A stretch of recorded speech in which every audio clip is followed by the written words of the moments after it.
Hi, everyone. We'll get started in a couple seconds, just allowing everyone to get situated before we get started.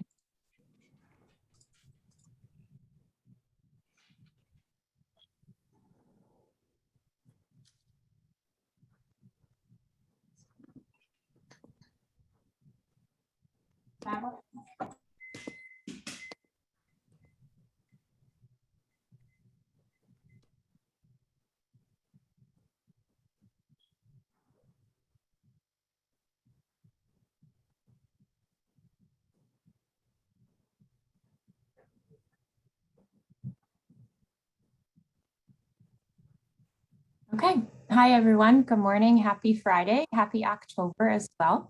Thank you for joining the Bucks County Crisis Training for Children today. My name is Leah Chapman, and I'm the project manager from Magellan overseeing this today. I'm pleased to welcome that we have two wonderful guests, Nick Margiotta and Erica Chestnut Ramirez, who are joining us virtually from Arizona. So they're in a whole different time zone. So thank you for doing and waking up early for us. They have extensive experience in crisis prevention and management. I wanted to just go over a few housekeeping tips for today's full day training. It is a full day. It's our second year presenting this training full day. And we're excited about it and have a great day planned. We're thrilled to see that registration has increased due to this, so welcome everyone. If there's any technical issues, please bear with us as we work through everything. All lines are currently muted. Questions will be held to the end of each topic. So if there are anything, you can chat them and you can unmute yourself during that time for any questions that come up. We will have some staff from Magellan that are be assisting with that chatted questions if needed. We will be taking breaks throughout the day. We'll let you know how long the break is, what time you need to come back from the break, just so that you're aware of that. If you're able to join with video, we ask that you join us. It will help Nick and Erica just to continue to engage with us. Since it's a virtual platform, as long as you're able to and just do as you can, we appreciate that. Well, each participant will earn 6 CEUs if they're able to complete the full day. There is a post test at the end of the training today that you'll need to complete and a survey link that will be sent out today if I'm able to do it during the chat. And then if not, I'll send it out Monday morning with the PowerPoint presentation and all the additional handouts that will be coming. I will be able to get a Zoom report for everyone that attended today so that everyone will be able to get their 6 CEUs for today's training. The goal of our training today is to provide us de-escalation tools and techniques and strategies to implement crisis management in the community. I'm now going to hand the training over to Monica Stefanik. Monica is the Children's Services Manager for Bucks County Department of Behavioral Health and Developmental Programs. Monica? Thanks, Leah, and thanks to Magellan for your partnership with Bucks County. Important topic. Good morning, everyone. I want to welcome you to our 4th annual Children's Crisis Diversion Training. We are glad to have so many of you with us today and so appreciative to have Nick and Erica train with us for a 4th time. Before they begin, I want to cover the existing response options we have available in Bucks County. Next slide, Kelly. This is our Bucks County Crisis Continuum. And as this slide shows, the best resource for youth and families is you. We see you as the mental health first responders and most effective supports for youth and families you are working with.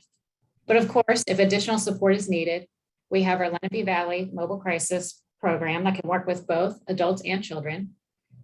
And new this year, calls to mobile crisis are taken through a phone operator for initial support and screening. And when passed along, mobile crisis staff will assess based on need and acuity, and with some possible outcomes such as telephonic support, referral to resources, and/or an appointment scheduled. And if there's a more immediate need, we have 3 regionalized walk-in crisis centers listed here.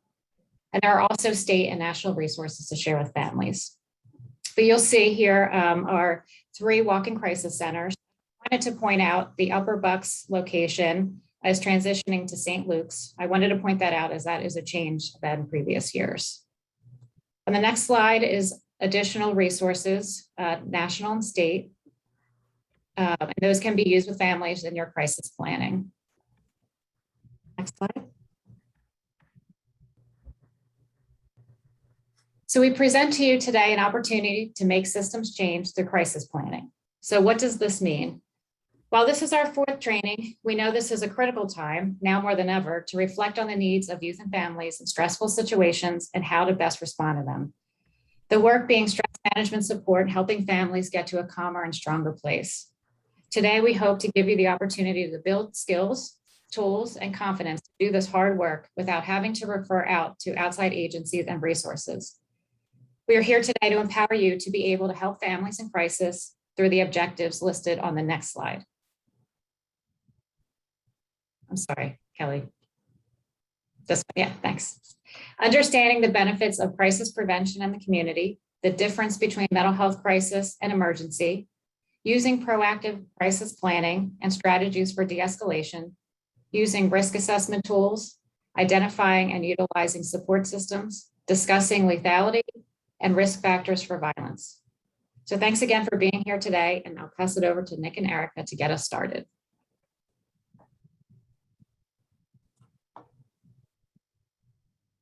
Good morning. Thank you, Monica. Good Good to see you all morning. this morning. Hi, I'm Nick Margiotta. It's my friend Eric. Colleague. Mhm. Great. Hey, so thank you for being here this morning. We're about 3 hours away in Phoenix, so it's a bright early morning, completely dark. It's amazing how many people go to work at 4:30 in the morning. It's very interesting. So thank you all for joining us. Wonderful to see you. And obviously this is a long day, right? It's 8 hours. It's virtual. We really wish we could be there in person. It's obviously much more fulfilling for you guys and for us as well. Long day. Obviously, folks are going to have to excuse themselves, go off camera, but to the degree you're able to be on camera when you're able to, I personally appreciate it. Part of why I like to train or present is because I like to feed off of folks and that energy from it. So when you're able to be on camera, that's fantastic. We appreciate it. When you're not able to, then we certainly understand that as well. I want to thank obviously Monica and Bucks County and Magellan for bringing this together. It's, I think, did you say it's our 5th year, Monica? Fourth year. 4th year. So again, we wish we were there in person with you, but we're happy to join you. Just a super brief bio of me, Nick Margiotta. I'm a retired Phoenix police officer. I ran basically the crisis intervention training program. It's called CIT, if you've heard of it. And so through that, I became very involved in the behavioral health system, both locally in my area, which was a catchment area of about 4.5 million. So kind of think of like Philly Metro. That's kind of what Phoenix Metro is. I actually grew up in New Jersey and spent my whole life there until I moved out here. So I miss my Wawa hoagies and my good pizza where the tips drag down and the oil is dripping on you. And of course, Gino's or Pat's, depending upon what you like. So glad to be here. Became very involved in the behavioral health system, both locally, and then it ended up going nationally just to try to improve that interface. And so through that, dealt with a lot of crisis-related issues, negotiation types of things, and actually even getting into things like homelessness or whatever. I've been doing some consulting for Magellan for quite a while now. And I've been out to Pennsylvania quite a bit on a variety of different projects. And my friend Erica is from the behavioral health side. Hello, everyone. Welcome. And thank you again for being here today. My name is Erica Chestnut Ramirez. I am the regional vice president for an agency in Arizona called Impact Suicide Prevention Center. We are a 501c3 agency, nonprofit, that receives a lot of Medicaid and Medicare funding. And we have about 650 employees at Impact, and we run various programs. We provide services to all populations, and we are one of the leaders in mobile crisis services. We have 17 mobile crisis teams that are up during a 24-hour period that can be dispatched anywhere in Maricopa County, which has about 4.5 million people and is about 9,200 square miles. So actually a large geographic area to cover, as well as a lot of covered lives. And so I am originally from Ohio, Eastern Ohio. And so I have Ohio State over here, and then I'm a Pittsburgh fan. Sorry, everybody. I realize you're probably Philly fans for the most part. But this is my office. We're here today. So thank you for joining virtually. I have 22 years in the behavioral health, public mental health system here in Arizona. And I'm also a parent. I'm a mother, and one of my children does have some behavioral health needs. He is diagnosed on the spectrum. And so some of the examples that I'm going to be sharing with you today are also going to be from the family perspective as well, and the family side. So that's me. And I'll pass it over to. Thank you. Appreciate it. So it's good to see some smiley faces. So thank you. And in my bottom right-hand corner, I see Dana. Hi, Dana. It's good to see you. Dana kind of led this with Monica for several years. And then she said, threw us away and moved to another county. So, so good to see you. So, if we were here in person, I would love to kind of go table by table and say, who do you work for? Where are you guys from? Would love doing that. One is it's nice to know who's in the room. The other is that way so you can see each other. Unfortunately, the virtual world takes that away, but we do have a poll to find out kind of what type of field or classification you identify with.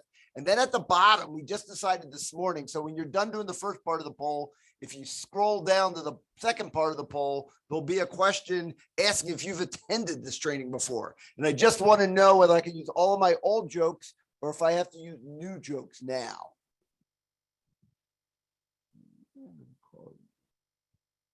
So it's, and yes, we've attended.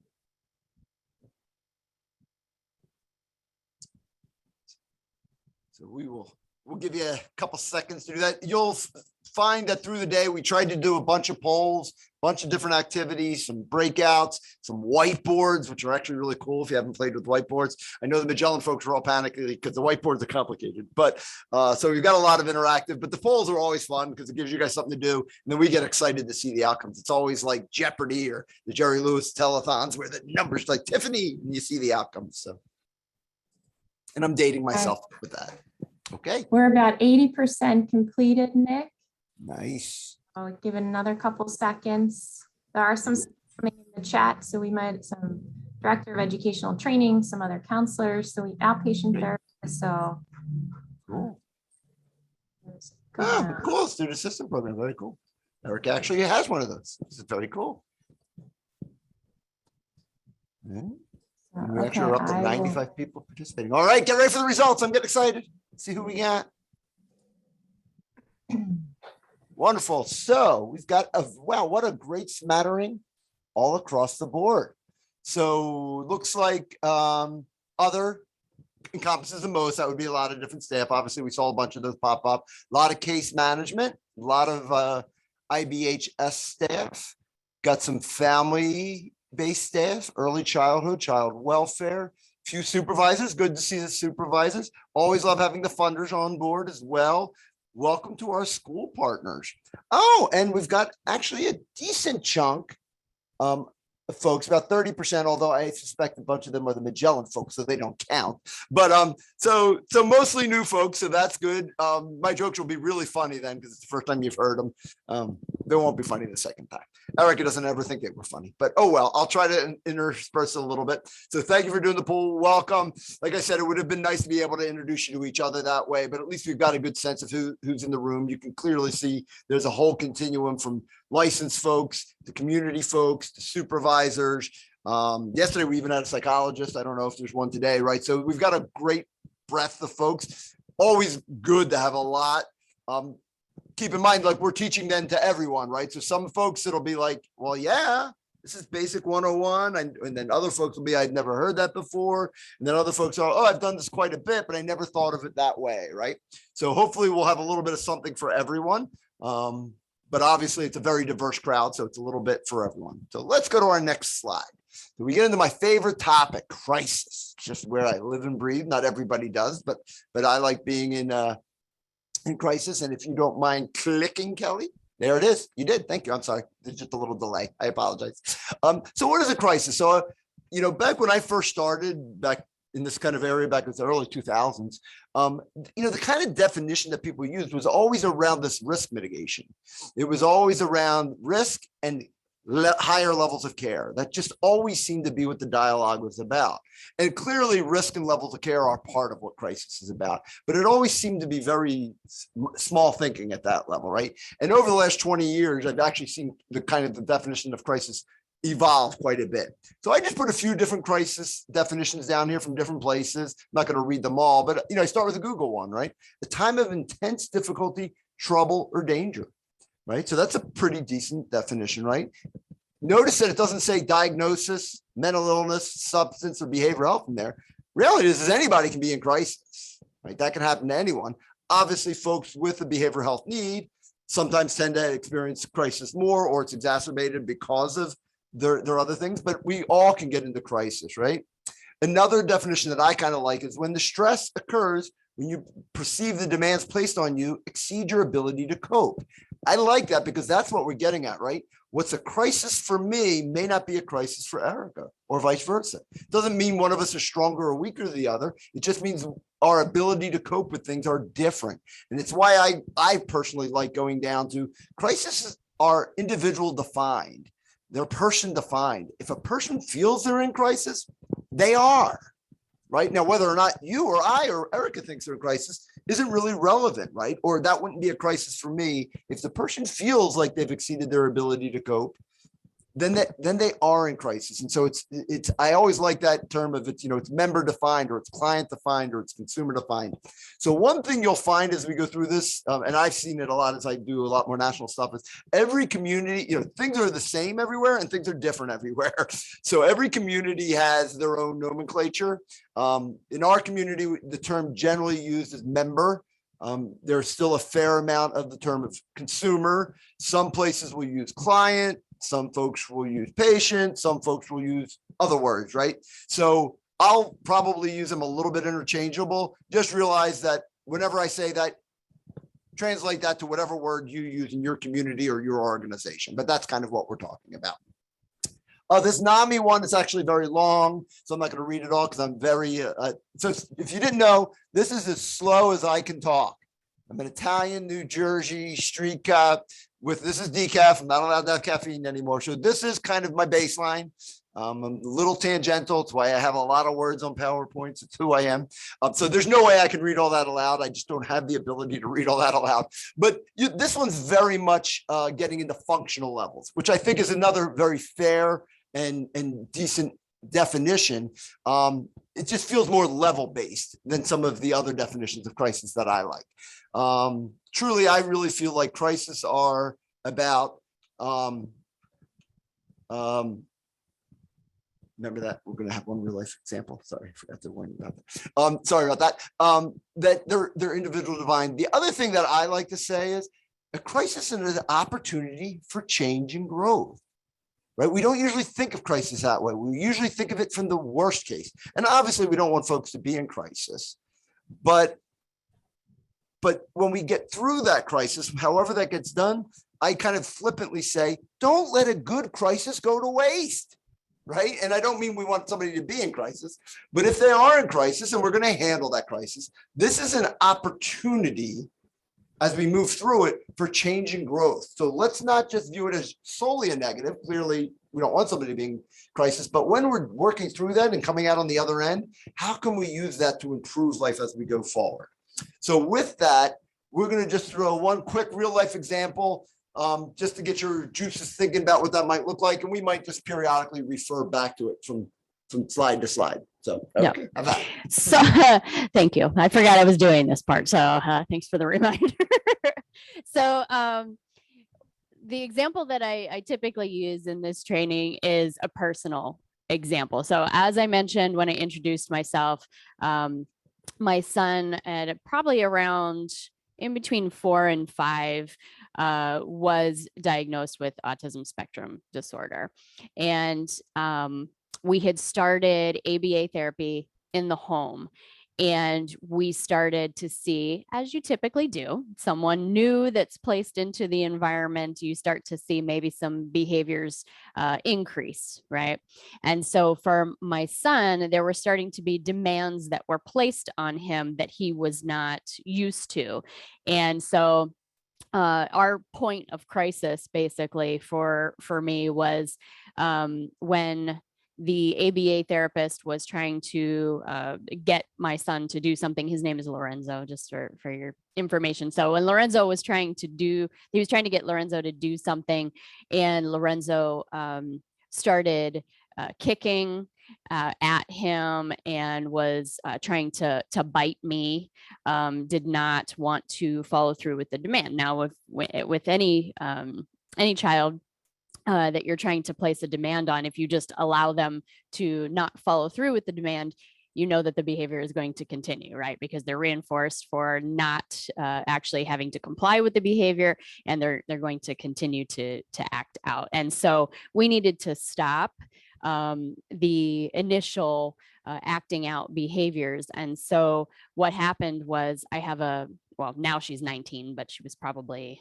16 at the time, my daughter, and I have a younger son as well, Luciano. So he, he was very little at the time. If Lorenzo was 4, that would mean Luciano was only a year old.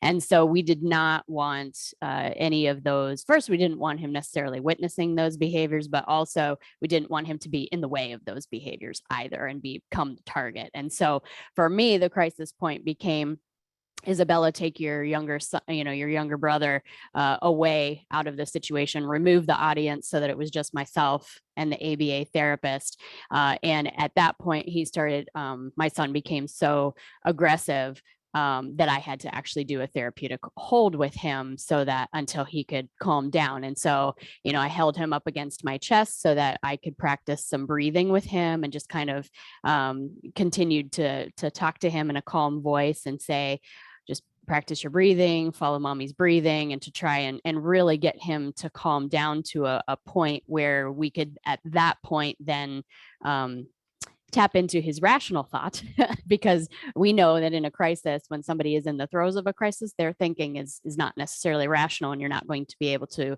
kind of rationalize with a child to get them to comply with what you want them to do. And so that was our point of crisis, and that could look very different from another family's point of crisis. And so that's really kind of the crux of what a crisis could potentially look like for any family. And that may or may not feel like a crisis to you or what you see for your members. That's okay, because every crisis is individual, right? If they felt overwhelmed at that point, and certainly Lorenzo did. So she calls her son Luciano. It's Luciano, just like Lucky Luciano. So, okay, so next slide, please.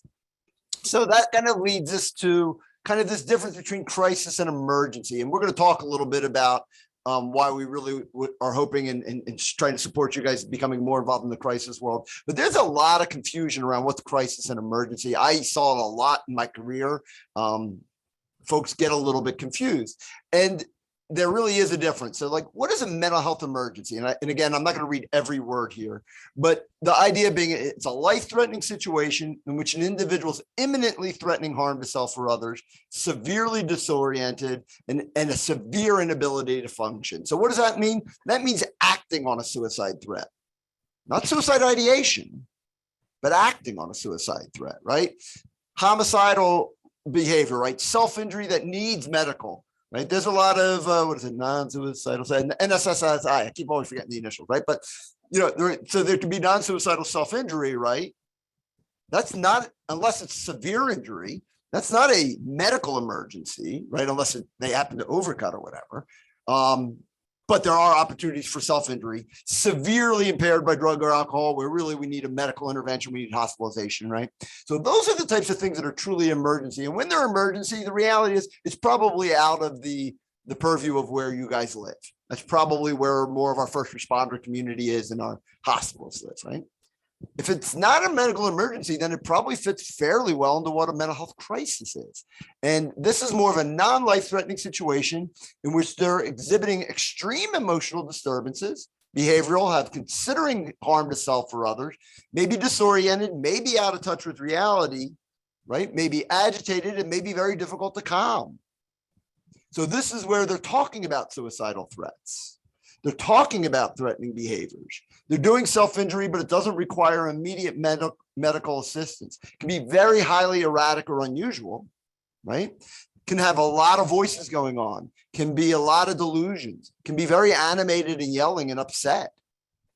That's still not usually a mental health emergency. That's still a crisis area, right? They can be very distraught and depressed. And so as long as there's not this clear safety component to it, which sometimes there are, right?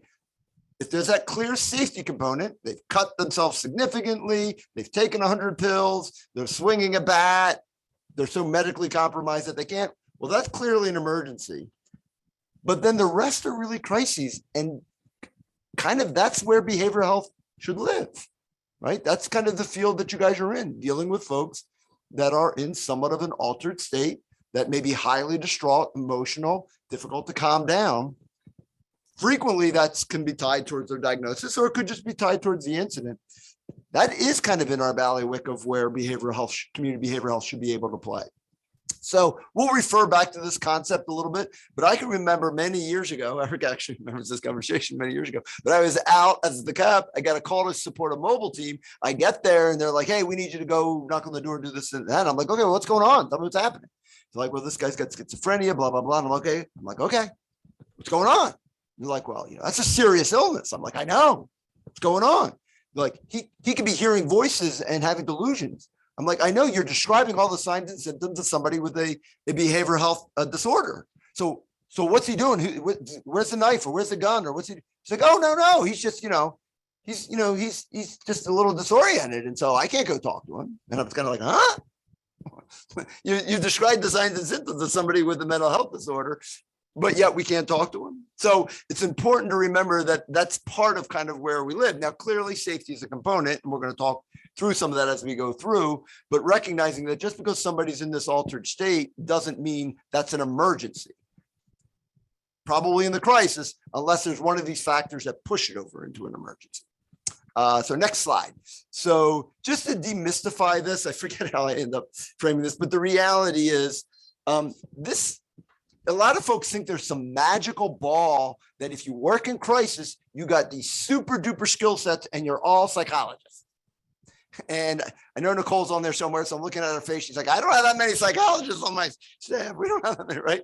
I know in our system, there are a bunch of master's level folks. There's a bunch of bachelors or people with experience. And about 40% of the folks that work mobile crisis are peer support in our system. Right. So frankly, minimal professional training. Obviously, they have peer certification, a lot of lived experience, right? You don't need to have a doctorate to do crisis intervention. As a matter of fact, I have seen some of the peers be the most effective folks during a crisis because of that ability to relate and communicate, right? It doesn't replace the need for clinical folks and everything else, right? Especially when you do it in tandem. But everyone on this call, I'm pretty darn confident, is capable of doing crisis de-escalation, especially if it's a little more skills, a little more practice, a little more confidence. It's like, building those muscles to grow with it. So this isn't this magical, mysterious thing that, hey, as soon as he starts yelling, I need a mobile team or I need a hospital, because they're the only ones who can talk to the person. Because when they arrive, they're going to do basically the same things that we're going to talk about in the next 7 hours with you. They're going to do that same basic engagement stuff. There isn't this magic bullet. And it isn't that mysterious once you get through it. The other thing I always point out in the middle and probably the end, and maybe even in the beginning, is you guys probably all are really good at most of this already. Right? You all do a good job. You've got a variety of different folks in a variety of different levels. You all, I'm sure, are very professional in what you do. You're probably got a lot of these skills anyway. So maybe you'll understand some of the terms that are associated with it, or how to tie that into risk assessment so that we can actually make an informed level of care determination rather than just the old, I think Eric is okay, right? Kind of things like that. Alrighty, next slide. So this gets into really the start of the PowerPoint of what are the benefits of crisis prevention by community services, by you guys. So in my community, we call most of what you guys do outpatient.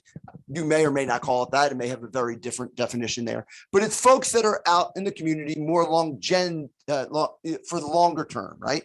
So it's not just like a one and done crisis where you're not in a hospital so much, right? You're either a therapist, folks come into your office, you do things, you do outbound checks, you're doing more case management, you go into the home and you work with the family or the child or whatever it may be, you're associated at the school, you're doing things that have a more longer term connectivity. It's not kind of that one or two and done, right? So I'm going to use that term outpatient or community services kind of interchangeably, but there's a lot of benefit for the you guys of the world to be invested in that. So what are some of those benefits, right? Well, to me, one of the biggest ones is continuity of care, right?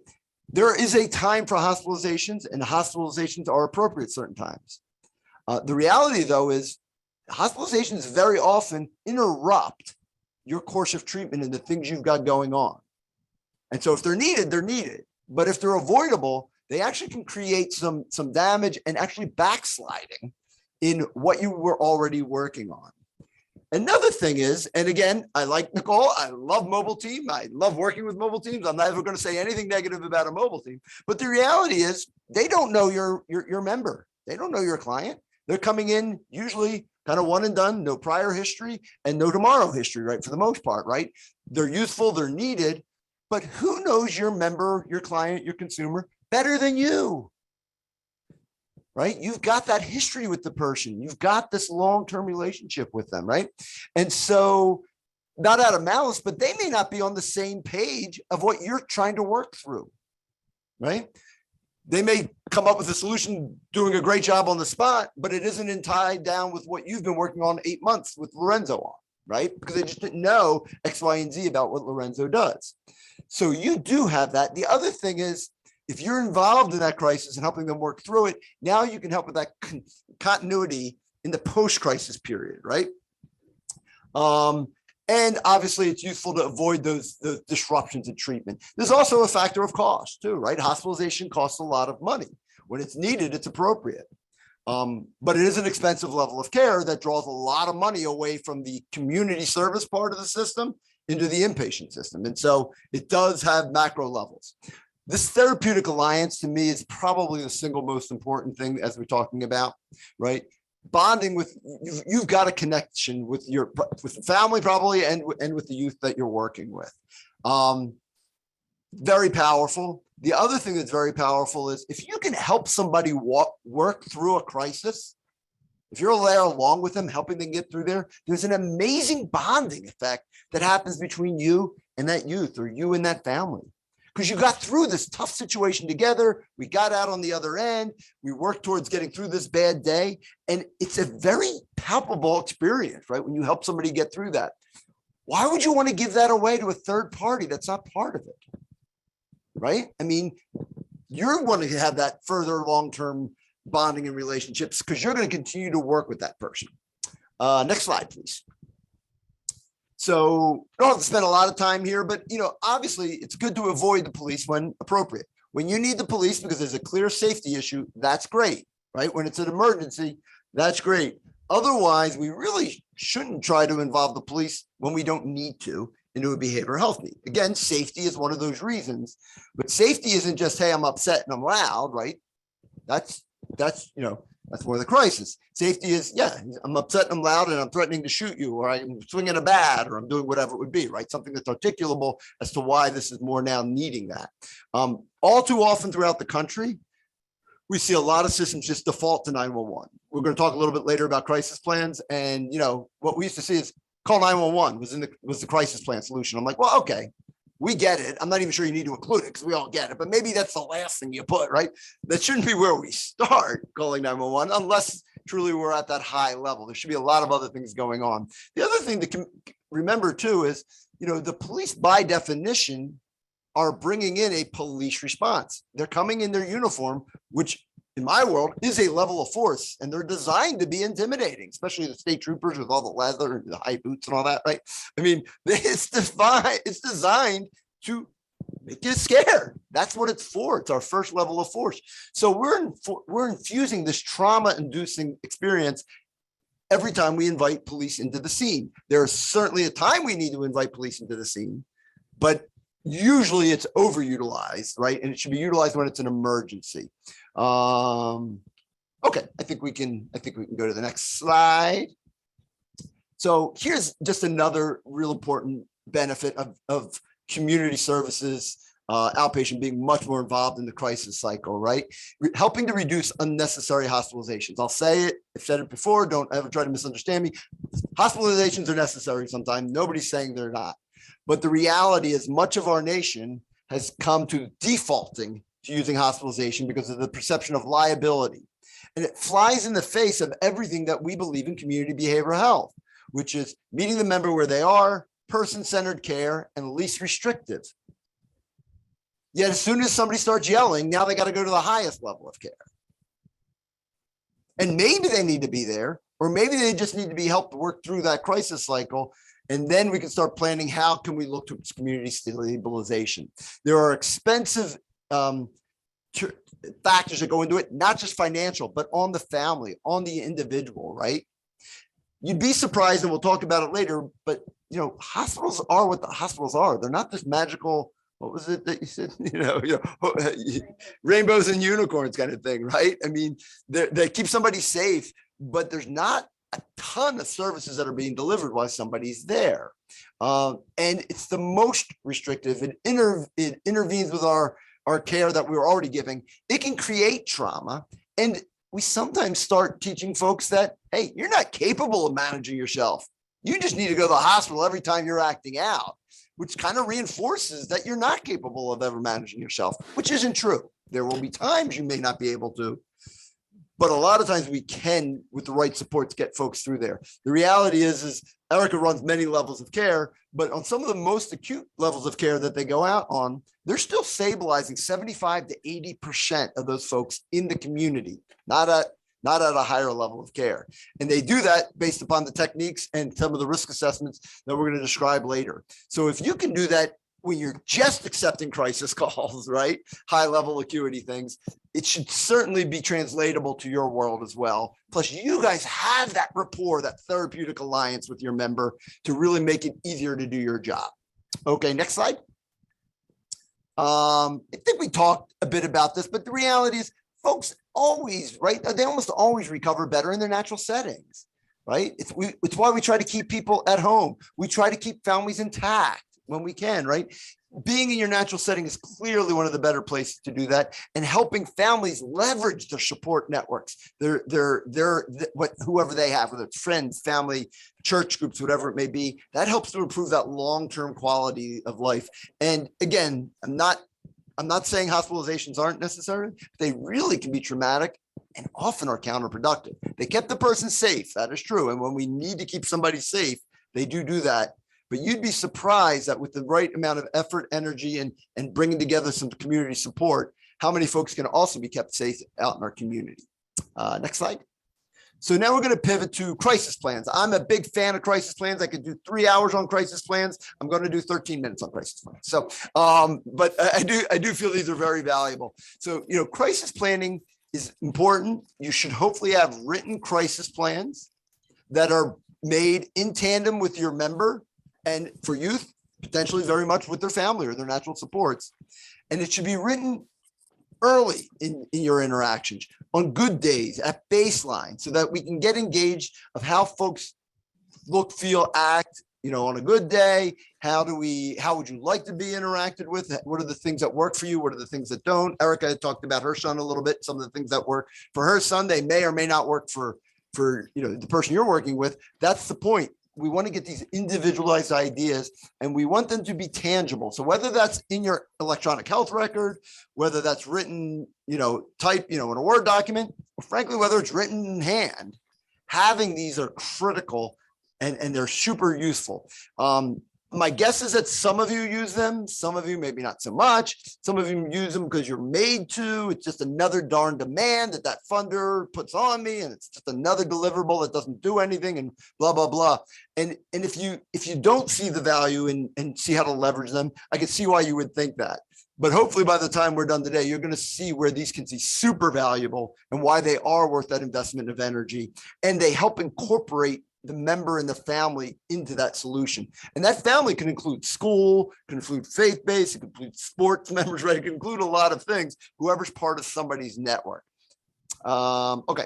And obviously I think we all know the best time to plan for a crisis is before you're in one. If you're trying to figure out what's the best crisis plan while somebody's in the throes of crisis, usually not very effective, right? So I like to call it proactive crisis planning. It should be written. It should certainly say more than call 911 or go to the hospital, but ideas on how do we engage folks? What are good things that work for de-escalation, right? For some folks, it might be, let's work on our breathing and do XYZ. For another person, it might be, let's walk around the block. It might be, hey, as we start feeling agitated, Leah, we know likes to go on a walk in the park. That's there. So I suspect Leah will go 3 times during today's training out for a quick walk, just to prior de-escalate her a little bit, right?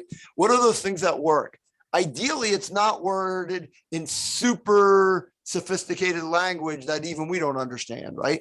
It should be accessible to the family as well, right? So you could certainly use a lot of fancy diagnostic terms, or just say this, right? This is what happens, right? When Lorenzo gets excited, it usually helps when he's focusing on his breathing. It may be useful to know his diagnosis codes and, whatever, 1.327, blah, blah, blah, but probably not, right? Should be very practical.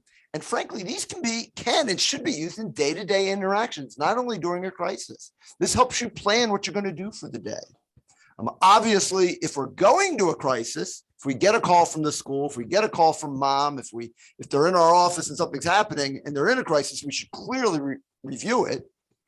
But they can also just be used to quick skim and review before we start any interaction with them to remind them. They should definitely include things that are warning signs that are personal for that person. What led to crises in the past? What worked well in the past? What are those hooks and triggers? So you may or may not know the terms hooks or triggers. Are kind of, we use them a bit in the hostage negotiation world. So hooks are things that you can engage people with, right? So for Erica, it's easy. Start talking about the Steelers. That'll pull her in, right? Or maybe her kids, right? For me, it's usually the pizza or the Wawa hoagies that I miss so much, right? There are certain things that are hooks, right? Or a dog or whatever it may be, right? Triggers are the opposite. Those are the things that set people off, right? So probably every time I say the Steelers, I'm sending 80% of you guys into crisis, right? Or it might be your ex-wife or your kids or your current wife or your current husband or whatever it may be, right? So identify what those triggers are, what those hooks are. Let's get them identified early. Let's document them so that they're there. And then if we're engaging somebody that's in a crisis, we'll try starting with the hooks and see if it works. Erica's all upset. She's yelling at me. I'm like, hey, did you see the Steelers game last week? What did you think about that? Right? That might be her trigger, right? And you don't know, but at least you can start there. And then on the other side, let's stay away from the things that we know are triggers. Who are those possible supports? What do those things look like? And then when it's appropriate, include family, teachers, neighbors, social workers, whatever that may be into that as it's appropriate. Okay, I think we hit that pretty good. What's our next slide? So we're going to do a poll. And how exciting is that? We're doing another poll. So what does our poll say? It's going to go. Have you actively used one and at what stage? Erica's going to answer for us.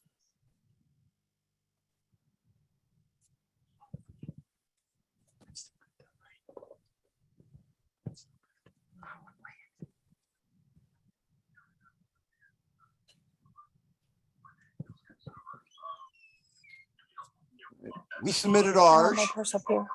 It's downstairs.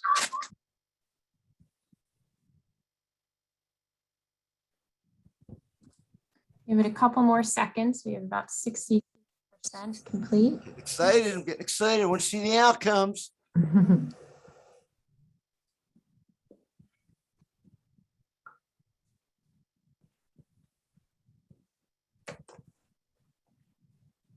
All right, so we're just about over 80%. So I will close the poll in the next 2 seconds here.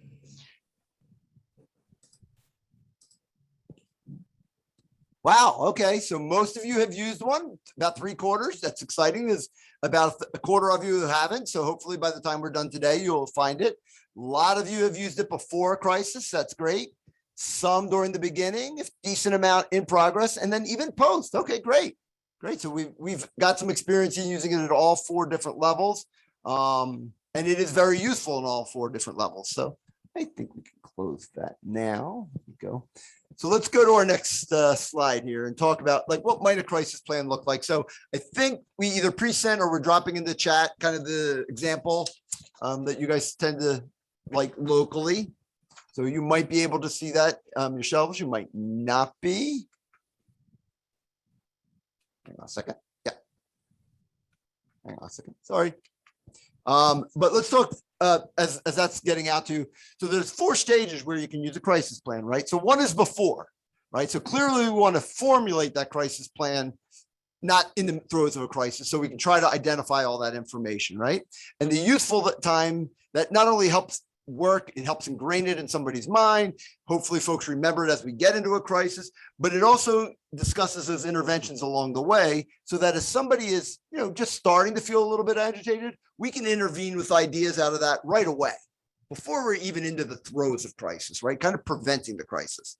So, again, Leah's probably going to go out 3 times during today to go do a quick walk in the park as she starts feeling some anxiety about everything we got going on with the technology, right? Perfect time to use it. About 73% of you guys, I think, said you used it there. Great place to use it. Prevention's always the best place to use stuff, right?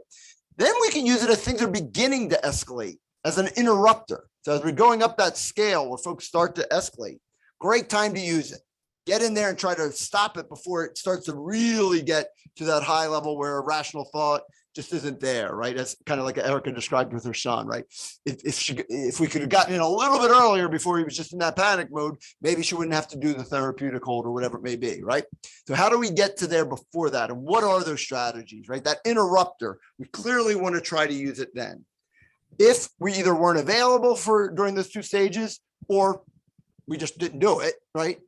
Now we're in the throes of a crisis, and about 31% of you, I think, said you've used it then. Now we're really at the top of that cycle. Folks are really not thinking rationally. They've exceeded their ability to cope. They're going to need help just kind of getting around the crest. And the reality is, during that stage, we're not doing really a lot of problem solving at this point. We're not doing the big solutions of how to solve whatever the underlying cause of this is. We're just trying to get them through this very emotional, difficult period so that we can start getting them a little bit more calm, a little bit more in control, so we can start doing some things, right? Ideally, we're not waiting till then. It's important to use it then, but ideally we're not waiting till then. And then the last would be afterwards. And a lot of folks forget about afterwards. I was glad to see a bunch of you have used it in afterwards. What are those things that we can do to now, okay, we've now got you back down, you're more rational, things are good, you're more in control. What do we want to do the next hour, day, week, whatever that looks like? How can we do that? Having some of this pre-planned is very useful. The other thing is, how did the crisis plan work, right? So did our techniques work? Was bringing up the Steelers game last week a useful technique? No, it set her off. So let's change that crisis plan so we can make sure it's more on target with what we're doing. So the next slide is where, if it made it in the chat, great. If not, I'll talk about it a little bit. Oh, sorry, back one. I apologize. So you should have kind of a sample one. This is just a sample. You all have different ones that look like 73% of you use them. So your agencies have some of some sort. Some of you do know it. So you can look at this and see if this would be useful or not. But a couple of things that I like about these are it's written, right? And again, whether it's electronic or not, talking with families when they do it. Where do you want to leave it? Do you want to leave it up on your fridge? In this day and age, do we want to put it on our phone or take a photo or make it an app or make a note on it, right? Or is it just keeping it in our wallet? How do we want to have it memorialized so that it's available to our... Sorry, my watch started talking to me. So how do we want to memorialize that so that the family or the client can access it, but also how we can access it?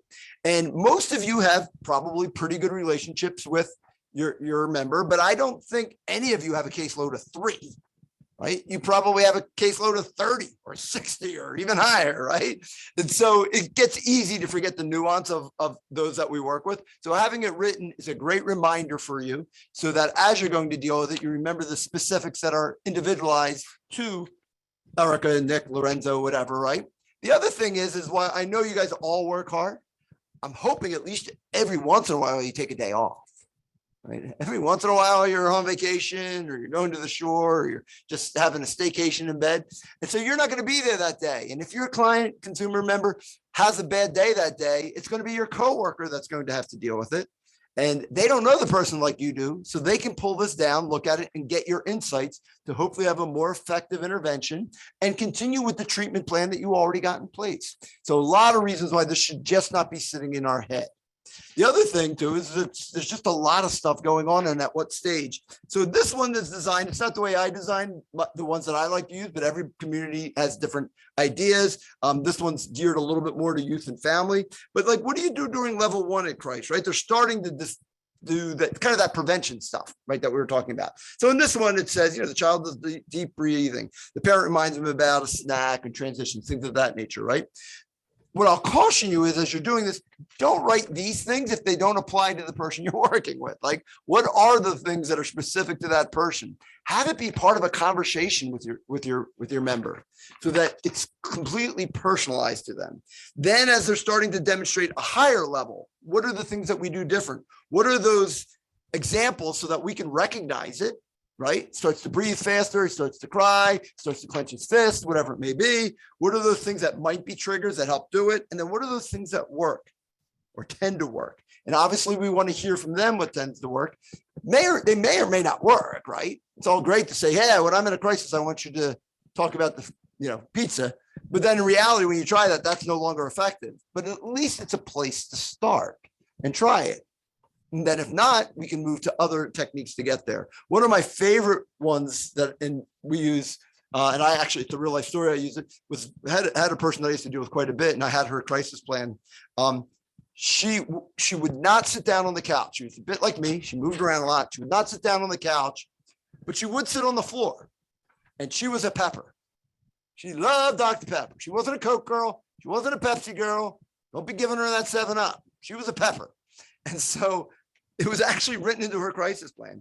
And when she'd be a bit animated, especially from the cop side, I always wanted somebody to sit down. They were less of a risk to me, right? I had learned, don't try to get her to sit on the sofa, but she loved sitting cross-legged on the floor. I said, hey, how about we do the cross-legged on the floor? Make yourself comfortable. Not only was I a lot more safe, she was a lot more comfortable. And then I was like, you got any Dr. Pepper in the fridge? She's like, yeah. And I'm like, hey, mind if we get a couple? And as ironic as it seemed, that was a game changer. Now, we still had to do the work along the way, but those little techniques were actually very effective in helping her calm down. And she was part of the solution. Not going to work every day. You might go back in 3 months and all of a sudden they changed their recipe and now she hates Dr. Pepper and she's a 7-Up girl. But at least you can start there. And then when we're done, we can then update the crisis plan to say, don't talk about Dr. Pepper. She's a 7-Up girl. And I know it sounds funny and a little bit flip, but it was a real thing for her. And you'd be surprised how many times those little hooks mean a lot. As a negotiator and as a crisis intervention guy, when I'd walk in, I would immediately look through a room and look for a hook or two. Like, so for Erica, it was easy, right? It's looking at her kids. I see my little Luciano right there, right? See the pictures of the Steelers. I see different things, several things that I can build just a very light rapport and try to go to. Won't always work, but you'd be surprised how often it works, even with a stranger. So if you know those things about somebody you're connected with, very, very powerful tools to help engage and or things to stay away from. Should also include little things like some of the resources that are available, but I encourage you not to put the 73 pages of resources, of which none of them are available in a crisis. I've seen some that have your local Section 8 HUD office. And if your local Section 8 HUD office is anything like my Section 8 HUD office, there's a 5-year wait list for Section 8. So I'm not sure what that's going to do in the crisis, other than escalate the crisis by trying to call and say, hey, I need my Section 8 voucher now. It's not going to happen, right? So put things that are more realistic and that are useful and that are there. So obviously things like the crisis line, potentially mobile teams, if there's a preferred either crisis residential or facility like that, just so we have it. Can also be friends, families, whatever. Right. So think about that. The other thing that I had seen in a different project was actually, I had never seen it before, so I'm going to keep using it. Somebody had put in there, how would you like the crisis plan, the crisis line to work with you? And I was like, I love that question. I had never seen it before. If you're in a crisis and you're calling the crisis line, what are you hoping the crisis line will do for you? I was like, I love the question. It's fantastic. I then, being the jaded old street cop that I am, immediately went to my second question. Does the crisis line know this? Because if they don't, I'm not sure we accomplished anything other than maybe setting the person up for failing, right? But if we happen to run the crisis line, or there's a way to share that with the crisis line, I love the question. Now you've got that person saying how they would prefer to be treated on a bad day. Okay, next slide. I think we've beaten up crisis plans. So I just want to spend a second talking about this crisis cycle, and then I'm going to hand you off to Erica. I've talked through this like at least in words, but I sometimes think it helps to see the visual here, right? This escalation, this first, the bottom left side, that's kind of that preventive stage. That's that earliest stage. That's where folks are starting to get a little bit, a little bit anxious, starting to get a little wild up. If we can intervene then, that's really where we want to intervene. That's almost like prevention in there, right? Or it's just after prevention, right? It's the best place to do it. We can catch folks before they're too far up the column. This stuff can happen in minutes, seconds, days, or weeks, right? So the timeline is what it is, but these things can happen over any type of time cycle. As we miss it, we get further up on the left-hand side. We're now in that interrupter stage. Are we able to interrupt before we start cresting to where folks just really have exceeded their ability to cope? Can we kind of get an intervention then? That's when those tips, what worked before? What didn't work before? What are those hooks? What are those meaningful activities? Can we get in there? If we're not able to intervene then we're at the crux of a crisis. I'll be honest with you, at that, you're not doing planning. You're rarely doing planning if somebody is in the full-blown crisis. You're just trying to help ride them down the other side of the crest so that they're hopefully starting to get back to a little bit more ability to cope so we can do long-term planning. If you try to offer a solution then at that time, it won't be heard. Well, just take your meds. This will all be solved. Not going to solve anything, man, right? Once we crest it, we start coming down, then we're back obviously into the post-crisis period where we can start doing de-escalation and start working on things. So I think there's a value of seeing that visually just to kind of go with it. We don't always get to choose where we're going to intervene, but I can tell you, you would prefer intervening in the bottom left or the bottom right, right? The middle part's the hardest, right? And I used to, when I was teaching like cops that read a lot of crisis intervention, I actually did a suicide conference, but the reality is, when we're in the throes of an acute crisis, you'll know it and we've got to do something, right? So I used to say this with, you're dealing with somebody who's about to jump off the Ben Franklin Bridge. We're going to do something. We're going to, hopefully we do it right? But we're going to try to engage that, try to help prevent that happening. We recognize this person is going to need some high level of care after it. We get all that, right? And so we need to be prepared to doing that. We need skills to do it. We need to do it. But the reality is most people, not everyone, but most people don't go to 0 to 100 just like that. There were probably 5, 10, 20 potential early intercepts before that incident that were lower in the acuity as folks were starting to escalate that we maybe could have, should have, would have intervened with. And so recognizing that as we're seeing some of that starting to happen, let's intervene now and try to break that cycle before it hits the super acute. We certainly have to at the super acute, but man, there's opportunities to get in much earlier. And I don't know that we always think that way because, all right, they're holding it together. That's good enough for today. Call me back in a week or whatever, right? But those are perfect times to pull out that crisis plan and say, hey, I see. Stop shaving. You used to always be well kept and shaving. You're just trying to grow a beard, or has something changed for you? And they may say, yeah, I'm trying to grow a beard, or hey, I retired. I don't have to shave anymore. My gift to myself when I retired, right? Or it might be, well, no, I just don't have the will to do anything anymore. Where am I? I don't care. I'm not going out. COVID sucks. I don't see anybody, blah, blah, blah, right? And we can jump in and address that along the way rather than waiting till that full-blown crisis happens. So with that, let that ponder in the back as we switch to the next slide, which will be Erica talking about some actual de-escalation stuff. But there's a funny video that's actually relevant before she starts. So I'll hand you off to Erica.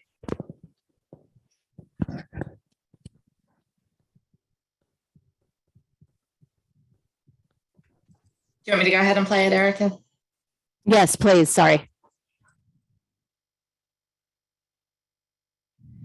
It's just, there's all this pressure, and sometimes it feels like it's right up on me and I can just feel it, like literally feel it in my head, and it's relentless. And I don't know if it's going to stop. I mean, that's the thing that scares me the most, is that I don't know if it's ever going to stop. Yeah. Well, you do have a nail in your head. It is not about the nail. Are you sure? Because, I mean, I'll bet if we got that out of there. Stop trying to fix it. No, I'm not trying to fix it. I'm just pointing out that maybe the nail is causing. You always do this. You always try to fix things when what I really need is for you to just listen. See, I don't think that is what you need. I think what you need is to get the nail See, you're out. not even listening now. Okay, fine. I will listen. Fine.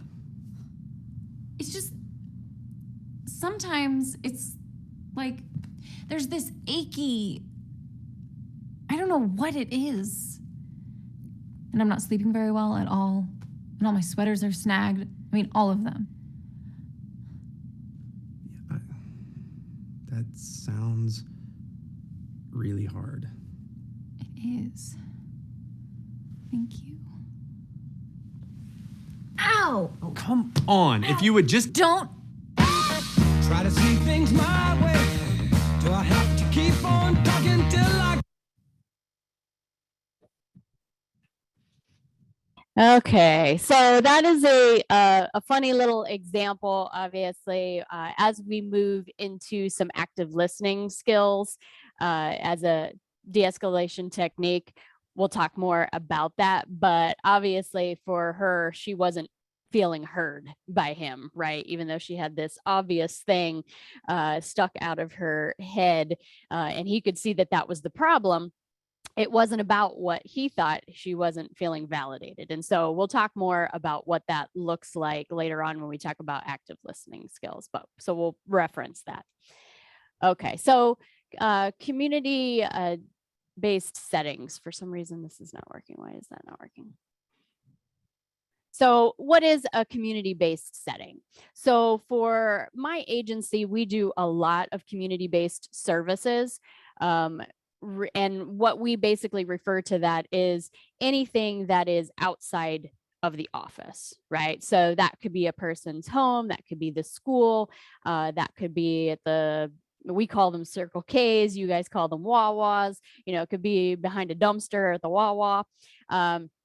It's really, you know, that's really it. When we talk about community-based settings, we're talking about being outside of the actual office.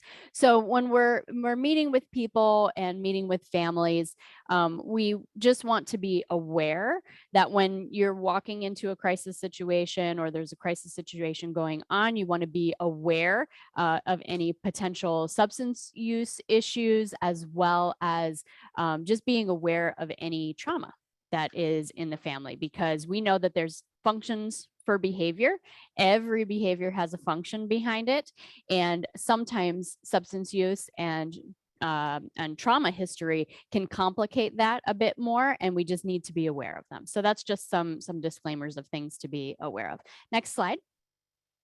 So also when we're dealing with crisis, a big part of this is actually taking care of ourselves as the helper, right? So our focus usually is what's going on for the family, what's going on for the actual person who's in crisis, but we also have to think about what's going on with us as the helpers, right? Because if we go into crisis when someone else is in crisis, what good are we going to be, right? We have to make sure it's kind of like that, kind of that flight thing where, you know, you put on the oxygen mask first and then you assist other people. It's the same kind of concept. We have to make sure that we attend to ourselves before we attend to others. So what we want to make sure that we do is ensure that, you know, we're paying attention to our physiological responses. So if somebody else is in crisis and we start feeling our heart rate increasing and we start having to breathe a shortness of breath or what have you, we're not going to be as helpful to the individual in crisis. So we need to make sure that we're paying attention to our physiological response, because as we get ready for flight or fight, basically, if our physiological response starts to go up, basically, it lowers our cognitive ability. We know that for the person in crisis, and we need to make sure we're attending. So just being aware of those kinds of things. Next slide. So the fear of conflict versus fear for your safety. Basically, what this is talking about is that sometimes we have that physiological response to people in crisis because we don't feel comfortable ourselves. And it may not necessarily be a fear for our own safety, but just a fear of dealing with somebody who's in crisis, because we may not feel like we have the tools in our toolbox, and we don't have the experience to be able to deal with the person in crisis. So hopefully through this training, if we can put more tools in our toolbox, we will start to feel more comfortable with dealing with people who are experiencing a crisis. And as we practice those skills, we'll get better at them, and we won't have that fear of conflict related to dealing with individuals who are in families who are in crisis. However, fear for your safety is different. And Nick and I will say multiple times throughout this training, we will never ask anybody to put themselves into actual danger. Okay. If you have fear for your safety, if you feel like you are in danger, please remove yourself from that situation and get help as soon as possible. Seek assistance, seek guidance from a supervisor, a colleague, etc. Do not stay in that dangerous situation. So those are the two differences. We wanted to make that distinction as well. Next slide. So what do we think that people need while they are in crisis, right? They actually need to be heard. So just like the woman and the gentleman on the couch with she had the nail in her head, she needed to be heard, right? She didn't need him to solve her problem. She needed to feel heard, feel validated, right? So they need, people who are in crisis need to feel like they're being heard. They need to feel like the person genuinely cares about them. And they may need suggestions or directives, but it's always a good time to kind of check that out with the person too. Sometimes they don't want that. They just want to be heard, and they just want to be validated. They don't necessarily want our advice or our suggestions, right? We want to make sure that we're attending to the person, to the family, full attention, make sure we're very genuine about what we're saying, and then obviously try to meet their needs whenever possible, right? As we said, there's a function for behavior. There's probably an unmet need there, and we need to ensure that we are trying to meet their needs. Next slide. Okay, so removing the audience. This is a good example, the one that I brought up before related to my son when he was going into crisis and he was starting to bite, starting to kick, and was becoming aggressive. We needed to make sure that we removed the audience. Okay, sometimes having an audience can get in the way of the individual or the family's rational thinking. We want to make sure that we remove that audience to try and get the person to de-escalate and calm down. Okay, so sometimes it's asking the person that's in crisis to go into another location. Sometimes it's asking the other people to leave. So those are some techniques that you can use. Often, going on a one-on-one situation will often reduce anxiety, will often change the individual's manner, and then the confrontation then can be de-escalated. Next slide. So this is about communication. This is Nick's favorite slide. He's very jealous that I have it this time as well. He loves to talk about Moravian's rule, right? And so that's what this is about. It's really about communication. It's really about the fact that what we actually say to people, the actual words that we use, often don't matter as much. What matters more is our body language, our facial expressions, and the tone of voice that we use, right? We could say something like, Nick, what did you do this weekend?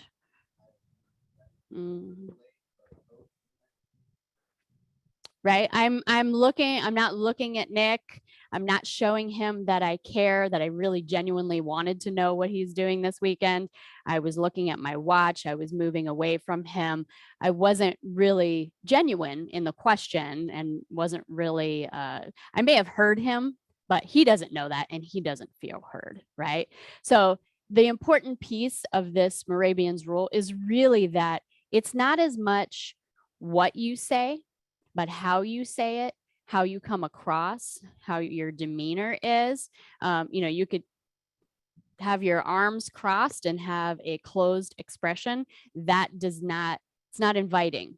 It doesn't give a sense of that person being heard and being cared about, right? So it's important that we are aware of those things. And so again, I think the important thing is you don't have to have the perfect words to say to somebody in crisis. If the meaning behind it is genuine and empathic, that will come across, and that's much more important for the individual. Okay, next slide. So again, the majority of communication is nonverbal. Okay, demonstrate you're paying attention, not taking phone calls when somebody is talking to you, not looking at your watch. If there's something that you identify that seems like they're expressing something very personal that's important to them, even if you're taking notes, which I used to do consistently in therapy, that was always helped me for my documentation, is in remembering what happened in a session. I would document. If somebody said something really important, maybe I would put my pen down and, look at the person and really, give them those encouragers, the nodding, I like that too for you guys. So just as a tip, if you like what I'm saying, you can nod too, because that's helpful for us. We can see your faces. If you smile, it's nice, right? So, so it's those kinds of things that's much more important, right? So, and if your spoken word and if your nonverbal communication doesn't align with your words, it sends a mixed signal. It can actually escalate a situation, and the client gets confused. They don't understand. Like I asked Nick what he planned to do for the weekend, implying that I cared, but then I turned my body away from him and I was looking at my watch. That didn't match, right?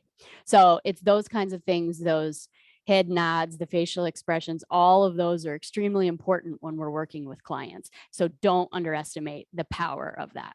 So that's important. Next slide. And then eye contact, actually looking at the person, certainly. Generally, eye contact indicates that you're listening, that you're paying attention to the individual. It's very helpful. Just be considerate of the fact that other cultural, with cultural differences, sometimes prolonged eye contact can be discouraged. It may be a sign of disrespect. So just be aware of those things. And if it seems like you looking at the person is actually escalating them, you may want to change your tactic a little bit. But generally, having good eye contact is a good thing. It conveys that you're paying attention. Next slide. And then in terms of your speech, this is paraverbal communication, your rate of speech, the volume, the tone, and the pitch, all those things are extremely important, right? If you're talking really, really fast, clients tend to mirror your rate of speech. So if somebody is escalated and you want them not to be escalated, it might be a good idea to slow down, speak in a calm manner, and people tend to mirror what they see in front of them. Okay. Nick has a good example of, someone was yelling, was being really loud, and he started to whisper. And the client actually, wait, what? Kind of leaned in. They didn't know what he was trying to say. And so then they actually calmed down as well, because that's what happens. People tend to mirror the person in front of them. If we just keep yelling, trying to yell over them, which I'm sure that has happened to all of us at one point in our lives, maybe even dealing with a significant other or, whatever. As people kind of try and match, it just keeps going up and up and up. So trying a different tactic of the opposite sometimes can bring the situation down. Okay. And so then also, again, it's not what you say, but how you say it. So, if I say, Nick, what do you plan on doing this weekend? He responds to me and I say, oh, that sounds really fun. That sounds like a great time. Or I could say, wow, that sounds really fun.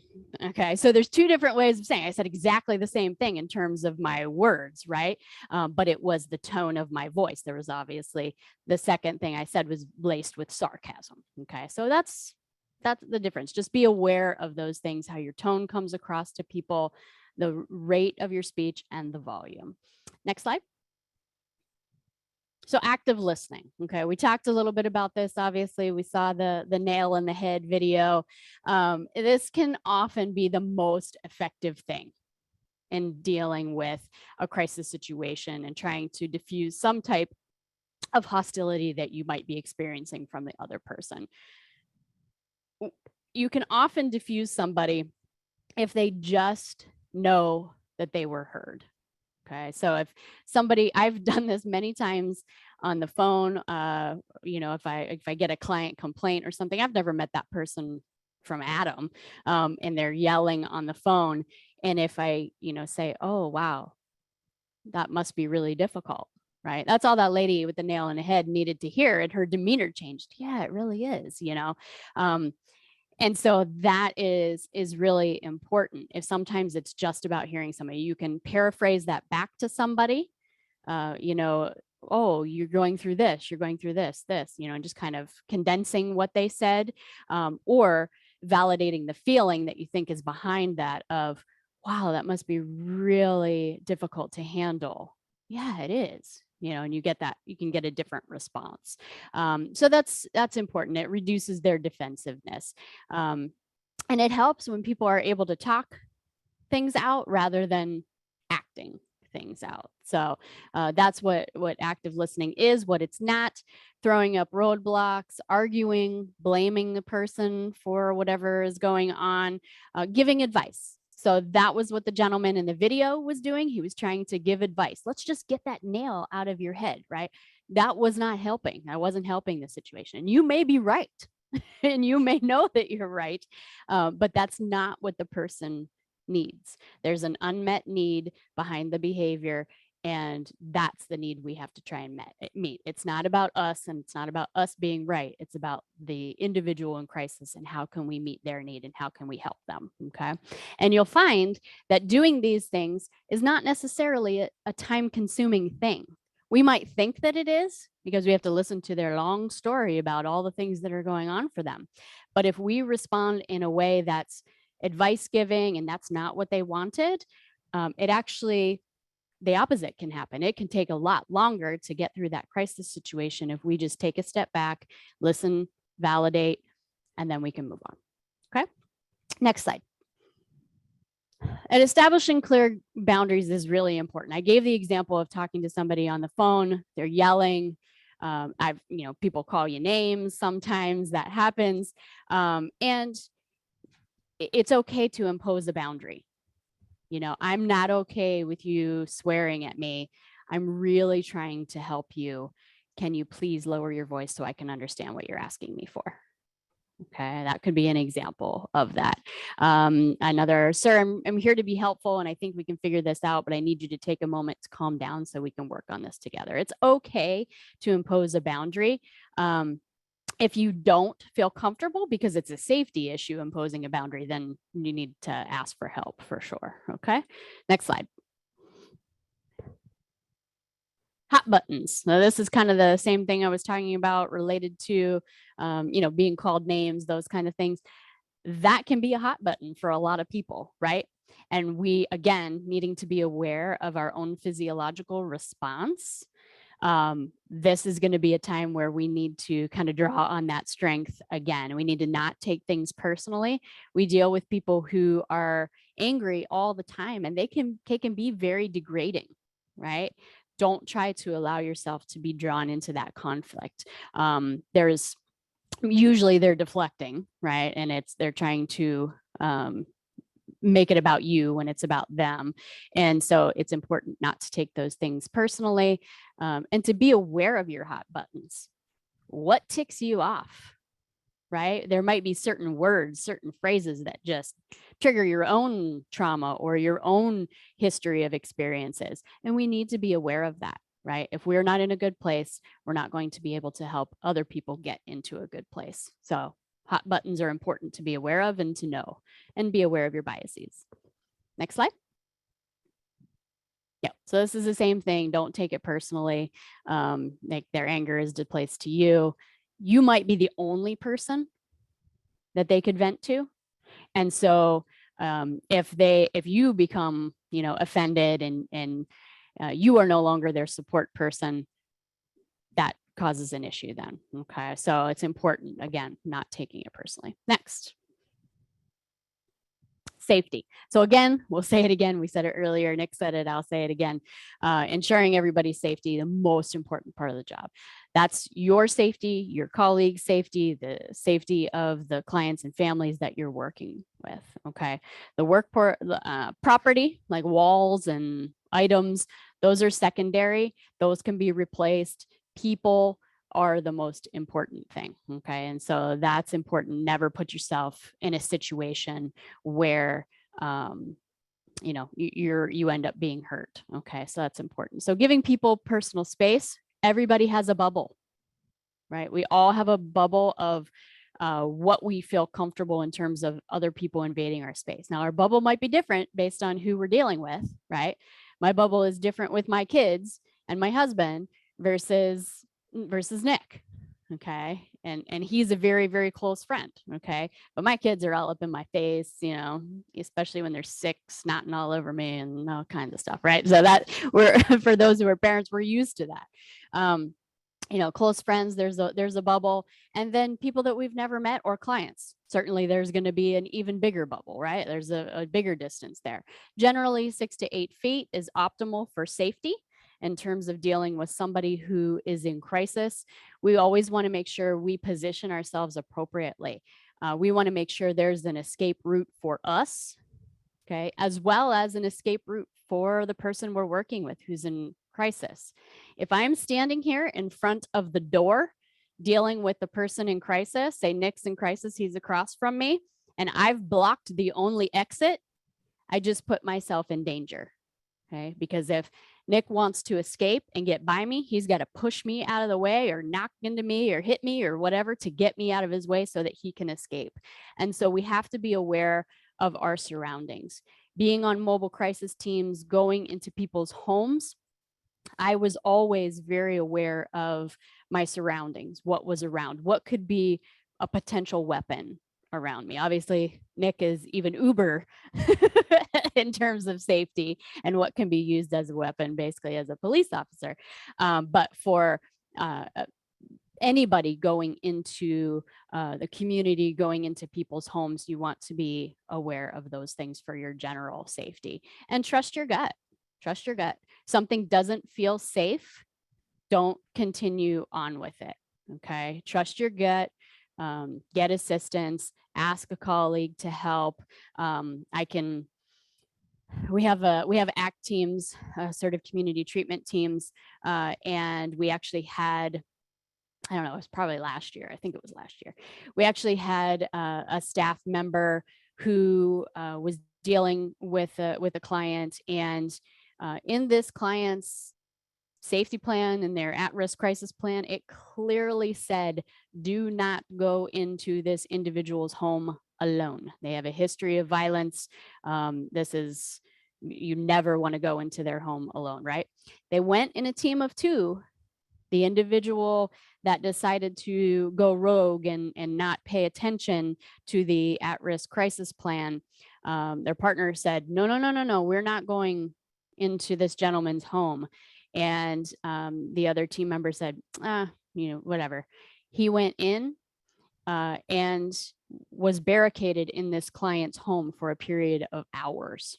Okay, because it didn't look at the at-risk crisis plan or completely ignored it, did not listen to his partner, and ended up in a situation. Luckily, it worked out and he, was released. Nothing seriously bad happened to him, but he was essentially kidnapped in this person's home for a period of time until we could get the authorities to help us with that. And so, that was an adverse outcome. And it was, we subjected the client then obviously had an adverse outcome as well. So we need to pay attention to things. We need to listen to our colleagues, our supervisors, and listen to our gut for sure. Okay, so that's important.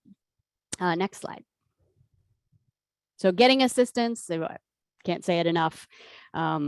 It's definitely want to make sure you have your escape route to get out if you don't feel it's safe. Okay. And don't hesitate to call 911 if there is a safety issue. Obviously, we don't want police and law enforcement involved needlessly, but if there is a safety issue, there's a clear and present danger, obviously, please make sure you utilize that. Next slide.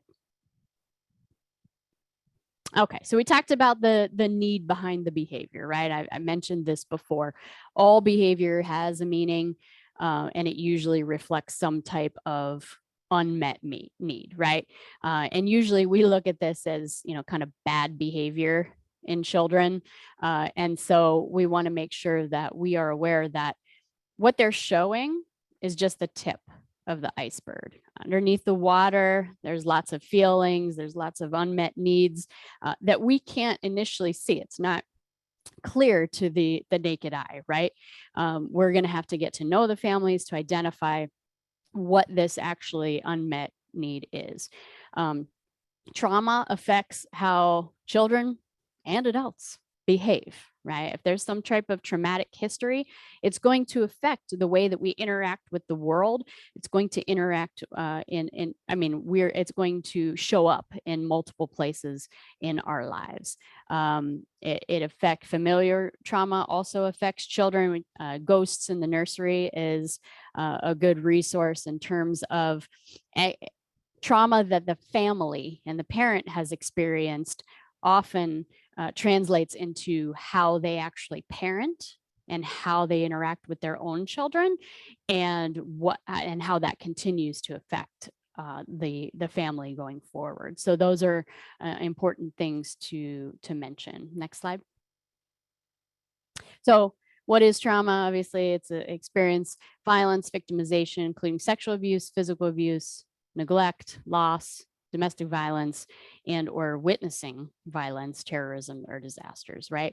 So everybody's emotional and behavioral responses to those type of events vary, and you're going to see kind of a continuum of what that looks like and how that plays out into the person's life.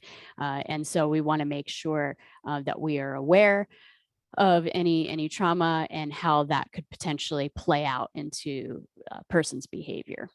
Next slide.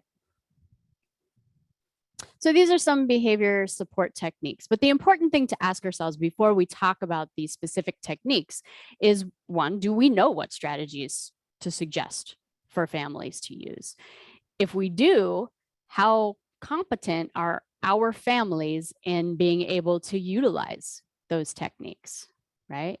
And what does that technique mean to you? How are you able to teach families how to do it? Right? These are all tools in our toolbox that we need to be able to have and be able to utilize and be able to teach our families how to utilize, because you're not always going to be in that family's life, right? And do we want to always be in that family's life? No, eventually we want people to be self-sufficient. We want them to be able to manage challenging behaviors. We want people to be healthy enough so that they don't need ongoing services, right? That's the goal. It's not to have families be dependent on us because we're the only ones that hold the information. We want to make sure that families have that moving forward. So, are we educating families? Are we utilizing skill building, doing coaching, all those kinds of things? Next slide. So some of the behavior support techniques you can use with kiddos, and I'll use some of the examples from my own experience as a parent working with my child, is managing the environment. Similar to how I talked about when my son was in crisis, I managed the environment by getting my other son and my daughter out of the room, right? If there's any potential things that could be used as a weapon, they were removed or taken away so that we couldn't you couldn't utilize that as a weapon or something to throw or what have you, right? That's about managing the environment, really identifying what could potentially be utilized in terms of objects. If there is a place maybe that is more appropriate to be able to do an intervention, if you can move that person to that environment, that would be helpful. It's conducive. that is something, that's what managing the environment means, right? Prompting, giving prompts. So for my son, prompting him visually is extremely important. And that's a way basically you're telling the child or telling the family what you want them to do. It can be a verbal prompt, like for my son with transitions, okay, 2 more minutes on the iPad and then we're going to start getting ready for bed. Okay, that's a verbal prompt. I told him, I prepared him for that transition, right? That's extremely important rather than like, oh, time for bed, take the iPad. Okay, because that's the quickest way to get a situation to be escalated for us, okay, as a family. So we know that we have to give verbal prompts, also giving nonverbal prompts. So as we were potty training my son, which was a difficult challenge, and he was in a pre-K class, and they were really good. It was an all-inclusive class. So there were some kids that had developmental delays and there were other kids that were typically developing. And they used cards. Okay, so it was a visual cue. And it was, they would just show him a picture of a toilet, right? And that would prompt him and he would know, I have to go to the bathroom, okay? But it was a nonverbal prompt to help so that some of the other kids didn't hear what you were prompting the person to do as well. And it just looked that they were like, oh, he goes to the bathroom by himself. Okay. And so it gave him confidence as well. He didn't feel shamed for the fact that he wasn't potty trained at that time. Okay. Does that make sense? Hopefully, give me a thumbs up if you're following me so far. All right, good. Thank you. Thank you for that. Planned ignoring. So planned ignoring is a technique used basically to extinguish a behavior, right? Planned ignoring is not just ignoring a behavior haphazardly. It's about ignoring a behavior that you want to stop. So a lot of times it might be kind of silly behavior, like extraneous behavior that doesn't really, it's just meant to get attention. And so you want to ignore that so that the behavior will be extinguished and stopped. If you do not reinforce it, it won't continue, right? That's operant conditioning. That's kind of the principle there. And so what you don't want to ignore is something that where there's actually an emotional need that they need fulfilled. Those are not the kinds of things that you want to ignore. You want to pay attention to those. So it encourages them to share those feelings when they feel afraid. You want to make sure that you pay attention to those if there's an emotional need there. Okay. Deep breathing. I use this one with my son a lot. You know, when we started therapy, that was 3 years ago. He's now 7. He's starting to be titrated off of ABA therapy. And one of the things that we've started doing is taking him to swim class as an opportunity for socialization. He loves to swim. So it's really good social interaction for him, and to be able to, you know, listen to the coach in terms of what they want him to do. It's good practice, right? So it's therapy without being therapy, right? So he goes to swim class, and sometimes he gets overstimulated by everything going on. I will tell you, there's about, 50 kids in this humongous pool that they have, and there's different lanes, and he's in one lane for his class. But there's, a million other things, other stimuli going on around him, and he has to focus on his one lane. And so the first time we went, it was completely overstimulating for him. And the next time we went, I prepared him because I didn't even know what to prepare for. The first time we went, I had no idea. I didn't know what it was going to be like. And so the second time I said to him, Lorenzo, I said, if you start to, get anxious, or if you see me go like this to you, again, a prompt, right? I'm behind the glass. I'm not anywhere inside the pool area. I'm behind the glass, but he can see us because he likes to we do this. If he's doing well, he wants to know, and he goes like this. And so we have to do it back to him, right? To show that he's doing well. If we need him to calm down, I give him the prompt of this. That just means take a deep breath. And he has started doing that, and you can see him visibly go as he's sitting there at the edge of the pool, right? And so those are prompts that I use with him. Deep breathing is helpful for him to calm down. So those are all good behavior support techniques. A caring gesture. I care about you, and this is why I'm telling you this, right? So making sure that the person feels cared for, maybe it can even be, hand on the shoulder of, oh, that must be really difficult. I really care about you. This has to be hard, right? That kind of thing. That's a caring gesture, pretty simple.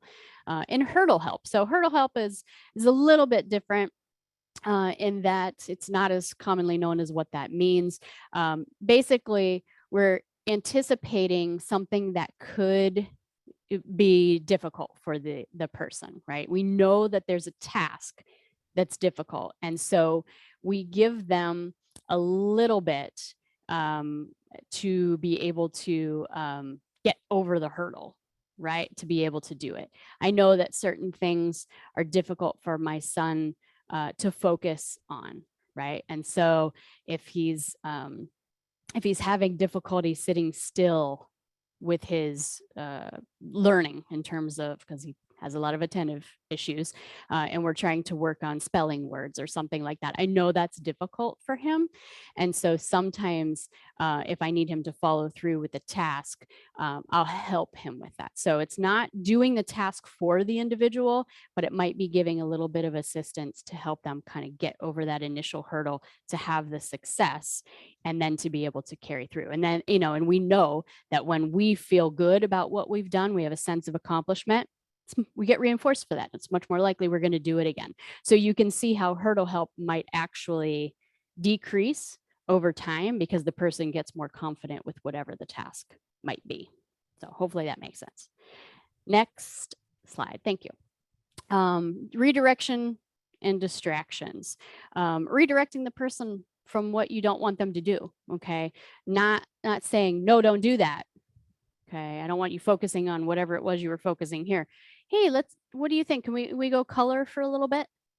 Okay. Kind of getting the person who is, focusing on something that you don't want them to focus on, kind of redirecting their attention to something else you do want them. So if they're engaging in a behavior you don't want them to engage in, let's kind of redirect to an actual appropriate behavior we want them to focus on. Okay. And removing from the area, we already talked about that one. That's fine. Proximity. Proximity is being close to somebody, right? And so sometimes people just want, especially for my son, they are, he's very much an attention seeker. Like he likes to be next to me. And sometimes if he's having a difficult time, I just go sit beside him. There was a time in therapy when he was, he did not want to engage with the ABA worker that was there at the house, and he kept avoiding. So that's one of his things. He will avoid what he doesn't want to do. And so he'll go to a different part of the house. And he was sitting on the steps and he was pouting and he was kind of like, tantruming and throwing his arms on the stairs. And so I just went over, I didn't say a word to him. I just went over and sat down beside him. And he kind of just, scooted over a little bit to me and just kind of put his thigh up against mine. And he knew that I was there. And that was reassuring to him, and when he was in a place where I could say to him, hey, it looks like you were having a little tough time there. What happened? He was then able to verbalize to me that he didn't want to do whatever, the therapist wanted him to do. So it's a good tool to use. And then time away, having some distance. Sometimes it's okay to, if somebody is the source of some escalating behavior, it's okay to ask the person, to have a time away, and let's focus on this. And do you need a break? That was a big thing for my son. He needed to say, like, I'm overwhelmed, but he doesn't have the vocabulary to say that, right? Like we do as adults. So it was important for him to learn that I need a break. I need time away. Okay, so those are good techniques to use. Next slide, thank you. So important, again, active listening, we talked about it. Make sure you listen to the child, give them the time and the space to explain. Sometimes they don't have the verbalization to be able to tell you exactly what is wrong for them, right? Children and adolescents, their prefrontal cortex is not fully developed, right? They don't necessarily have all those executive functioning skills to be able to make good choices. And so for us, sometimes we're like, why would they do that? That doesn't make any sense, right? Well, for them, it does because their brain isn't fully developed. And so we have to give them the time and the space to talk about what's going on for them, how they're experiencing emotions, and how we can help them, right? And so we want to encourage that behavior. If there's objects around that they're throwing, I said controlling the environment, remove the object, get rid of the object. If the child's hitting others, like when I was talking about my child trying to kick at his therapist, all his therapist did was take a step back and move away. Didn't try to stop the behavior, didn't put hands on or anything like that, just moved back, took a step back. And if they're kicking the wall or kicking, punching, whatever, the wall or inanimate objects, let them do it, right? We talked about that, the people are the important things here. We want to make sure we keep people safe. But if, it's an inanimate object, we don't do anything. If they break something, if they kick a hole in the wall, there might be a consequence later on, but in the throes of a crisis, the important thing is to de-escalate the situation first, then we can deal with the consequence later. I see that a lot with parents working with families. They want a consequence in the throes of whatever the situation is. It just continues to escalate the situation. Doesn't mean there won't be consequences later. Okay, so that's an important piece. We just want to get the person back to a rational state so that then if we need to implement consequences, we can do that. Okay, hopefully that makes sense. Next slide. So after a child de-escalates, let's talk about what happened, right? The crisis planning. What were the events that led up to the situation, right? So in this example, can you tell me what happened? Okay, the kid says, I was upset that my visit with my mom got canceled.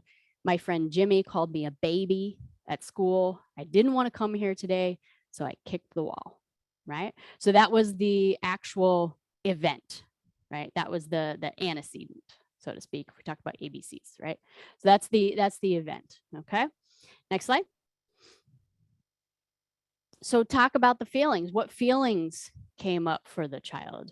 Wow, that sounds like a rough day. What were you feeling when you were kicking the wall, right? Child says, I was upset. I was angry. I was mad. I got called a baby at school. My mom, I can't see my mom. I'm mad about that. Okay, so we identify the feeling that's associated with the precipitating event. Okay, next slide. Then talk about the behaviors. Okay, so you had this precipitating event, there was feelings about it, led to a behavior, right? So when you got angry, you kicked the wall. Yep, kicked the wall. Was mad. Okay, next slide. And then what you can talk about what could have potentially been done differently, right? So I know you were really angry and you kicked the wall, but do you think you could have done something differently? Maybe I could have yelled and screamed. I could have told somebody how I felt, right? They identify an alternative behavior that they could have exhibited. So this is where we start to see, some coping skills, learning about different coping skills. What could we do differently? That sounds like a viable option. Who could you have potentially talked to, right? So we're identifying a support. So that's helpful in a crisis plan. I can identify who could be somebody else that, well, I could have talked to my teacher, or I could have talked to my coach, or maybe my grandma, right? Could identify that. And that's part of the crisis planning, just like Nick talked about. Okay, next slide. Okay, how can adults help kiddos, right? So seeing the incident, whatever it was from the child's perspective, take their kind of lens. What is going on for them? How might we have felt as a child as well if we had a similar experience? The internal reflections of their own feelings and behaviors. Again, we talked about the trauma that families have experienced in their history and how they take that forward, right? So having families and parents reflect on their own thoughts and feelings while the child was in the throes of a crisis. How does that look for them, right? Obviously encouraging kids to be responsible for their own actions. Obviously, if in the event that we talked about that property damage occurs, they kick a hole in the wall, they got to be responsible for that now, right? There was an adverse outcome that happened. So how do we help them understand that they're now responsible for everything that they do, right? So encouraging that, reminding the person of the relationship that you have. I love you very much. Okay. And showing that you care, right? So I love you very much. And so it's really difficult for me to see you go through this. And I really want to help you. Okay. Reminding them that they have a relationship and that they can work through it together. Okay. Ask them what happened. Don't assume you know what happened. Listen. Right. That's the big one. Statements of understanding. So looks like you had a tough day. Ooh, I see that you're looking upset. Can we talk about what happened? Okay, so identifying those early warning signs potentially that could cause a crisis later on and intervening in that early stage to try and make sure that we don't have a full-blown crisis situation. And then give them choices. That was a huge thing for my son, giving him choices. When he was little and we would take him anywhere and we'd tell him to go get his shoes on, that doesn't seem like a outlandish request, right? Go put your shoes on, we gotta go out the door. That could just completely put him into a meltdown, right?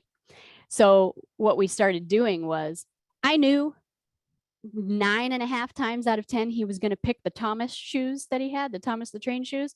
But I'm going to hold up a pair of Thomas the Train shoes. I was going to hold up a Paw Patrol shoes and say, which shoes would you like to wear?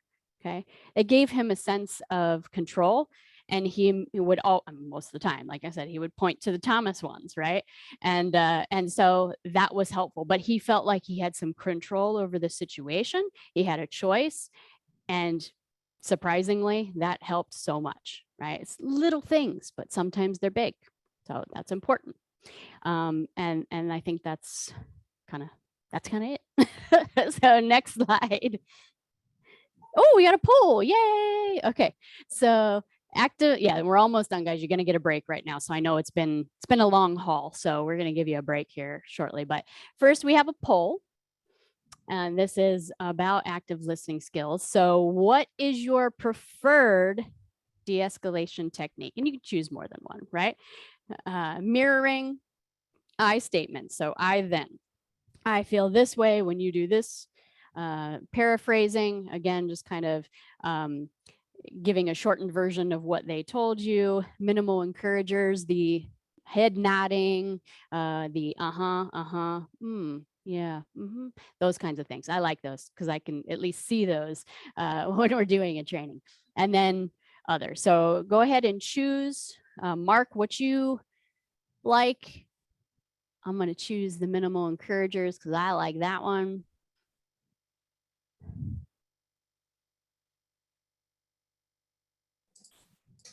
We're almost at 80%, so I'll close it in another couple seconds. All right.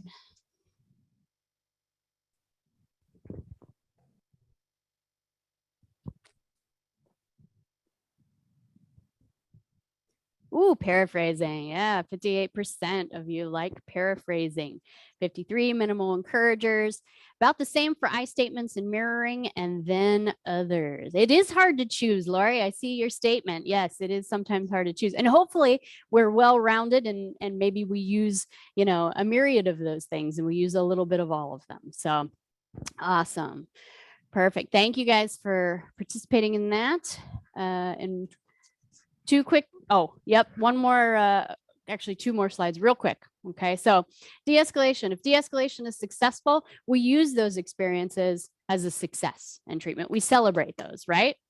And the reason being is that you get through it together, right? We get through the de-escalation experience, the person calms down. It should be used as success in treatment, not only for them, but for you as well, and for the family. That if they learn how to de-escalate in their natural environment, that's a tool and that's a step to continue to build upon. That's a big one, right? Want to make sure we praise the person for that. Wow, you got through that, right?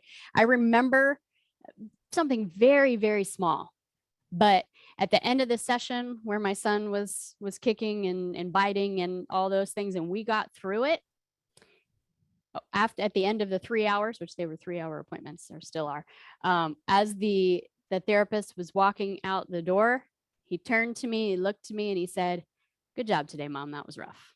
Okay. That felt good, right? It was like, oh yeah, and it just kind of like, oof, that it was hard, right? And it's hard for our families. And so we want to make sure that we're praising them, that we are reinforcing that behavior, that they know that they did something good to try and get their family moving forward. So, and as we do that, and we get somebody through a crisis situation, it just makes the bond that much stronger. When you go through a crisis together, there's lots of studies about people who go through traumatic events together, right? And there's this enhanced bond. And the same thing in crisis situations. It'll make the therapeutic alliance that much stronger, and it will be a success and a tool for the future for the family. Okay, next slide. And key concepts of a crisis. This one's really short, but it just shows the cycle of crisis. Crisis can be a cycle. There's a trigger, there's some type of incident, there's a response that we need to intervene with. Then the crisis kind of diminishes. There's a sense of relief. There's kind of this normalcy period. And then sometimes the old patterns start to emerge again. But usually what happens is that you can be prepared, and you see, especially if you're using crisis plans, and you can see those antecedents for the crisis much more quickly. You can intervene, and then the cycle might be quick. Okay, so it's important to keep an eye on those things and to ensure that we're learning from every experience. Nick talks about don't let a good crisis go to waste, right? We want to make sure we learn from those experiences, and that can help us build for the future. All right. I believe with that, it takes us to a break. All right. So we got about 10 minutes. Sound good? Does that work? 10 minutes? 10-minute work. So we'll come back right. at 11:01. 11:01. Perfect. Synchronize our watches. And Or, we have a few questions. So we can 8:01. go through them when we come back. Okay. Okay. Sounds good. Thank you.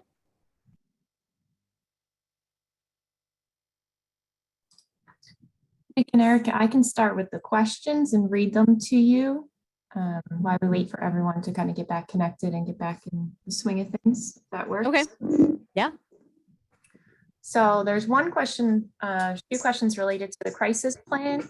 So what should be done if crisis situations is neither measurable or always different each time it occurs?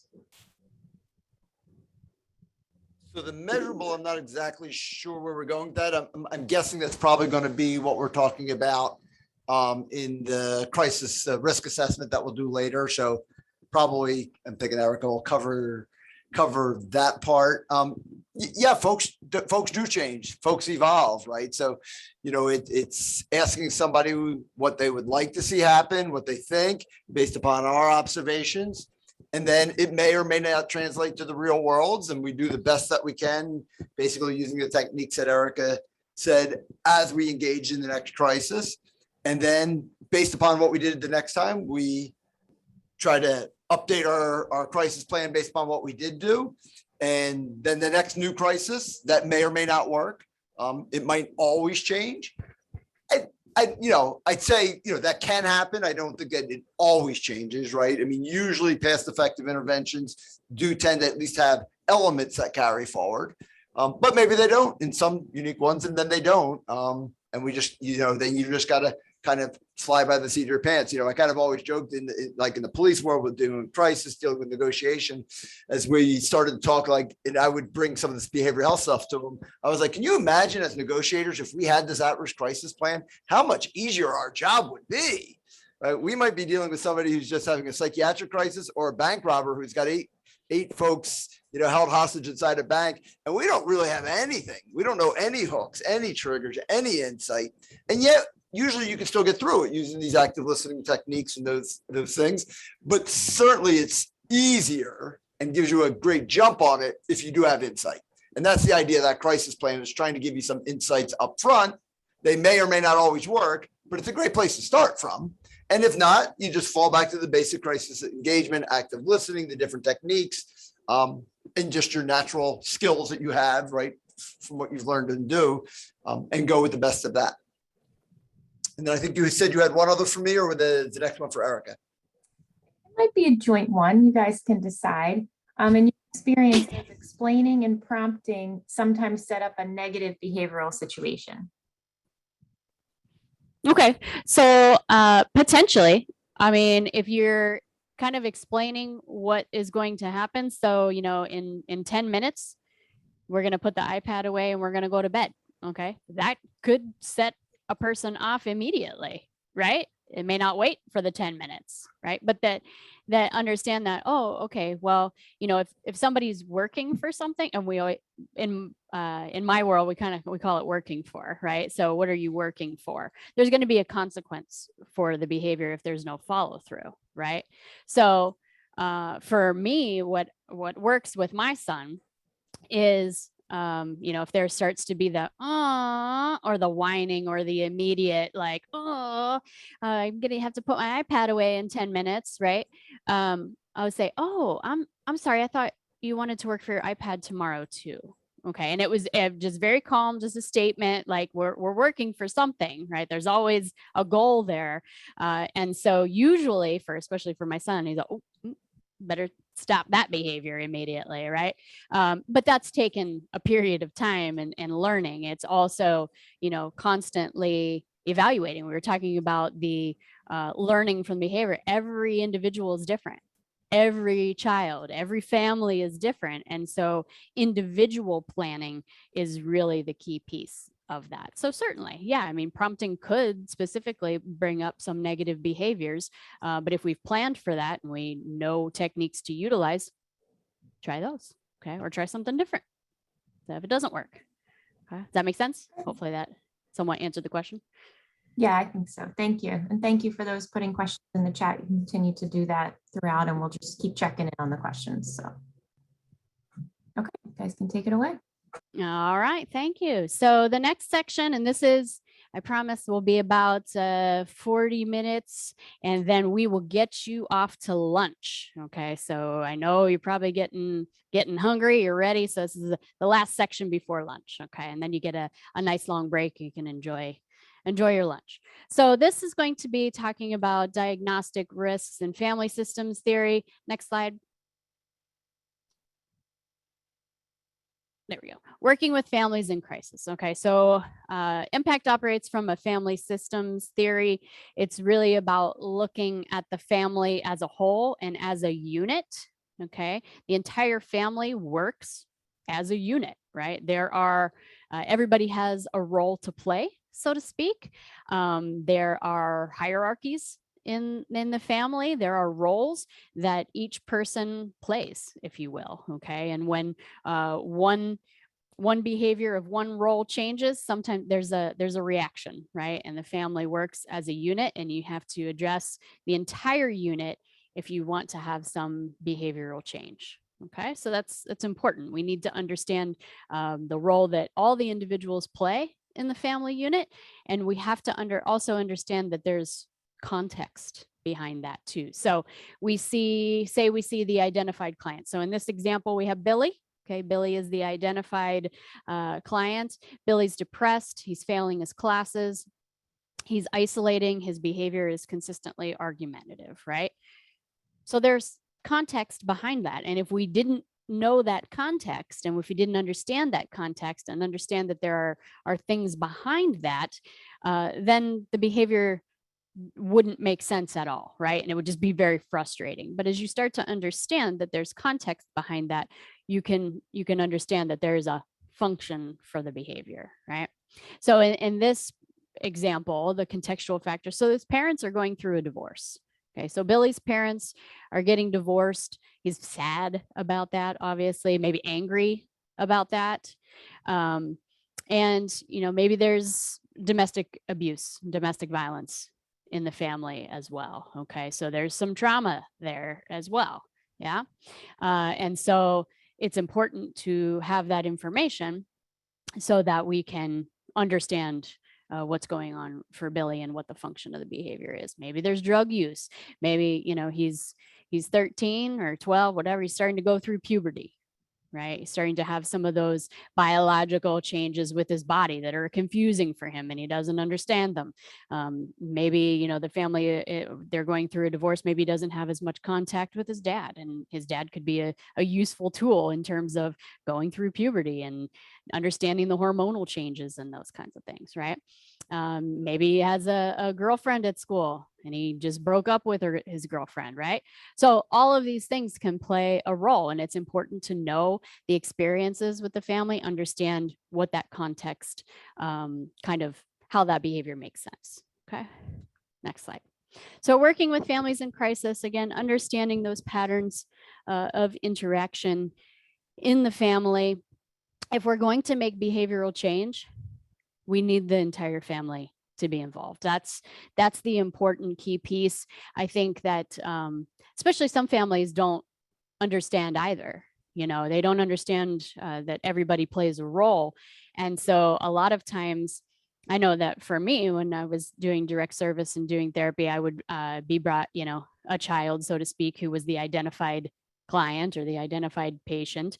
And it was kind of like, fix my kid, right? That was kind of the general message, was fix my kid.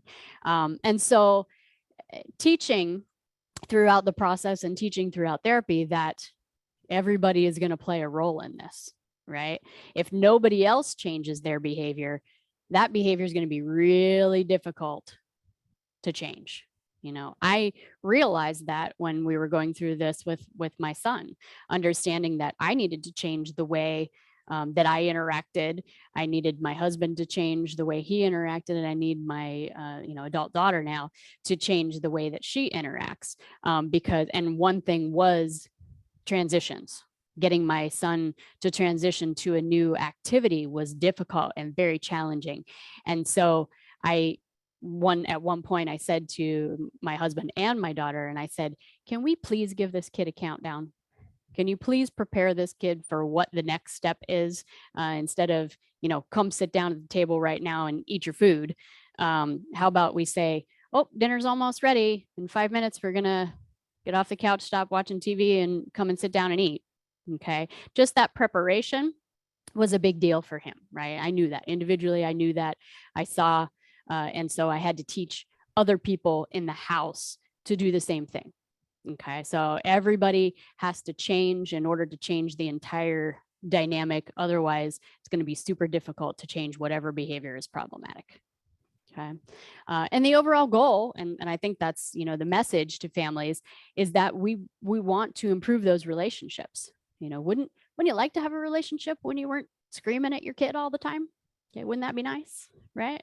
So it's kind of important that we kind of set that context for families as well. Okay, next slide.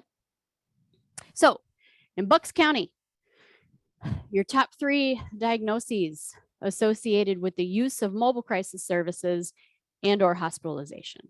Okay, so we have major depression, bipolar, autism, and IDD. Okay, intellectual or developmental disability. And All right. just a hint, that's a post-test question. Oh, look at that. So, You got bye-bye. the answer. He's cheating. So, but those are the top 3 diagnoses that we got this straight from Bucks County. So this is some of the things that we're going to talk about are basically for these three categories. For the young adults, 18 to 21, psychosis, schizophrenia becomes increasingly relevant. We know that that tends to be around the age of first onset psychosis, right?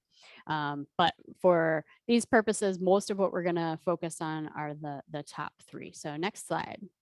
So special considerations. So for individuals who have depression, what is depression categorized by, right? We have these extreme lows. So lethargic kind of, as Nick talked about, you know, I just don't seem to have the motivation to get up in the morning. Okay, there's this low kind of feeling, the melancholy kind of mood. There's this video in mental health first aid. I always think about the woman. Her name is Alice in the mental health first aid videos, and she talks about feeling like she had lead in her feet, that she just could not move. She couldn't get herself off the couch, and so that's an experience for individuals who are experiencing depressive symptoms. There's low motivation. Excuse me. They're withdrawing, perhaps there could be some withdrawal from family, from friends, from activities that they used to enjoy doing. Right. So anhedonia is a topic that's Nick's favorite word. So loss of pleasure of things that used to be pleasurable to someone, that is a category a symptom of depression. Lack of hygiene, maybe they're not taking care of themselves, not attending to their daily living. That could be their own personal hygiene as well as functional daily living skills like keeping their house or their apartment clean, right? They're not able to do those normal daily living skills. Maybe they don't eat because they just don't have the motivation to get up and get some food from the refrigerator, right? They're not taking care of themselves. They're not showering, not shaving, those kinds of things. So I asked Nick, should I be worried about you? But now I know. Now I know with retirement, he grows a beard. So I'm like, oh, okay. Well, that's good to know. And so then, there could be also obviously a risk of suicide. We know individuals who have are diagnosed with major depressive disorder, they're at increased risk for suicide. So we always want to make sure we're paying attention to that. When we get into risk assessment, we'll really talk and really focus about the risk of suicide there. And there might be some alcohol and drug use to try and combat those symptoms. We know there's a lot of folks out there that are trying to self-medicate, right? If I feel anxious, I'm going to drink alcohol or use marijuana to try and calm myself down, right? If I'm super low and I'm depressed and I don't feel like I have motivation, maybe I'm going to go, smoke some meth. It gives me motivation, and I actually have a lot more energy that I can go do things. Okay. Or maybe I'm going to use cocaine or something, another stimulant to try and get myself motivated to go do things. We know that doesn't work long term, obviously, but it's a short-term fix. It's immediate gratification. And in the short term, they feel like it works for them. Okay. So those are some, symptoms, signs, things we need to pay attention to for individuals with depression. Next slide. So the coping skills, de-escalation techniques with people who are experiencing depression. Okay. We want to make sure that we're talking to them in a non-judgmental tone. Okay. It's not what's wrong with you because you can't get out of bed. Okay. It's not that kind of, and I'm sure in their personal life, they may get that a lot. Okay. They might get that a lot from families, from friends. What's wrong with you? What are you doing? You're laying in bed all day. You don't go to work anymore. What's going on? So from the professional side and those who are working with those individuals in a crisis situation, obviously that's not what they need. Right. So we want to make sure we speak to them in a non-judgmental tone about what they're going through, making sure that we're using those active listening skills. And it can be tough. I will tell you that some of the most challenging clients that I worked with was working with, there was a group of, it was women, actually, it was a women's group specifically. It was a mood group, right? And it was individuals that had depression, that had some anxiety, and it was to teach them coping skills. And working with that population, I felt like it wasn't my niche because it could sometimes be, it could take a long time for their story to kind of take place because of that lethargic kind of mood. And so it took a lot of patience, right? And so that was a skill I had to build because I was used to working in crisis situations and kind of having that high paced kind of thing. I was a crisis junkie, if you will. And I liked to work with individuals. I liked the substance abuse arena. And so that was kind of my thing. I had to learn how to be more patient and let the stories develop, and let the individuals feel like they were heard and that they were safe to tell their stories. So getting to eye level of people. So if, you know, somebody's on the couch, is there a safe place to potentially sit to talk to them rather than talking down at them? If it's safe to do that, you know, you might want to sit down with them. And obviously assessing for suicidal risk, as I said, we will talk more in depth about that. Actually, we'll talk a long time about that when we go over risk assessments later on today. Maybe too much, I don't know.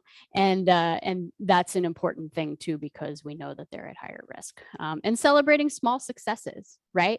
For a lot of people who have depression, they feel like the world is just so overwhelming and there's so many things that they have to do, and they easily get overwhelmed by all the things and all the tasks that they have to complete. And so even small successes and small incremental changes, we really need to make sure that we are reinforcing those and celebrating those, so that the person gets that reinforcement and feels like, oh, okay, you know, I accomplished this little task.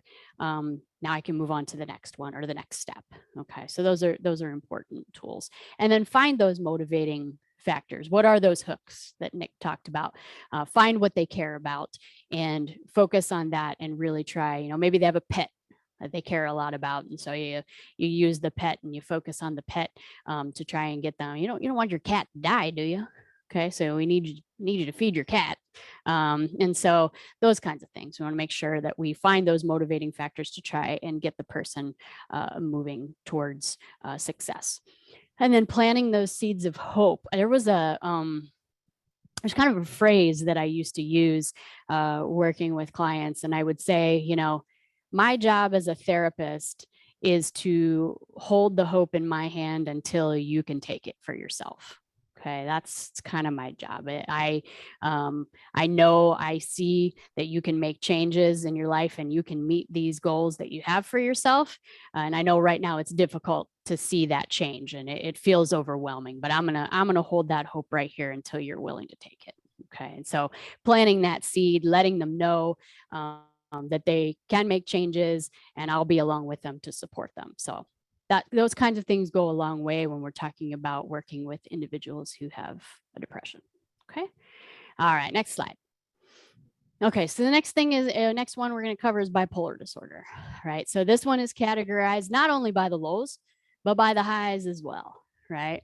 And so there sometimes is this, not only do you have all the things that we just talked about with depression, but you also have this extreme behavior. Right. So that could be risky behavior, impulsive behavior, that could be sexual in nature, it could be gambling in nature, it could be lots of things, spending lots of money, you know, going out and having multiple partners in risky sexual situations. Again, there's that risk of suicide as well. And they may be utilizing alcohol and drugs. Those are all considerations that we need to take place, right? And what is mania? What does that look like? Characterized by pressurized speech. Actually looks like Nick, if you want to think of it that way. Oh yeah, you're hypomanic, not hypermanic. Sorry. So could be characterized by really rapid speech. Again, really extreme behavior. They look really, really high. It's euphoric, right? There could also be these grandiose ideas of all of these things that they're going to do. And so that's what that looks like, right? So what are some ways, coping skills, de-escalation techniques to use with people who are experiencing mania? One, speaking very softly, very calmly, okay, to kind of counteract that high speech, high pressurized speech. We talked a little bit about that earlier, and when we talked about the active listening and the changing your speech pattern to try and bring the other person down, right? So we want to very calm, very soft, to try and bring that person down. We want to model that behavior, right? If they are pacing back and forth, because sometimes, with not only is it the speech, but it's also the body movements, there's a lot going on, right? So we got Nick, he likes to pace, he likes to run around my office as he's presenting. Let him do it, right? If it's safe for that person to do it. If they need to pace, if they feel like that makes them more comfortable, let them do it. There's nothing wrong with them doing that if it's safe, okay? Be concise, be simple. Don't give them multi-stepped directions, right? Give them one direction at a time. Be very simple about it. They're much more likely to pick up on that than if you did a long diatribe, right? So that's important. And again, assessing for suicidal risk, always important. That's a constant thing throughout. I think you'll see that as a theme throughout this training. You always want to make sure you're assessing for risk. Removing items. So we talked about being sure that there's no weapons, right? If there are things, if there's, I don't know, like a knife, in a kitchen, make sure it's not there. You're not going to get a knife chucked at you, right? Make sure that all those sharps or those objects that are heavy that can be picked up and thrown, to the extent that you can, try and remove those. Setting limits for the behavior. It's not okay. Oh, you're getting a little too close to me. I feel more comfortable if you were another foot back. You can set those limits, right? And then offering choices. We talked about that before. You can do this. You could stand over here. You could stand over here. Which would you prefer? Okay. I can't have you standing in the street, but you could stand over here on the sidewalk or in the grass. What do you want to do? Okay. And give them that option, and consistently offer the same message, right? It might sound overly repetitive, but being consistent with your message is important. They may not be hearing it the first time you said it, so it may take a while for it to sink in for them, right? So those are some good tools to help you utilize. Okay. Next slide. Paranoia and psychosis. Okay, so this one is interesting. Establishing trust. Using we or us, all-inclusive language rather than you, okay, is important for gaining that alliance with the individual. It's important that we allow them to talk. Sometimes they have some bizarre delusions, right? It's not our job to try and talk them out of that delusion. We may think it's a delusion, but to them, it's extremely real. Absolutely. Do they hear the CIA in their voice or in their head, and they think that, somebody's telling them that they have to, whatever, I don't know, I can't even think of an example right now, but that is, for them, the experience is extremely real. Don't try to talk them out of their delusion, and you'll get further, trust me, because there will always be another answer. You think you have a reality-based justification for something, they'll come back with something else, right? To combat why that didn't work, right? So keeping calm, again, always keeping your voice calm, keeping them engaged so that they're not focused. They're not focused on the voices. Sometimes when you're dealing with individuals who are experiencing psychosis, they're responding to the internal and external stimuli, right? There are internal stimuli. They are not focusing on the external stimuli, which is you. You're not listening to what you're saying. They're listening to what's going on in their head. And so therefore, think about, I don't know if any of you have ever done the hearing or in your voice activity where you wear the headphones and somebody's, talking in your ear in the headphones, but you're still trying to focus on the person who's asking you questions. It is extremely difficult to be able to fully attend to the person that's in front of you. So imagine if you truly were hearing internal stimuli, how difficult that would be to be able to focus on both, right? And so it might take a little bit longer. You got to be patient. You got to give them time to process the information that you're asking for, okay? So if you realize that they are responding to internal stimuli, you can also say to them, hey, Joe, I know it's really tough, but can you focus on me for a little bit? I know other people are talking in your head, but I need you to focus on me. It's okay to say that, and give them time. That's the important part.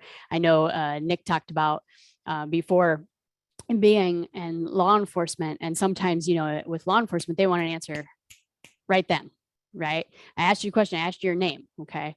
Well, if they're already listening to somebody else, they're not even hearing what the question is for them. So hopefully I beat that horse enough. So determine if they have treatment, if they're on medications, and come down to their eye level as well, if it's safe to do that too. Sometimes it's not, and that's okay. But if you can get on their level, it's always helpful. So I think that's it. Okay, next slide. Special considerations for anxiety disorders. Okay, so could be characterized by somebody who has panic attacks, right? They have intense anxiety attacks where they can't breathe, they can't focus, they can't really function. Their palms are sweaty. They feel like they're going to die. Actually, it feels like a heart attack, right? It's characterized by extreme worry about sometimes very general things. They catastrophize about things that are going to happen in the world. They could be very irritable, could be extremely angry. That's how it could come across. They can't focus, okay, because they're too focused on what's going on in their own body. They get anxious about doing other activities. Okay, so they avoid those specific activities because they're anxiety inducing. So maybe they won't go out of the house, okay, which I think, maybe even with COVID, this is even more important as we start to transition back to society as well.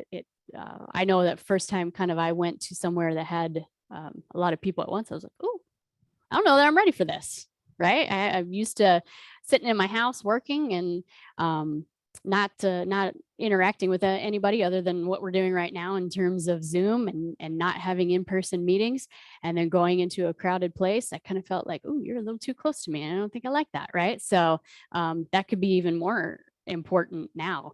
So perfectionism, constantly the desire to make sure everything is perfect, which we know that nothing is perfect. So there's always going to be constant disappointment, right? So that's some of the things that they may experience. And then there might be some chronic pain related to constant anxiety. I know when I'm stressed out, I get a headache, right?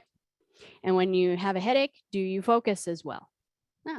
Actually, yesterday I woke up in the morning right before we did another training, and I had a horrible headache because I didn't sleep well the night before. So I had to, take a bunch of Advil and feel like I could actually complete the training with not too much problems, So those are some things you could consider when working with somebody who has anxiety.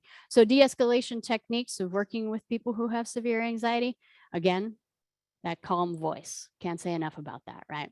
And giving the space, again, if they need to pace, let them do it. If it's safe to do it, right? You might be so anxious they just, and they have to pace back and forth, right? That helps them kind of get that anxious energy out, right? Let them do it if they can, just make sure you give them enough space to be able to do it. Sometimes they don't want you anywhere near them anyway, right? So you need to back off and give them that time and give them that space. Ensure their safety, obviously. That's a big one. We don't want them, walking in the street, of course, but allow them to have somewhere that maybe they could pace back and forth. Again, being patient, giving them time, awaiting their answers. It's difficult for them to focus on what you're asking. They're so focused on what's going on internally and what they're experiencing in terms of the physical symptomology that it might be difficult to focus on what you're saying. So be patient. You can ask the question multiple times. It's okay. It might feel repetitive, but they may not have been hearing you. So that's okay. Practicing the deep breathing. I talked about that with my son. That's important for him. It's important to practice that deep breathing. If he can just look at me and I say, and He can take a deep breath. That helps, right? If you're constantly in fight or flight and all the blood and everything is rushing to your extremities because you got to go, it's not going to be in this rational part of your brain. Your executive functioning is going to be off, right? So deep breath, get that oxygen flowing to your brain, can help get back to that rational thought. Muscle relaxation, it's always a good tool. And it's always a good one to obviously practice before somebody is in the throes of an anxiety attack or in the throes of a crisis. We practice those skills beforehand. That can be super helpful so that they understand what that muscle relaxation is. Progressive muscle relaxation can be a helpful tool for people who have anxiety, as well as guided imagery. I used to have folks that I worked with in therapy, and we would use guided imagery. I would tell them kind of a story that would be very relaxing. They could hear my voice. They were able to practice in a session so that when they were feeling that, they were recognizing the warning signs that they might be ready to experience a panic attack, they could call on that story and kind of remember what it felt like to be calm, and they could practice that. So those are some good tools. Next. Okay, so individuals in crisis, ASD and IDD, excuse me, stimming. In terms of behavior, could be rocking back and forth. For my son, when he was overstimulated, when we were at the pool, he was kind of waving his hands, this and that. It was a repetitive motion. And it's basically, you know, they're overstimulated in their body, so they're moving a lot so that they can, you know, get that behavior out, if you will, and it can relax somewhat inside of their internal processes. Some are self-harming behavior. Some kids will headbang, or they'll bite themselves. Sorry if I just messed my microphone up. Sorry about that. They'll bite themselves. Those are some self-aggressive behaviors, self-harming behaviors. They could be verbally aggressive. You know, they could be yelling, and that's, you know, something that they could be doing in public. Wandering. Some kids wander. They like to walk. I know I've heard actually several stories about some kids who have autism that, just like my son, love the water. And in Phoenix, we have we have a canal system. And it's probably not a year goes by that I don't hear about a child that either has autism or some type of intellectual developmental disability that goes to the water and then they end up drowning in the canal. There's something about that soothing. The water is soothing and calming, and a lot are drawn to that. So they'll wander, and obviously that's not safe, right? And symptoms can range. Obviously, there's a continuum with all of this. Could be very mild, could be very severe. So my son, in terms of the spectrum, is kind of on the moderate range when he first started. He's verbal, very high functioning in terms of his ability to do daily living kinds of skills. But in terms of his functioning and interacting and social skills, those were more poor, right? So it can be a range of symptomology for this. Next slide. Okay, so coping skills for this: looking for triggers, looking for warning signs, stopping the crisis before it starts. So for me, knowing what works for my son is really important, and obviously it takes a while. It takes a while to understand what can be a trigger for an individual or a family, and what kinds of strategies can we utilize to kind of intervene early on before it does get to that high crisis level. What works for the individual? A lot of people, my son, I talked about him being, he is a sensory seeker, and that he likes to be close to people, sometimes too close with strangers. That's something that we've needed to work on, especially women. He likes women. And so, he will get very close to people, or he'll get in their face. He is a sensory seeker. He will go in A department store, he likes to feel the textures. He likes that. He'll, go through on with a rack of clothes, or, he'll touch them. So that's the kind of experience he has. Some people are avoiders. They don't like to be touched, right? They don't like to be touched. They don't like other people touching them, don't like certain textures on their body. They have, they don't like tags on the back of their shirts. Very much different between the two. And there's different things that help different folks, right? The music could be a good one that's helpful, that might be soothing. Some individuals like that deep pressure, right? Like the deep hugs, that's why sometimes those therapeutic behavioral health holds work, because there's that deep pressure for the individual. Obviously, you're not hurting them, but there is that deep pressure that they enjoy.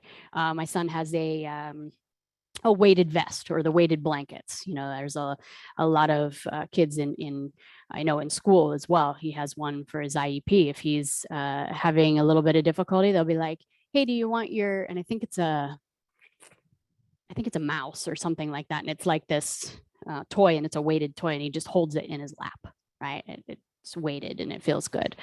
So that kind of thing. Rocking. There might be a specific person that the person gravitates toward. And, there was a teacher at my schools, hey, Miss G is going to come see you. There might be that reward that they can look for that might be helpful too. Okay. Therapy animals are helpful for some folks. Making sure they get proper sleep. It's important. Making sure they have their basic needs met. One of the biggest reinforcers for my son is snacks. He's a snack guy. He loves the snacks, right? And one of the things in his therapy that he works for are called tigers, okay? Because the kid likes Frosted Flakes. So he knows, and he sees those cereal box, it's Tony the Tiger, right? So he calls them tigers. He doesn't know that they're called Frosted Flakes. And he asks for tigers. So those kind of snacks, those are reinforcers for him. So when he finishes a task, we give him, some tigers. Here's your little bowl of tigers. Okay. And he actually has like a little Ziploc bag, and they ration it throughout the session. And that's super helpful for him. So super cute, tigers. And that's actually written in his treatment plan, which is funny. Like anybody else reading that treatment plan wouldn't know what the heck tigers was, right? But writing it in the person-centered language, super cute, right? And it's he knows what that means. I know what that means. And that's the important thing. That treatment plan and that crisis plan is important for the family. It needs to be written in their language so that they understand it. That's the important part. And then physical exertion. A lot of kids, they got the wiggles. Talk about getting the wiggles out, if they're in the classroom and it helps them to stand instead of, sitting, if it's not a distraction to the other kids, you can move them over and they can stand. They do, I know even during the classroom, they do yoga. Sometimes they'll do like the dancing, like it's just that kinetic movement. It's helpful sometimes. So those are some good things to try as well. Next. Okay. So in terms of de-escalation, the main themes, I think we kind of hit a lot. I don't know. Is there anything you wanted to add to the de-escalation pieces? No, I don't think so. I think it's just, it's kind of that common sense. It's slowing down. It's modeling the behavior you want. Think of the active listenings and the different techniques, those types of things. The biggest thing we see generally just across the board, not necessarily with you guys, but just in general, is folks want to go to problem solving very, very quickly to solve a solution. And sometimes that works, but a lot of times you just have to help somebody go through that emotional energy that they're at, right? They're still just not exactly at that point where they're completely able to cope or thinking rational, or whatever term you want to use, right? So sometimes it's just giving that a little bit of time to help get past that, which then allows for the problem solving, which inevitably has to come. Mm-hmm. And sometimes you can go straight into problem solving and it works and it's great, but sometimes you'll have to allow some of that energy to get dissipated, as you described, so that they're in a better place to accept some problem solving. And it's hard not the problem solving, right? It's the nail. why we love that Mhm. video, right? It hits so many different things. But hopefully eventually she'll let him take the nail out, right? Or look the nail. But she wasn't open to it right then. So you don't want to perseverate on the nail. Let's do the other things, and then that'll lead us to the problem solving. Right. So And I think you just weave the real life examples in. I think I all did. over it. I think so. I hope that, you can kind of see how some of these techniques can be used by looking at some of the real life examples that I provided. Maybe seeing how when we were going through our crisis situation, how maybe some of these techniques could have been helpful along the way to help dissipate either the length or even the actual crisis from happening at all. So luckily I can say that, we've learned a lot. We've learned a lot as a family, and these kinds of behaviors, they don't happen anymore. And that's an amazing thing. It obviously took time, took a lot of effort on everybody's part, and changing behaviors in all of us as a family unit. And and it's been helpful. So shockingly, we have lunch scheduled at 11:45, and I just looked down and it is 11:45. So we are exactly Ready. Can you hear me okay? Yes, I can. Perfect. Thank you, Leah. Yeah, perfect. And All then right, I think, so- Cal, when you're ready, you can move the slide forward. There we go. Perfect. So this next section is going to be about 50 minutes or so, 45 to 50 minutes, and we're going to be talking about risk assessment. I'm going to kind of lay the framework for you for the next section, in which we are going to talk about a risk assessment tool, and then we're going to practice with some exercises and some vignettes. So next slide, please. So the important thing to know when we're going through this section is related to the fact that all staff at all levels should be able to assess for risk. This is not just for psychologists, psychiatrists, master's level clinicians. This should be everyone. Everyone should be able to do this. As Nick talked about before, on our mobile crisis teams that we have at Impact, we do have master's level clinicians, but they are paired with either a bachelor's level staff or with a peer, or it could be both, right? And so it's not something that someone at any level can potentially do, having the correct training and the correct tools to be able to help them. And when we do, when we give our risk assessment tool as an example of what we use or have used in the past, remember that's just an example. So this is not the one we're saying that you're supposed to be using.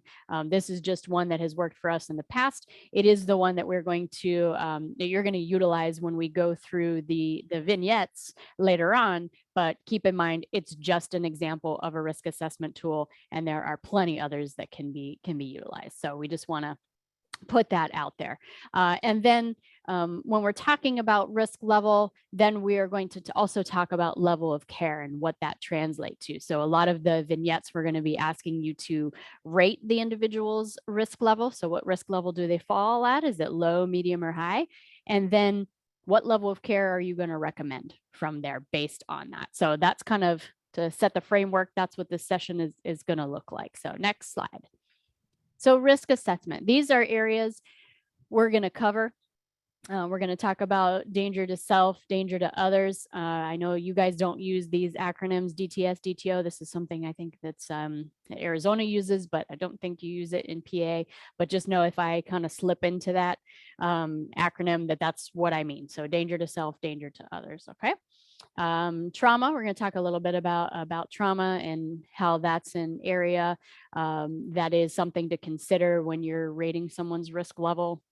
We'll talk about substance use issues, medical issues and concerns, an individual who's experiencing psychosis including command hallucinations, because that can sometimes put somebody at a different level if it's a command hallucination rather than someone who's experiencing a visual and audio hallucination where there is not a command given from the voice. Level of support systems, we're going to talk about that as a protective factor. Or could be a risk factor, depending on if there is a support system and if there isn't. And then their individual's willingness or ability to comply with treatment. We'll cover all those things. Next slide. So we're going to take a poll. Okay, so this is the first poll. Immediately out the gate, let's ask you a question. So let's launch the poll. And I hope I just gave the answer to that. So 1, you must be, oh, where did that go? Now I think that went away. I don't know if anybody else saw it. I'll bring it back. Okay. Okay, this is the suicide myth or fact. So number 1, asking someone about suicide will plant the idea or encourage them to kill themselves. That's question 1. And 2, how many times have you dealt with someone, a member who has died or who has attempted suicide? So you can answer those questions. I'll answer them for myself.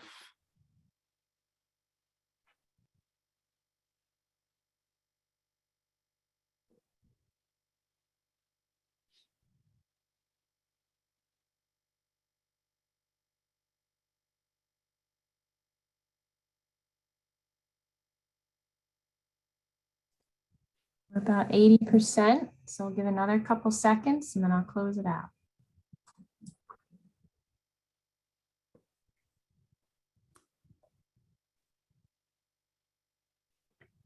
Okay, so the overwhelming majority said that it was false, that asking somebody about suicide will plant the idea or encourage them to kill themselves. Very good.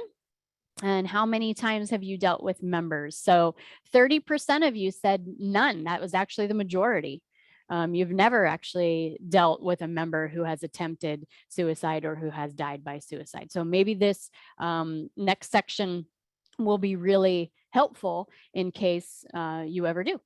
And then many times was actually the lowest. So from 2 to 5 times was only 18%. So hopefully this next section will be pretty helpful then. Okay, I'm gonna close that so I can see your faces. All right, so next slide.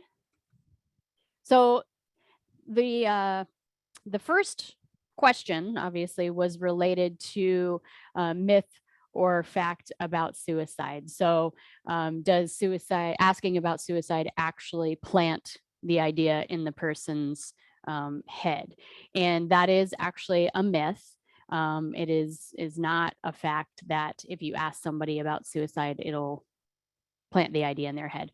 When I do training for CIT, I actually do CIT training, and I'm training law enforcement, I always ask that question, and it's, you know, kind of a mixed bag in terms of what I get. And I explain to them that it's actually, it is actually a myth. Actually, it does the opposite. So when you actually ask somebody about if they've ever had thoughts of suicide, it actually opens the door for them to actually talk about it. And the fact that you asked the question actually, and you're unafraid of it, and that's an important piece, which we'll talk about here in a second, that you actually used the word suicide. You didn't kind of dance around the topic of that word. It usually actually is an invitation for the person and allows them to feel more comfortable sharing. And so when you're asking about danger to self, and you're asking about danger to other kinds of behaviors, thoughts, etc., being direct is the best approach when talking about this topic. And, you know, is asking the question, have you ever thought about hurting yourself or others? Is that the same as have you ever had thoughts of suicide or wanting to harm anyone else? Are those the same kinds of questions? No, they're different, right? As a as a green therapist. And initially I was not, I can be very honest, is not a topic that I liked to ask about. I mean, it can be uncomfortable, right? And it can be scary to know what the answer is, because that means I got to do something, right? I don't know what to do. I don't know what the resources are. I don't feel confident in having this conversation with the person. And so when I initially started as a therapist, I would ask that the first question, like, have you ever thought about hurting yourself or anybody else? Well, that's much different than have you ever thought of dying by suicide, right? And so being very open with the word, it helps reduce stigma associated with the word itself. And that can, again, be an invitation for the person to understand that, oh, this person's not afraid to necessarily hear the answer here, and I can be honest with them. So probably in the history of never has somebody gone, oh my God, no, I did not think of that, but that's a great idea. That's a great option. I think I'm going to go with that one.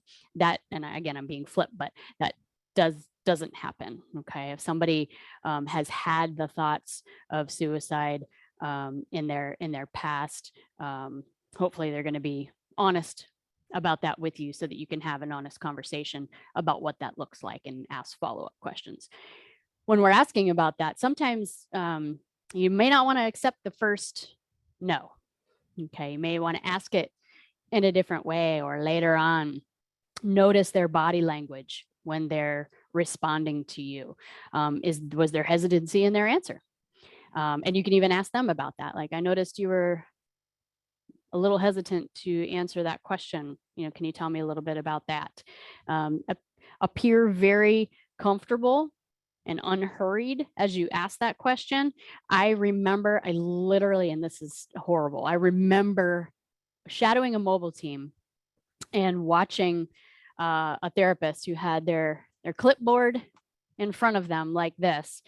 And this is what they said to the client. And I'll show you. Wasn't looking at the client, wasn't making direct eye contact, and said, oh, so you're not having thoughts of suicide, are you? And then they kind of like marked the no, right? Do you think that was an appropriate way to ask that question? That gave that client the idea that they weren't interested in hearing the response, right?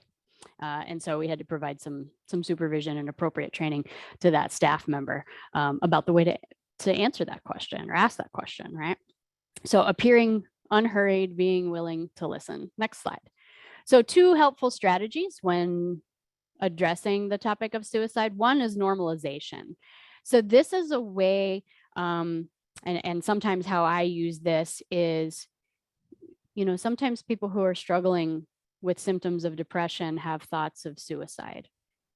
Is that something that you're experiencing or have ever experienced? Okay.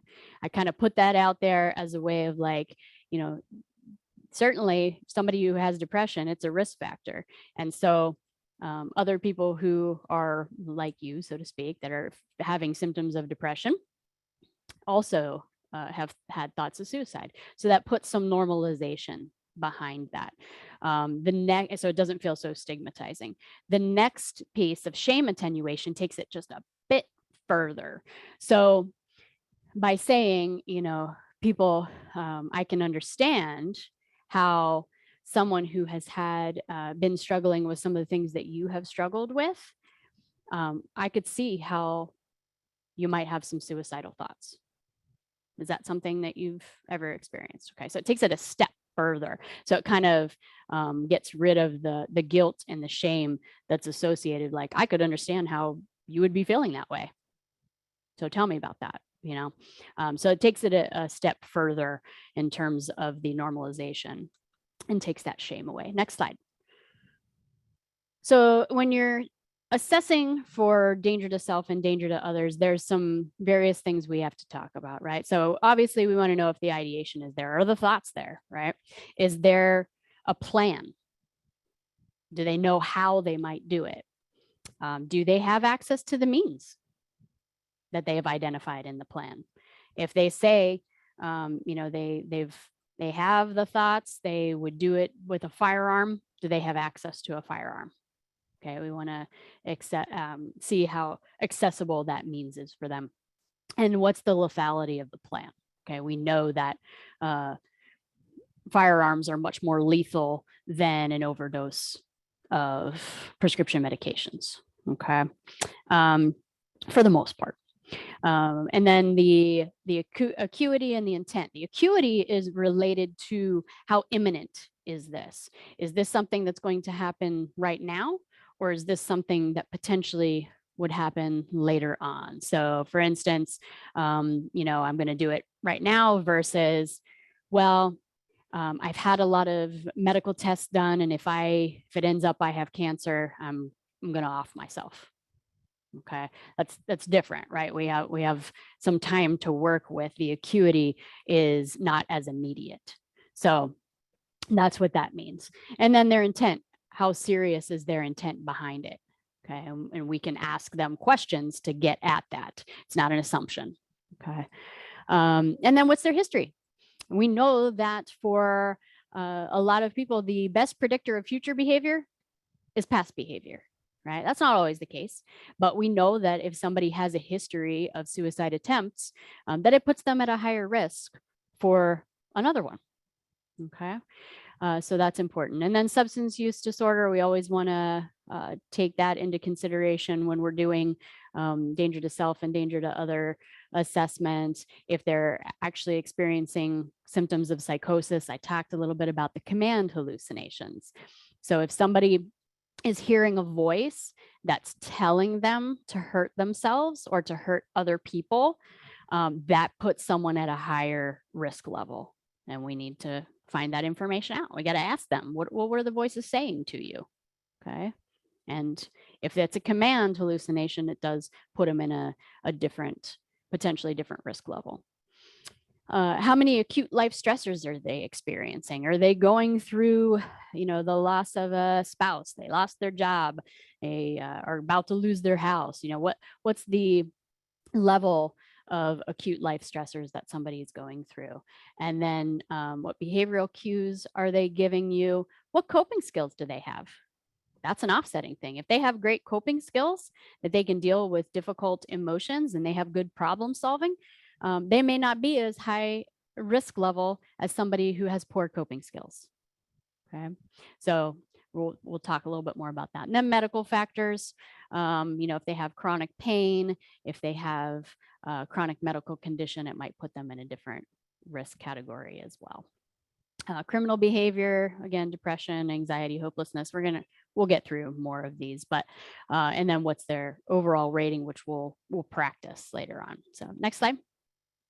So we know that risk factors for suicide, we know that having a family history of suicide increases the risk for people. Research shows this. Those who are bereaved by suicide are put at a higher risk level typically for suicide for themselves. Do they have a family history of maltreatment? Is there some type of trauma in their abuse or in their history? We know abuse can certainly increase the risk as well. Have they had previous attempts? We already talked about that. Do they have a history of mental health issues? Those who are diagnosed with mental health disorders, specifically some depression for sure, puts them at a higher risk level. Do they have a history of substance use? Hopelessness. So hopelessness, and I'm going to steal my own thunder basically by saying it now, but hopelessness is one of the number one kind of risk factors related to suicide. If somebody is not future oriented, they do not have hope for the future, that puts them at a much higher risk level. If they have losses, significant losses I talked about, and this could be by death, this could be a divorce. It doesn't have to be necessarily the physical loss of a person. It could be, that they have a breakup. There could be social isolation there. So kind of like what we're all going through right now. There's some isolation, and we have a lack of social support. And then maybe it's, with work or employment, they have a loss there as well. And impulsive or aggressive tendencies, Again, we talked about physical illness, situational stress. If they have easy access to the means, and I said it before, I'll say it again, if they have easy access to the means, it certainly puts them at a higher risk level. And if they are unwilling and or unable to seek help or get help, that also puts them at a higher risk level. Next. So these are the red flags. I sometimes talk about pink flags, which is kind of on the way up, but these are the in your face flags for risks of suicide. If they're talking about wanting to die, if they're having the thoughts or obsessions about just dying in general, if they are looking for a way of methods of dying by suicide. So I've had parents actually find on the search engines in their computers that maybe their child has looked up ways to kill themselves. And so, then they come and they're like, I don't know what to do with this information, help. And so we talk about that. Obviously, symptoms of depression, a drastic behavior change.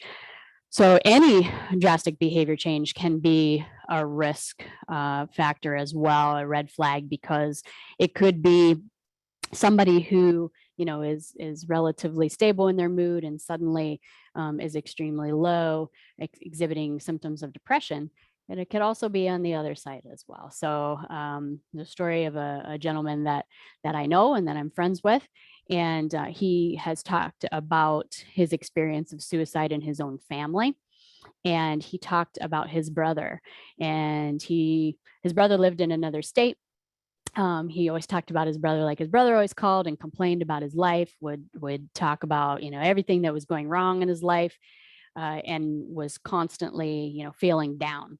And one day his brother called him and he was in a much better mood. He was very positive. He was talking about, how great he felt, how things were going for him. And he was just in a much more positive mood.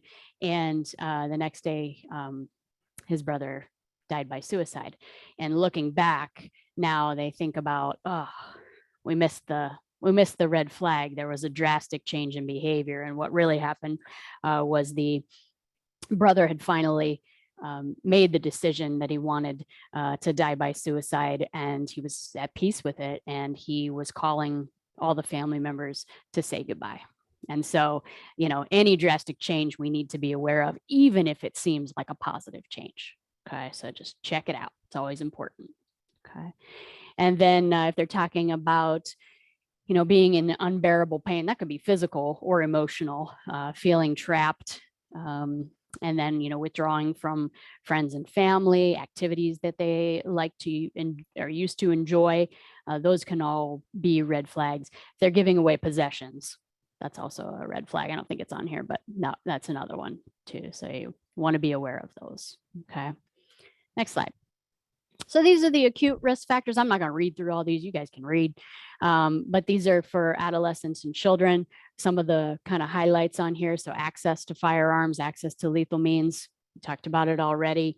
If they have severe anxiety, severe symptoms of depression, that those can also be some acute risk factors. If they're engaging in self-injurious behavior, so even non-suicidal self-injury can definitely be an acute risk factor. And if they've had a lot of or recent alcohol, drug use, that's also. Okay, next slide. All right, so this is our first whiteboard exercise. So I'm gonna let Nick describe this because he's much better at describing it than me. Did Leah run away or is she still here? Did she do her There she- walk? I thought it was time for me to take a walk now. You missed your time. We've missed the prevention and interrupter. We're at full-blown crisis now, Leah. So besides having Ben Franklin describe it, I love this little thing here. So I know we're all pretty savvy now with Zoom just because of COVID. This is one that not a lot of folks have used. So we basically put all the instructions right up here to walk through. It isn't overly complicated, but there are multiple steps. And I see Dana's got this big sigh of relief because she doesn't have to do it this year. So she's so excited. I can see her face there. But what we're going to do is we're going to talk through how this works. It's kind of magical how a whiteboard works. you'll start entering things and they just magically appear. And then somebody from Magellan will try to arrange them and make it orderly. But I want to walk through what that looks like. And then Erica will tell you what she wants you to do, which is basically protective factors. But so if you move your cursor around towards the top of the screen, there should be something that says view screen. And then from there, you can get to view options right next to it. There's a drop down arrow.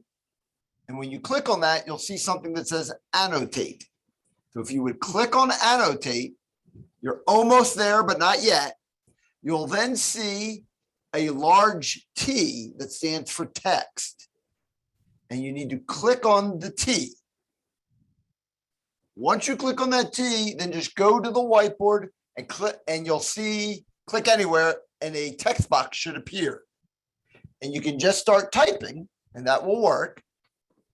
And then when you're done typing, interestingly, you don't hit return. You just click it anywhere else on the whiteboard, and it will save.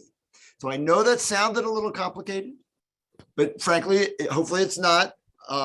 Once we launch it, you'll be able to go and do it. And all I think Erica's hoping for is start thinking about what are potential protective factors, because she talked about a bunch of risk factors, but protective factors are equally important and part of an assessment as well. And so we'd like to see what you think protective factors are. So it looks like it's been launched. It is up there now. So if you go to the view screen, view, oh, somebody's scribbling. Somebody's scribbling. It got cleared up. That's okay. That looks like Emily did that the way she's laughing. I feel like that was Emily. I caught her. So it looks like people are starting to do it. Okay, they're starting to pop in. Show Very of good. hands, does anybody need me to repeat those instructions if you're on camera, or are you guys all in? Stuff's starting to populate. Let me see if anybody lower on my screen is raising their hand. Oh, looks like everybody's got it that's on camera. Nobody's frantically waving at us, so we look okay.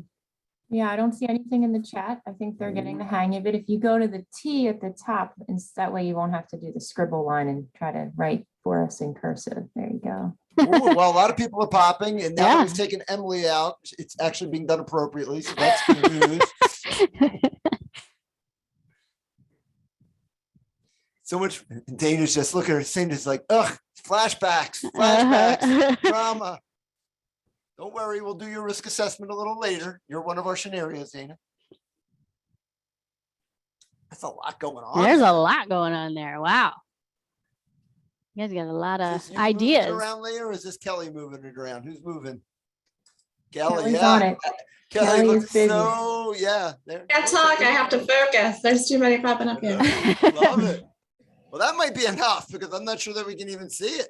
It's a lot of stuff in there. Great. Yeah. And it's so tiny. I don't think I can read it. Can you make it bigger? I'm going to do, well, I can make our screen bigger. Let's see if that happens. Yep. No, you don't have to do Okay. anything. We just did it. All right. Lovely. All right. I'll Look go at off all mic this. again All right. Wrong one. then. All right. So yeah, some protective factors. I see pets in there, connections. Okay. So that's a good one. Supportive family, hobbies or sports, good problem solving skills, good coping skills. Excellent. Connected to the community. Love it. Love it. A lot of friends, a lot of family popping up on there. Regular time spent together, religion or church involvement. Very good. Very good. Something, I just saw something. I had to highlight chocolate. Yeah. Very good. There you go. Chocolate. I like it. I like it. Okay. Yeah, those are all some great ones. You get support groups. Love it. We're going to be ready for the exercises with all these. Yeah, I know. These are awesome. I love that. Music, art, things of that nature. Mm-hmm. Yep. All of those that can be considered coping skills as well. Music, art, those are all good ones. Connection with a priest, a rabbi. Yep. Future oriented. I see future goals to fulfill. Love it. Yeah, these are all amazing. Those are great. You guys are. Thank you. Okay, so we're gonna move it back over again. Good job. Good job. That's awesome. So this will, I believe, once like everything is moved around and whatnot. They're going to memorialize this. This will be a piece that they'll save potentially as to be dropped. Yeah, to be dropped in the chat if that's accurate. Hopefully, I'm not lying to you, but. Kelly's not smiling. Very good. So yes, you guys were able to identify a lot of different protective factors. I love it. There was a lot of good ones on there in terms of connections. Connectivity is one of the greatest tools to be utilized to offset risk factors. So love it. Okay. All right. So whenever you're ready, we can go to the next slide. And some of you've already actually covered some of these, but in terms of some other protective factors, motivation for treatment. Oh, okay, yeah, there we go. So Kelly's gonna start sharing the screen again. So motivation for treatment. How motivated is the person for their treatment in terms of improving, right? That's an important one. That's something that we wanna take a look at when we're looking at offsetting protective factors. Because when we look at risk factors, we also have to look at that and kind of balance what the overall risk level is for the person. And do they have easy access to clinical services? So it's one thing, we know services are there, but are they actually easy to access and easy to get the support that the person is seeking? So they might be really motivated for treatment, but if the services aren't there or aren't easily accessible, that could be a barrier, right? Do they have support from mental health? Do they have from their religious or spiritual connections? Do they have support in those areas? Do they have good problem solving skills? I love that. I love that somebody put that on there. That is definitely a protective factor. And in terms of skills in problem solving and conflict resolution, do they have nonviolent ways of being able to handle disputes and conflicts as they come up? And then we talked already about the connectedness, the cultural and religious beliefs as well. And then if they're future oriented. So a lot of these you guys already identified. So that's great. Good job. Next slide. So critical risk factors for violence. Are they making a direct threat? Have they had recent acts of violence? Do they have a history of that? Those are definitely risk factors we have to look at. Are they making destructive statements? Are they threatening individuals? Are they engaging in stalking behavior? Okay, what are they doing here? And then do they have, if they have a plan, do they have an identified victim? We know that if they have an identified victim, it puts them at a different risk level than if they do not. Okay. Do they have the access to the weapons? We talked about that before. Are they isolated or withdrawn? Do they have no sense of connectedness to others? Okay. And then if they're currently using alcohol or other drugs, especially amphetamines, PCP, those kinds of things that can put somebody at a higher risk level. Do they have a history of hospitalization as well? Could put them at a different risk level. And then criminal charges, difficulty functioning in the family and their job, etc. Okay, so next slide.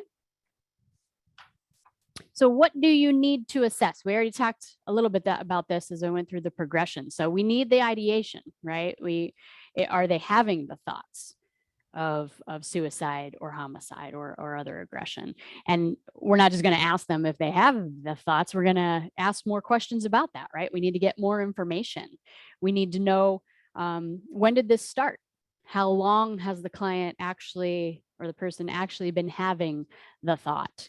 How frequent are they? How often does it occur for the client? What's the duration of it? Is it like one long thought that they have consistently? Is that their baseline? Okay, do they always have the thought? Or is it a fleeting thought and it just kind of goes in and out of their brain and they don't spend much energy on the thought? And then intensity, how intense, how intrusive is this thought into their life, right? And you can use some scaling questions to get to that too. You can use like we do this on mobile teams from a scale of 0 to 10, 0 being minimally or not intrusive at all the way up to a 10. How intrusive are these thoughts for you when you have them? Okay, and that kind of gives you the level of intensity there. Okay, next slide. So what else do you need? So if you have the thought, you have the ideation, right? You need to follow it up because you need to find out, is there a plan? Does the person have a plan of how they would actually carry out danger to self or danger to other thoughts, right? And if they don't have a plan now, but maybe they like had a plan before, you can talk about their past history of attempts. You can talk about the past too, because you want to get a little bit more information to identify how this person might carry out those ideations. Okay. Next slide. The means. Okay, we already talked a little bit about that, but how likely is it that they have access to the means? Okay, so if their plan is with a firearm, do they have access to a firearm, and how easy is their access, right? Or are there steps involved for them to go get it? If my plan is to overdose and I've got my Tylenol and my prescription medications sitting right next to each other next to me, that's accessible, right? Right, and then the next piece of that is how lethal is it? So next slide. So the lethality of the plan. How lethal is the plan? So we know that firearm obviously much more lethal than overdosing on particular medications, right? And so we have to think about that, how lethal is the chosen plan. Okay. All right. Next slide. And then the acuity. We talked about this, the identified time. Is it today or is it, in 3 weeks? That the identified plan is. You got some time to intervene within those 3 weeks. Right now, if it's right this second, we got to do something right this second. Okay, you have a little bit more time. If it's 3 weeks, you can work with the person, and it's a different risk level based on their acuity. Okay, next slide. And then their intent.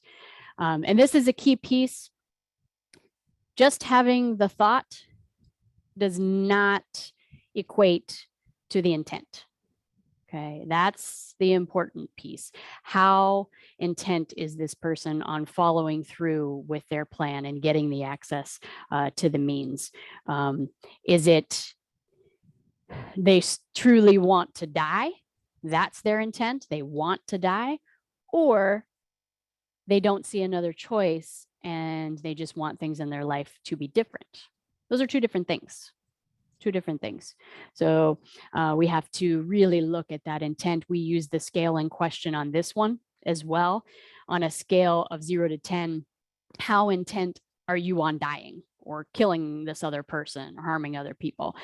We ask the same kinds of questions that helps us get to some of the intent. Sometimes people say, I wouldn't ever do this because I need to take care of my kids. I'm having the thoughts and I do have a plan, but I would never follow through with it because I need to take care of my kids. I need to be here for my kids. That's very different than somebody who says, yeah, I want to die. I have a plan and I'm going to do it now. And that's it, right? It's a different situation. And so you have to look at all of those factors for sure. Next slide. And then we also need to know their history, right? We need to know if they have a history. I said that before, I'll say it again. The best predictor of future behavior is past behavior. And that's not the only thing, but we definitely want to know if they have a history of suicide or a history of harming other people, so that we can fully assess their risk. Next slide, substance use. Okay. The important point here is that we're not trying to judge or assess whether we think the substance use is an issue, right? It could be, but what we're trying to do in terms of risk level is see how it's actually influencing the person's risk, right? So we also know that a lot of folks who are using substances at the time, it kind of lowers their inhibitions and they are able to follow through with things. A lot of people who die by suicide then have something on board in terms of a substance to once they do like the autopsy and whatnot. Okay. Next slide. This is the symptoms of psychosis. These are things that we probably, again, need to be assessing and need to be asking the client. As I said, those who are experiencing command hallucinations are at a much different risk level than someone who is not experiencing the command hallucinations.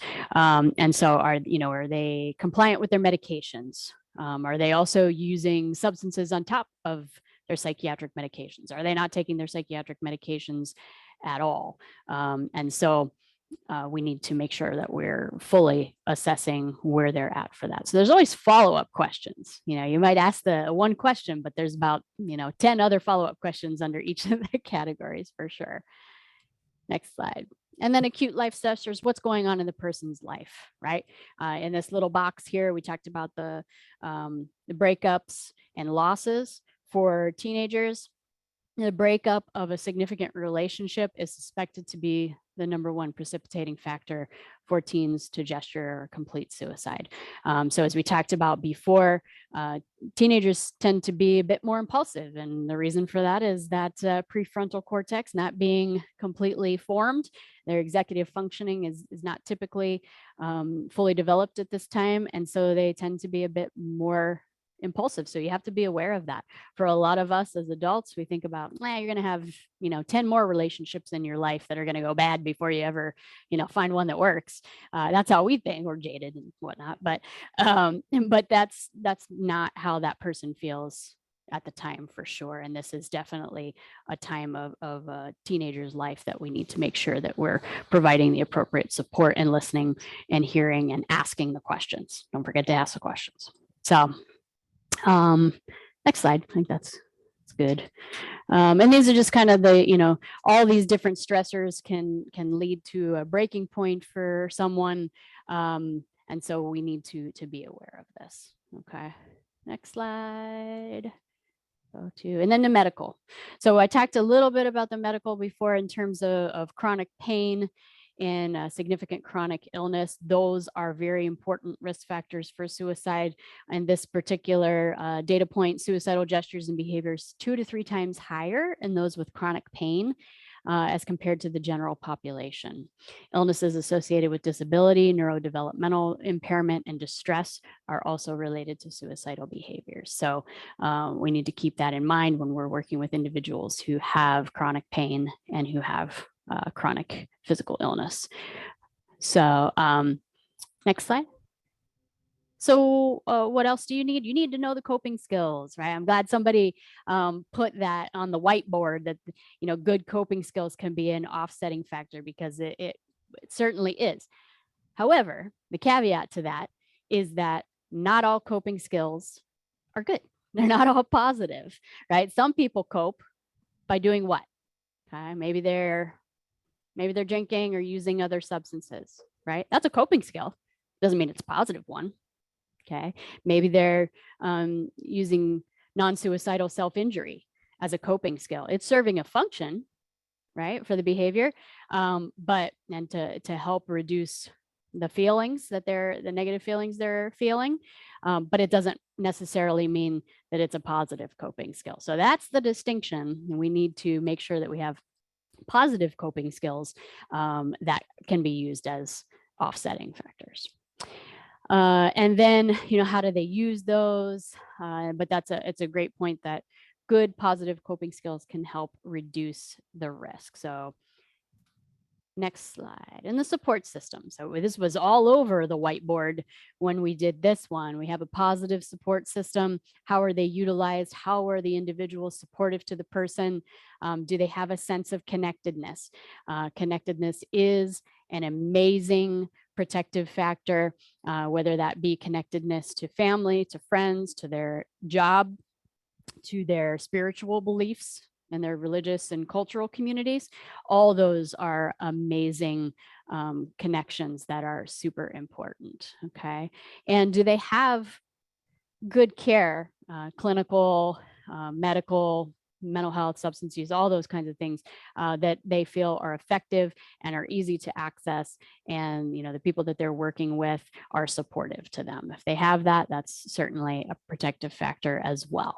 Okay, next slide. And I already said this, but hopelessness, #1 risk factor for a suicidal gesture. If somebody has a lack of future orientation, that's a huge risk factor because they can't see the point of moving forward. Okay, so that's something to pay really big attention to. Next slide. And again, we talked about this one too, current history of criminal behavior, antisocial personality traits. For children, sometimes it's the early on, it might be the harming of animals. That could be definitely a huge red flag in terms of the antisocial kind of behavior that they're exhibiting. And so, you know, that's certainly something for adults. It's a, you know, a lack of regard for other people, no remorse.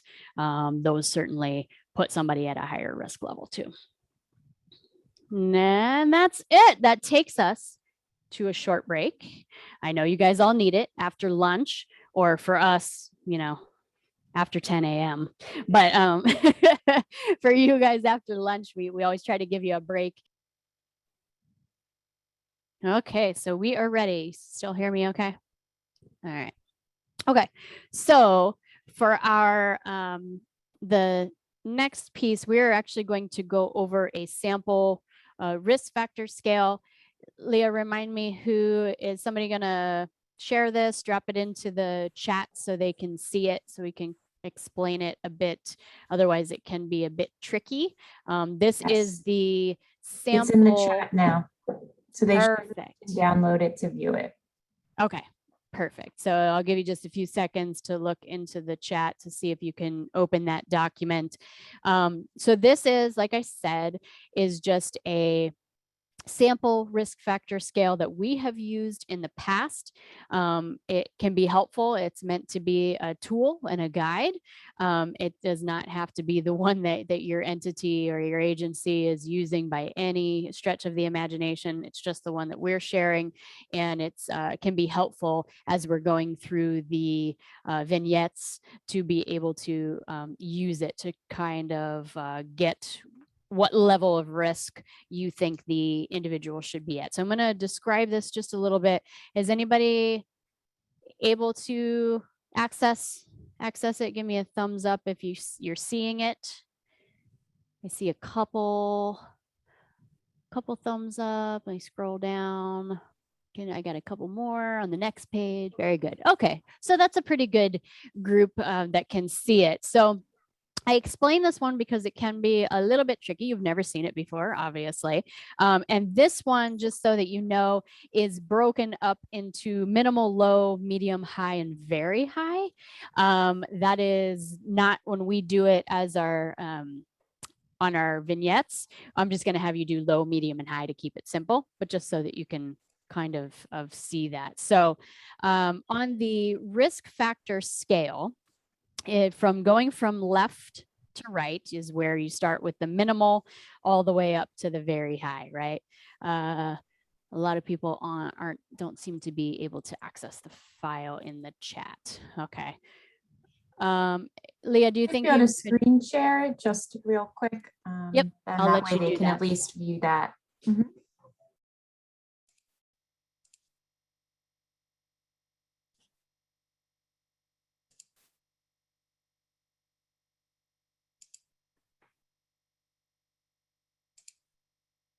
All right, there we go. So now you can see it. If you can't grab it out of the chat, obviously you have it there that you can see. So for the risk factor scale, the top row that we're going to look at first is related to danger to self, danger to others. If there's minimal risk, this would be somebody who doesn't have any ideation, no plan, no intent, none of that, right? Going into low, you can kind of see where maybe they don't have any current suicidal ideations. Maybe they do, but there's no real plan or intent there.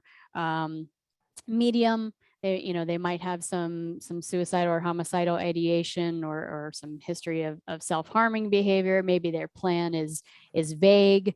Maybe they don't have access to the means. Maybe they do have a plan, but not access to those means. And maybe there is some lack of ability for them to engage in their daily living skills, et cetera. As you get on the higher scale, this is where you're really going to see somebody with the ideation, somebody with the plan, with the means, with the intent, and maybe the lethality is pretty likely that they have a potential for death, right? Or they're, in terms of danger to others, maybe they do have an identifiable victim of someone that they do want to harm. Maybe they have a history of criminal history. Maybe they have a history of violence, that kind of thing. So you can kind of see how that goes, right? On the psychiatric and substance use row, which is the next one down, it follows the same kind of level where you go from minimal to very high in terms of it being a bad thing. Okay, so just thinking about it in terms of good to bad, somebody who does not have a history of mental health issues, does not have substance use issues, would be very minimal. As you go up, you're going to see the severity of those go up for sure. Okay, now this is where, if you go to the second page, this is where it can be a little confusing because it's actually the opposite. Okay, so if you think about it in good and bad, and those aren't technical or clinical terms, if somebody has very minimal daily living skills and very minimal protective factors, that's a bad thing. Okay, so you wouldn't have enough protective factors or supports and daily living skills to be able to offset the risk. Okay, so and you have somebody who has minimal daily living skills, they're not taking care of their own hygiene. They're not, maybe they're not eating, maybe they're not sleeping. They have chronic health issues that they're not taking care of. Okay, that would be minimal, all the way up to the very high, which would be a good thing, that they are able to take care of themselves, take care of others, complete chores, go to work, all those kinds of things. Okay. And then on the protective factors, the same thing here. If they're minimal, they don't have a support system. They lack coping skills and problem solving skills. There's not a sense of help, and maybe they're unwilling and unable to engage in treatment. As you go up to the very high, this is where it has the ability to offset the risk. And this is where they have a very robust support system that they actively engage with. They have treatment services that they're engaged with. They're future oriented. So hopefully that's helpful, but as an explanation, sometimes people get confused in terms of thinking, good and bad. And so I want to make sure that that was helpful. So give me a thumbs up if you're with me, if that made sense. Okay, thank you. Appreciate that. All right. Okay, so that is the sample risk scale that we will use. Thank you, Leah, for being able to do that in multiple ways, for screen sharing it as well as dropping it into the chat. You will have hopefully access to that, or someone on your groups will have access to it too when we're going through some of the activities. But the next thing we're going to do is we're going to launch a poll. So here it comes.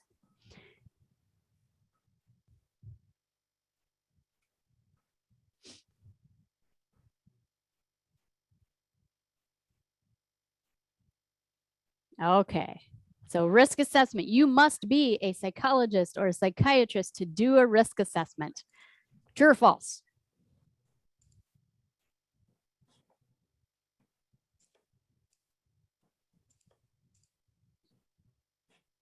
Look at the little kid. Oh. All right, we're just at 80% here, so I'll give it another couple of seconds and then I'll close the poll. All right, perfect. Hopefully we all got this right. I think I said it enough. There we go. Exactly. You don't have to be a psychologist or a psychiatrist to complete a risk assessment. Anybody can do it as long as you have the tools and the skills to be able to do it. So, and that's why we're here today. So thank you for listening, at least to that fact for sure, and, and getting that one correct. Okay. So next slide. So formulating danger to self, danger to others risk. So this would be kind of the picture of what someone who would fall on the low risk scale would look like, right? It kind of went through some of that on the scale, but maybe they're denying the thoughts, denying intent, plan, or means. They're future oriented, willing to safety plan, and have maybe a strong support system, and they're compliant with treatment. And obviously all these are based on the clinical judgment. And for us, when we're doing risk assessments, we're also staffing a lot of these as well with our supervisors to make sure that we are making the appropriate level of care judgments based on the risk as well. Okay. Next slide. So this is what medium risk could look like. Okay. I think we're still on low. Let's go to medium risk. Might be a delay on it, or maybe I'm just not seeing. Okay, there we go. Okay, so medium risk, and this could be an elevated risk level based on potentially, the suicidal ideations present, maybe with some with the plan, and then there's some passive cooperation. And what's that mean is that there's not as much cooperation with the safety plan, and that there might be minimal related to their willingness to safety plan. The piece in red here that says never leave an individual having suicidal or homicidal thoughts alone, that there's a caveat with that, okay? That doesn't mean you can never leave that person alone, because we have some people who their baseline is truly having suicidal thoughts all the time. That's their baseline, right? That doesn't mean nobody ever leaves them alone, but we don't ever leave them alone without following up and getting additional information and asking a lot of those questions that we talked about before to figure out a full risk assessment for this individual. Okay, so that's the caveat, just to kind of put that out there. That's not what we're saying here, is that you can absolutely never leave them alone. You're just not leaving them alone without actually doing a full risk assessment. And things can change. So during your course of treatment with somebody, you're going to consistently assess their risk, always. That's important. Okay, so we want to make sure that we're doing these things. Next slide, high risk. So this is somebody who, I think we talked about it a lot. Maybe they have the thoughts, they have the plan, they have the intent. And so, chances are pretty good. Somebody's really high risk, we're probably not going to leave them alone. We're probably going to have to either have some really robust support systems to keep them safe in their environment, or we may need to take them to a higher level of care. Okay, next, the other piece about this is making sure that we are documenting our risk assessments. We always want to make sure that we're documenting. Why? Okay, well, one, it's a risk management thing, right? You want to make sure that you are, everything that you are doing with the individual matches what your assessment said you should have done, right? If you have somebody at a low risk, you're saying that they are not a risk to the community and to themselves, but you take them to a higher level of care, those things don't match, right? But if you have somebody who's really high risk and you leave them at home and there's an adverse response, or there's something that adverse happens, well, those didn't match either. So why didn't we follow through with that? So we want to make sure that we're documenting, that we're ensuring that we're protecting ourselves, we're protecting our agencies, and we're really justifying what we did with the person, right? What our intervention was appropriate and it matched that.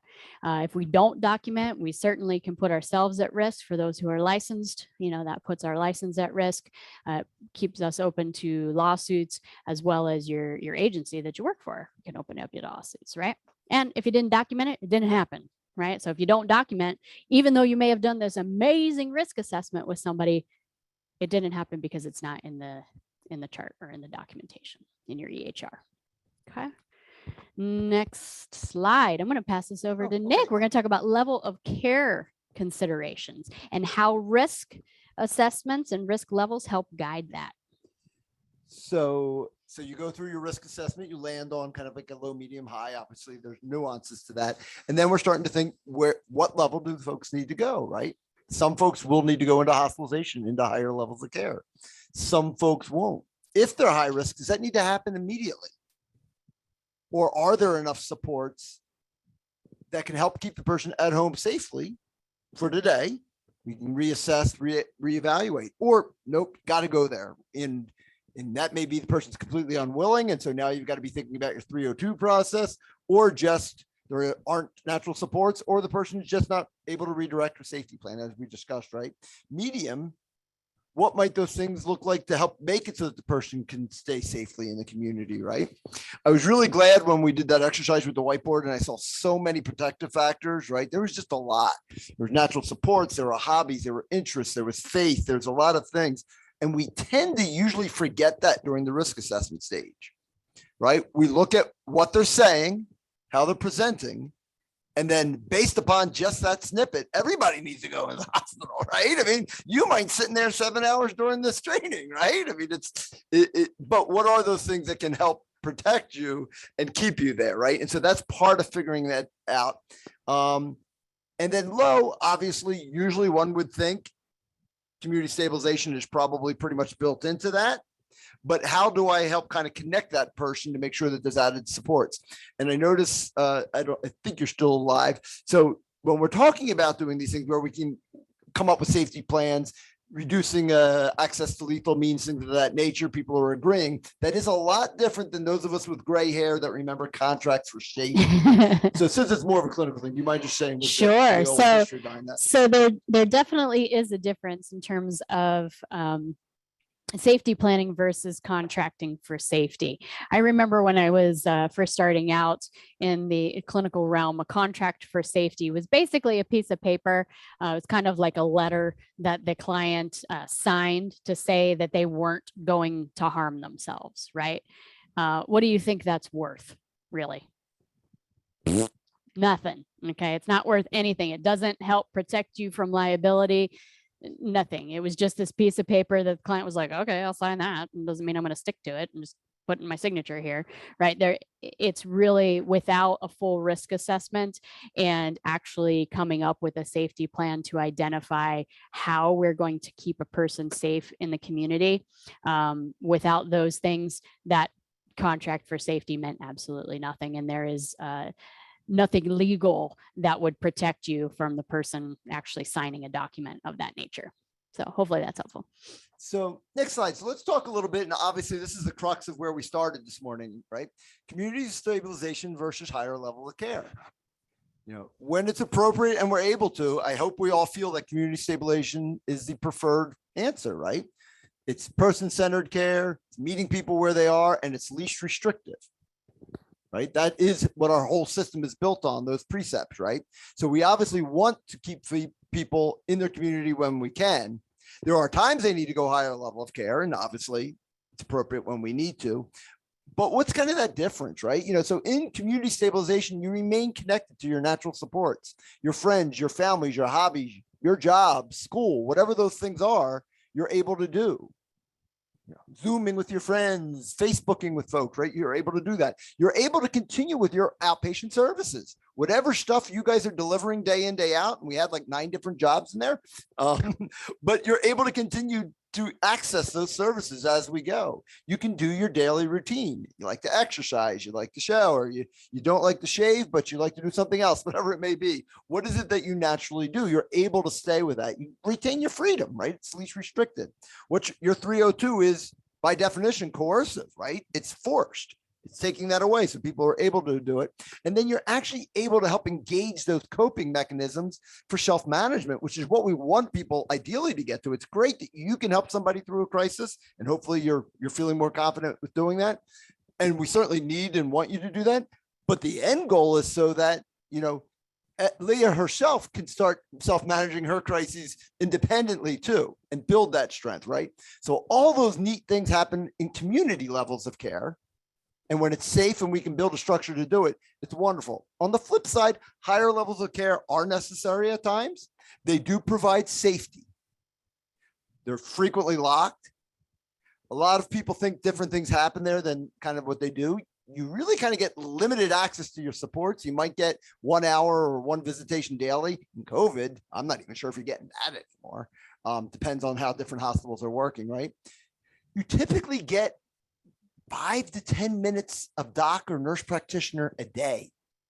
I know a lot of people think, oh, we'll get you in the hospital. The doctors are there. You're going to have doctors hanging out in your room all day long. They kind of breeze through as they're making rounds real quick, right? So again, these are oversimplifications, but you're not getting hours and hours of psychiatrist time when somebody goes inpatient. It's just not the reality.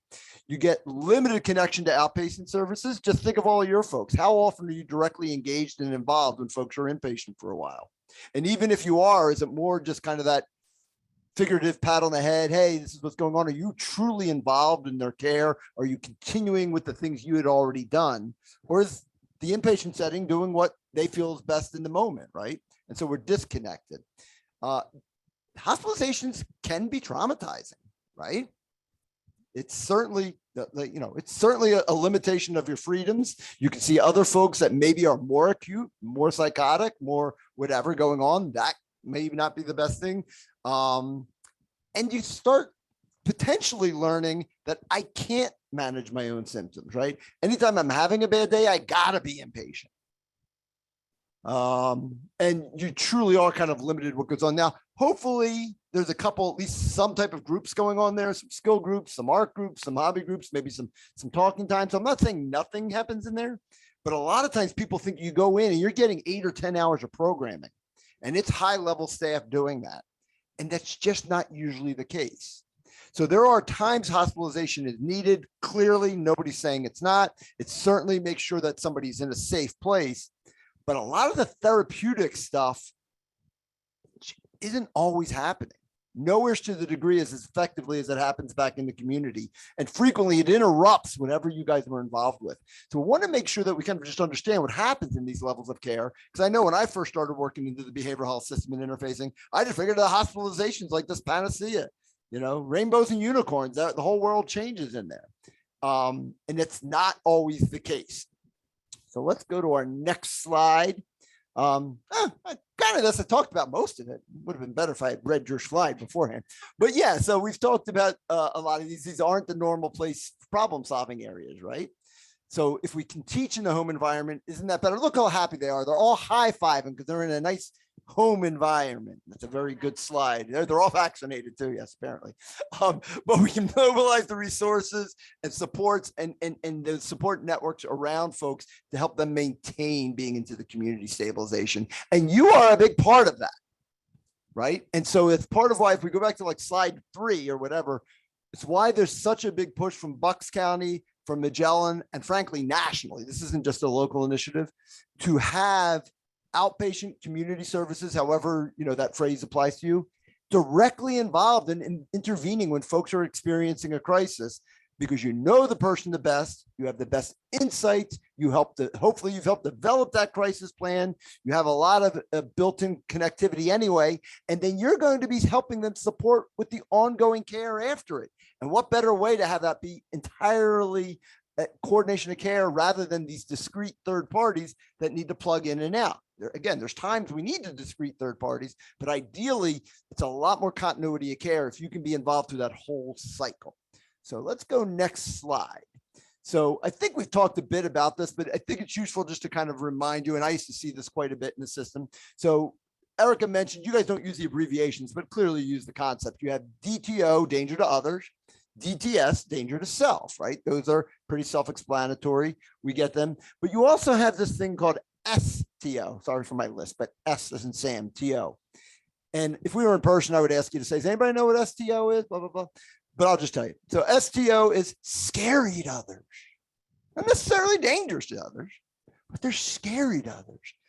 They're exhibiting the signs and symptoms potentially of having a significant mental illness, or they're just having a really bad day and aren't coping well. They may be hearing voices. They may be loud. They may be angry. They may be stomping around. All of which can look scary to the uninformed.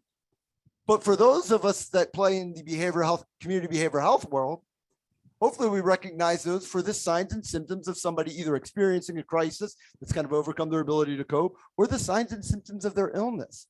And so who better to interface with them than us, right? Now, it's different than danger. They're swinging the bat. They're, taking the knife. If they're swallowing all the pills, that changes. But if it's those other things, that truly is where we are. And so I encourage you to not just think, just because they're angry, just because you're yelling, even if typically all of your service is, 50-minute increments of therapy in your office when folks come in. And I get it. It's a little bit more sterile than being out in somebody's house, being out in a park, doing it other words.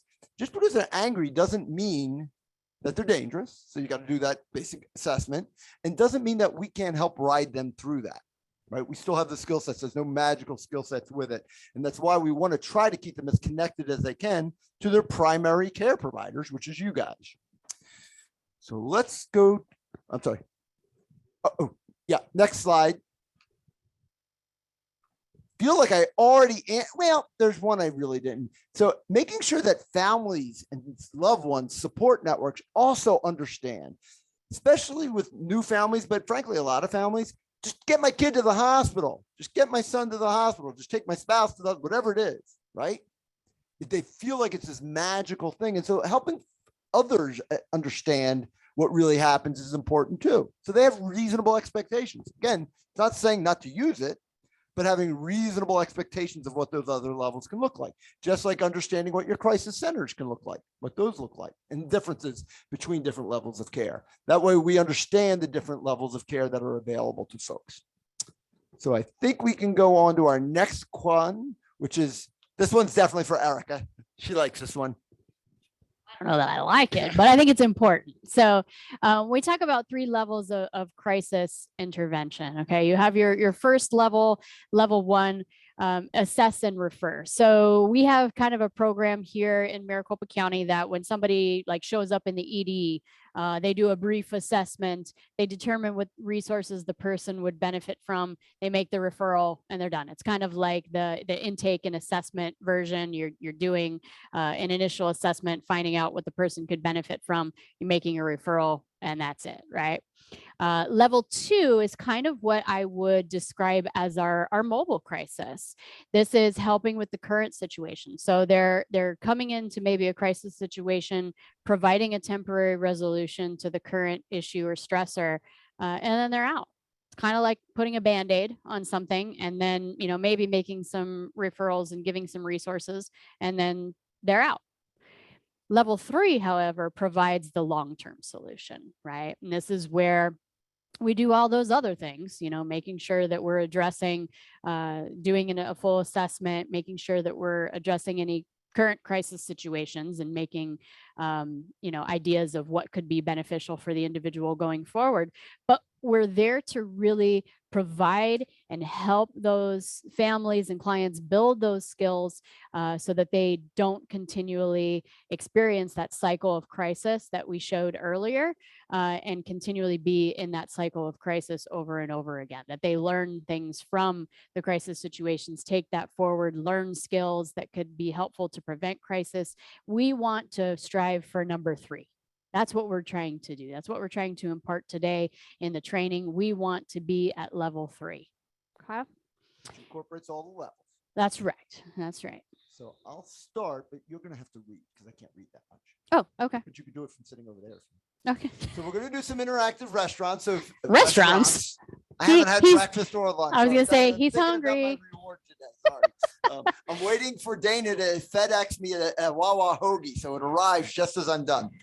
So we're going to do 3 interactive exercises. Before we start, I'm just going to give you a little bit of kind of thought process of where we're going to go with it. And then Erica will walk through. And then at the end, Erica's going to tell you what really happened. But we're really hoping as we go through these that you're going to use, for today's example, the risk assessment tool that Erica gave you. Obviously, when you're back in your real life, you'll use whatever tool you guys use, but would like you to use that for a lot of reasons. One is it allows you to actually start focusing on risk levels and risk assessments and not forgetting protective factors and other things, right, that come into a final disposition. Because remember, folks come in at one way, they may end at something else as we go through it. The other thing is I strongly encourage you to use a tool like that so we can start getting away from this kind of thing. Because when we start doing this gut kind of thing, one is we don't have a lot of protection. We're not necessarily assessing it. And then that generally leads to, I don't know, let's just punt it up without actually going through, is that really the best overall thing? The other idea with this is it takes practice. We're going to do 3 of these so you get a feel for it. This is something, it's like any other exercise and any other skill, something you need to continue to work with. We had a decent chunk of supervisors on the call. We're hoping that they will work with you ongoing to support with it. Even in Erica's agency, which has a lot of history doing this, there's still, and it may be the peer that's doing the risk assessment or the case manager or the therapist or whoever it may be on your team, right? They may still be the one doing it, but usually it's done as a team, right? Because often there may be 2 people involved if possible. And then it's usually staff, whether phone call or whatever that looks like. So folks feel confident with it. So it's not just like we're saying, hey, do this, and then you're completely flying in the wind. We do feel like you need a structure to support it. As we do these exercises, they are what they are. We're not in person. We're not sitting in a small group. We can't talk through everything. So we're going to give you a vignette, not to be confused with a beignet from New Orleans, which I have on my, I must be really hungry. Sorry. But so we're going to give you a vignette.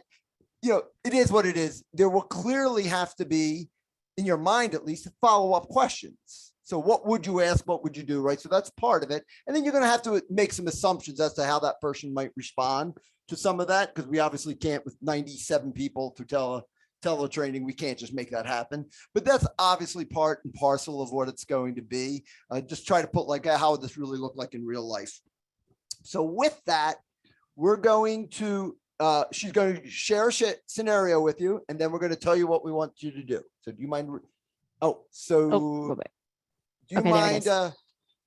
Okay, it's up. Sorry, wasn't on ours. I apologize. Yeah. So I'm going to read the scenario just so that for those who might not be able to see it so well. But Danny is a 16-year-old male who's receiving services due to being on probation for drug use. He has had repeated episodes of truancy, history of fighting with other juveniles, and being kicked off the school bus for aggressive outbursts. Danny reports that he uses marijuana to calm down and help his anger issues. Danny was put in an alternative school and has been there for a year. When he arrived to school today, he threatened the teacher when she reprimanded him for falling asleep in her class. You are called regarding Danny's behavior in school today. Danny lives with his father, who has a history of alcohol abuse issues. Child welfare has been called many times because of possible neglect. Danny's father would take him to bars, and he would make Danny drive home from the bars despite Danny not being old enough to drive. Danny was removed from the home by child welfare for a period of 1 year and lived with his paternal aunt Linda. Danny's behavior seemed to improve significantly during the time that he lived with Linda. She placed him in his current school, and he was compliant with all his probation requirements. Danny's PO, Joe, appears supportive to Danny, and Danny reports, he's an okay guy. I think he wants to help me. Danny was recently returned to his father's care after his father maintained a period of sobriety. Danny's mother left the family several years ago due to the father's alcohol issues and took Danny's younger sister with her. Danny has very little contact with his mother. Danny is openly hostile this morning after the altercation with his teacher, and he's kicking chairs around the room and pacing. He states that his father lost his job last week, and last night he started drinking again. Okay. Huh? You can sit down again. Okay, yeah, thanks. She's been standing so much, her back is hurting. Sorry. So I'll do the standing. Okay.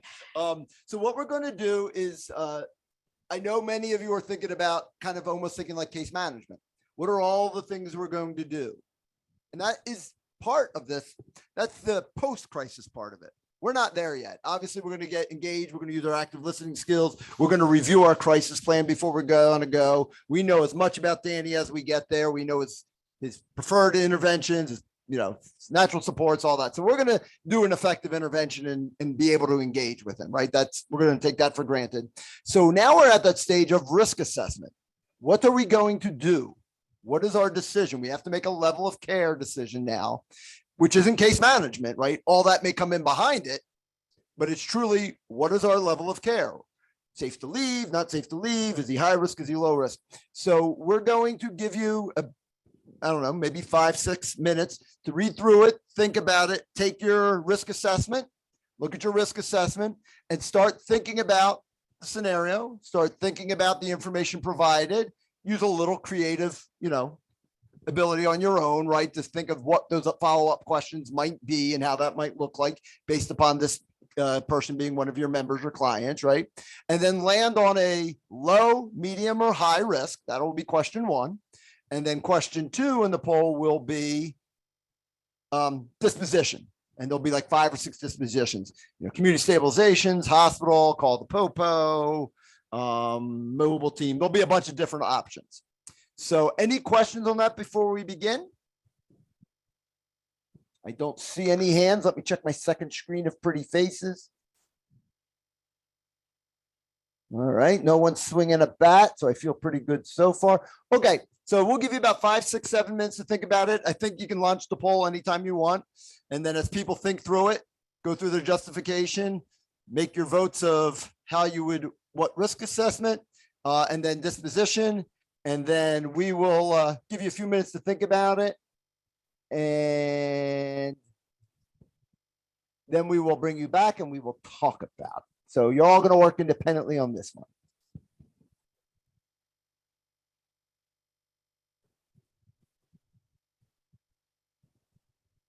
And I'll mute myself so we don't disturb you.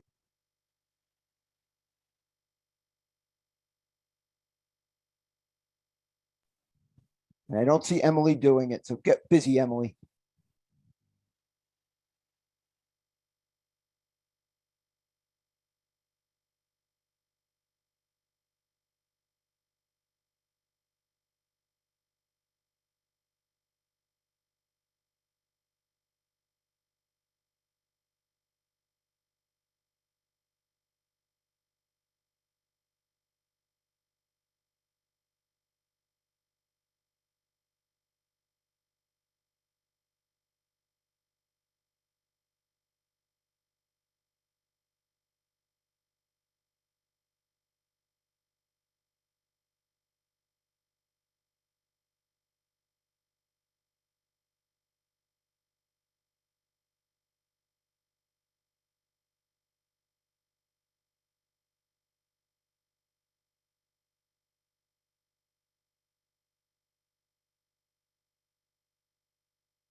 And then Lee or Kelly, whenever you start seeing a pretty high percentage, then we could probably publish. So you guys will know best. Sure. We're just about at 70% right now. So we'll give it a couple more seconds here for everyone to finish. Dana's thinking about which one she wants to click. I can see her. She's thinking about it. If she would only click, we'd get over the top. I submitted mine already. Okay.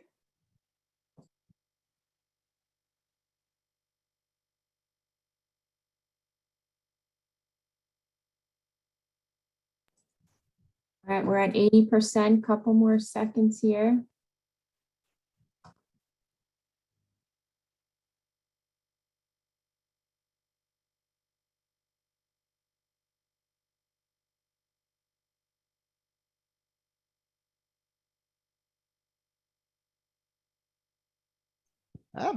So medium's the winner, little bit of low and very little high.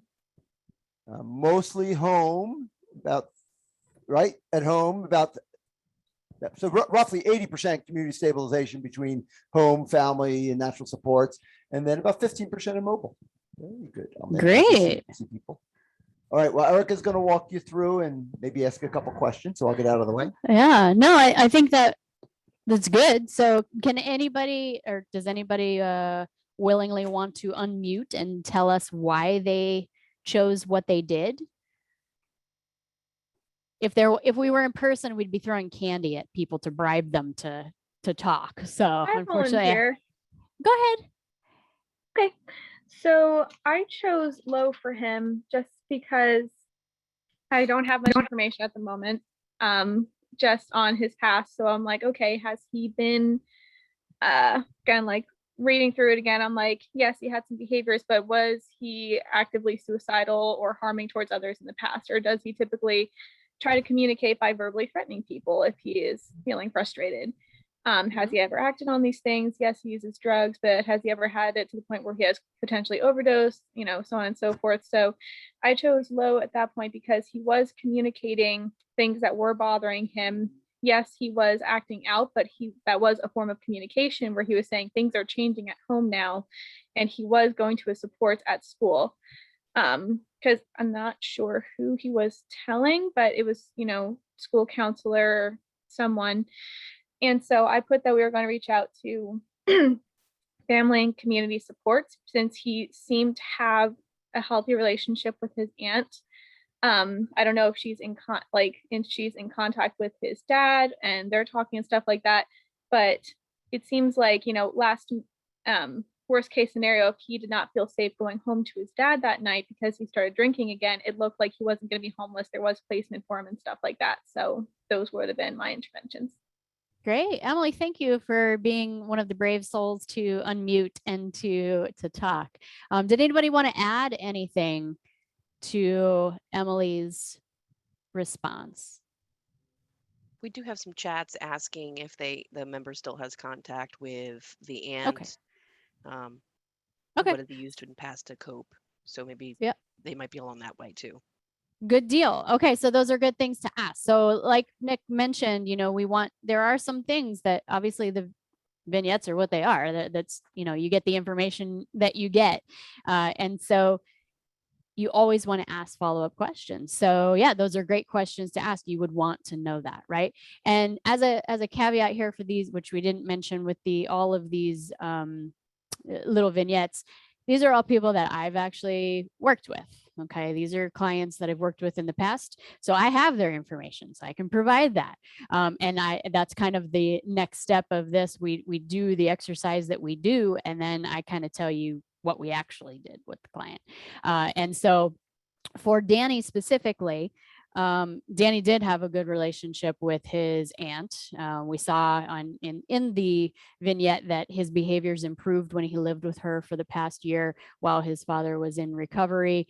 And he was able to reach out. We were able to engage the aunt for sure.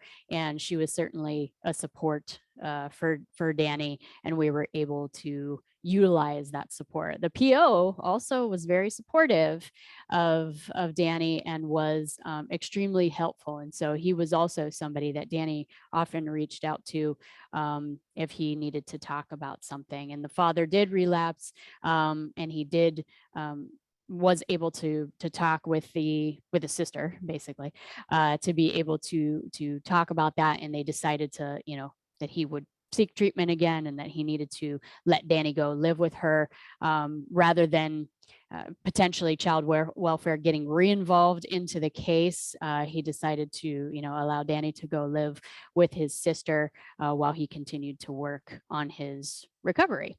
And Danny was upset. Obviously, his father had relapsed. Then we talked about the function of the behavior, right? He was angry. He was upset. He was fearful that things would go back to the way that they were a year ago when he was driving his father home from bars, and that was rough for Danny. Those are responsibilities that a 16-year-old shouldn't really have to worry about. You shouldn't have to take care of your father, and so those were some of the things. Now, it's important to note, because we didn't mention it before, that sometimes where a person starts in their risk level is not necessarily where they end after your intervention. Okay, so that's a good reminder for me to mention here too, is that once you're done with your intervention, it could look very different. You could have somebody who is, a medium to high when you start working with them, and by the time you're done with your intervention, they're at a low risk level, and you can safely leave them in their home with natural support. So for Danny, he was definitely someone, he had some risk level, obviously, but he was somebody that we were definitely able to leave at home with access to his natural supports. So is that helpful? Is that a good start for the first one? We're gonna do two more. Yes, quick question. Yes. Would there have been any supports given to Danny's family to help with maybe regaining employment, or even maybe some kind of financial management, given that that was a trigger that kind of set the whole process off? So yeah, so this goes back to kind of one of my common themes, why we really love for you guys to be involved in the crisis intervention. We love Nicole, and we've had pleasant time with Nicole, and I love mobile teams. I'm a huge fan, but it's why we're hoping that you guys will own most of this crisis de-escalation, just for that reason. Yes, those were there. They're not part of the crisis de-escalation and the crisis risk assessment, right? We've got to get that piece done. But once you start realizing, or you already realize, right? But once you start feeling more comfortable with, I can handle that crisis de-escalation, I can handle that crisis assessment of risk level. Now I'm in a perfect position to focus back on what the underlying causes were that got us here. And that's part of what I deliver ongoing for the next weeks, months, or years, right? It ties it all into it. So yes, those would be all the post-crisis things that we'd want to start focusing on, working on, re-engaging with, which is just yet one more reason why we're all strongly encouraging, for a variety of reasons, that you guys are as enmeshed in this stuff as possible, because you've seen it all. You watched how, the process worked. You saw how some of the dysfunction with dad affected. You knew the positive relationship with the aunt. You were able to help working through this. And now you can start focusing on root cause issues with the family or with Danny over time. And that's the beauty of you guys being part of crisis, not just always thinking, and again, I know you're not doing this, but just in general of thinking, oh, that's a crisis call, and then they can come back to me later and I'll work on that stuff. We can be part of a whole holistic approach. So love it. Okay, so scenario number 2. Nick, can I stop you before you go? I think Cheryl had a question or a comment. Cheryl, if you want to mute yourself, you can speak. Yeah, I have a comment. And the comment is, we also didn't talk about the environment embarrassment that this child felt about the potential of what his other classmates might say about the fact that the teacher was calling him out for sleeping. And we haven't talked about where was the child's feelings emotionally, and what do we do to address those? Not talking about aunt, not talking about father, but talking about Danny and how we calm down some of his own engagement with that issue.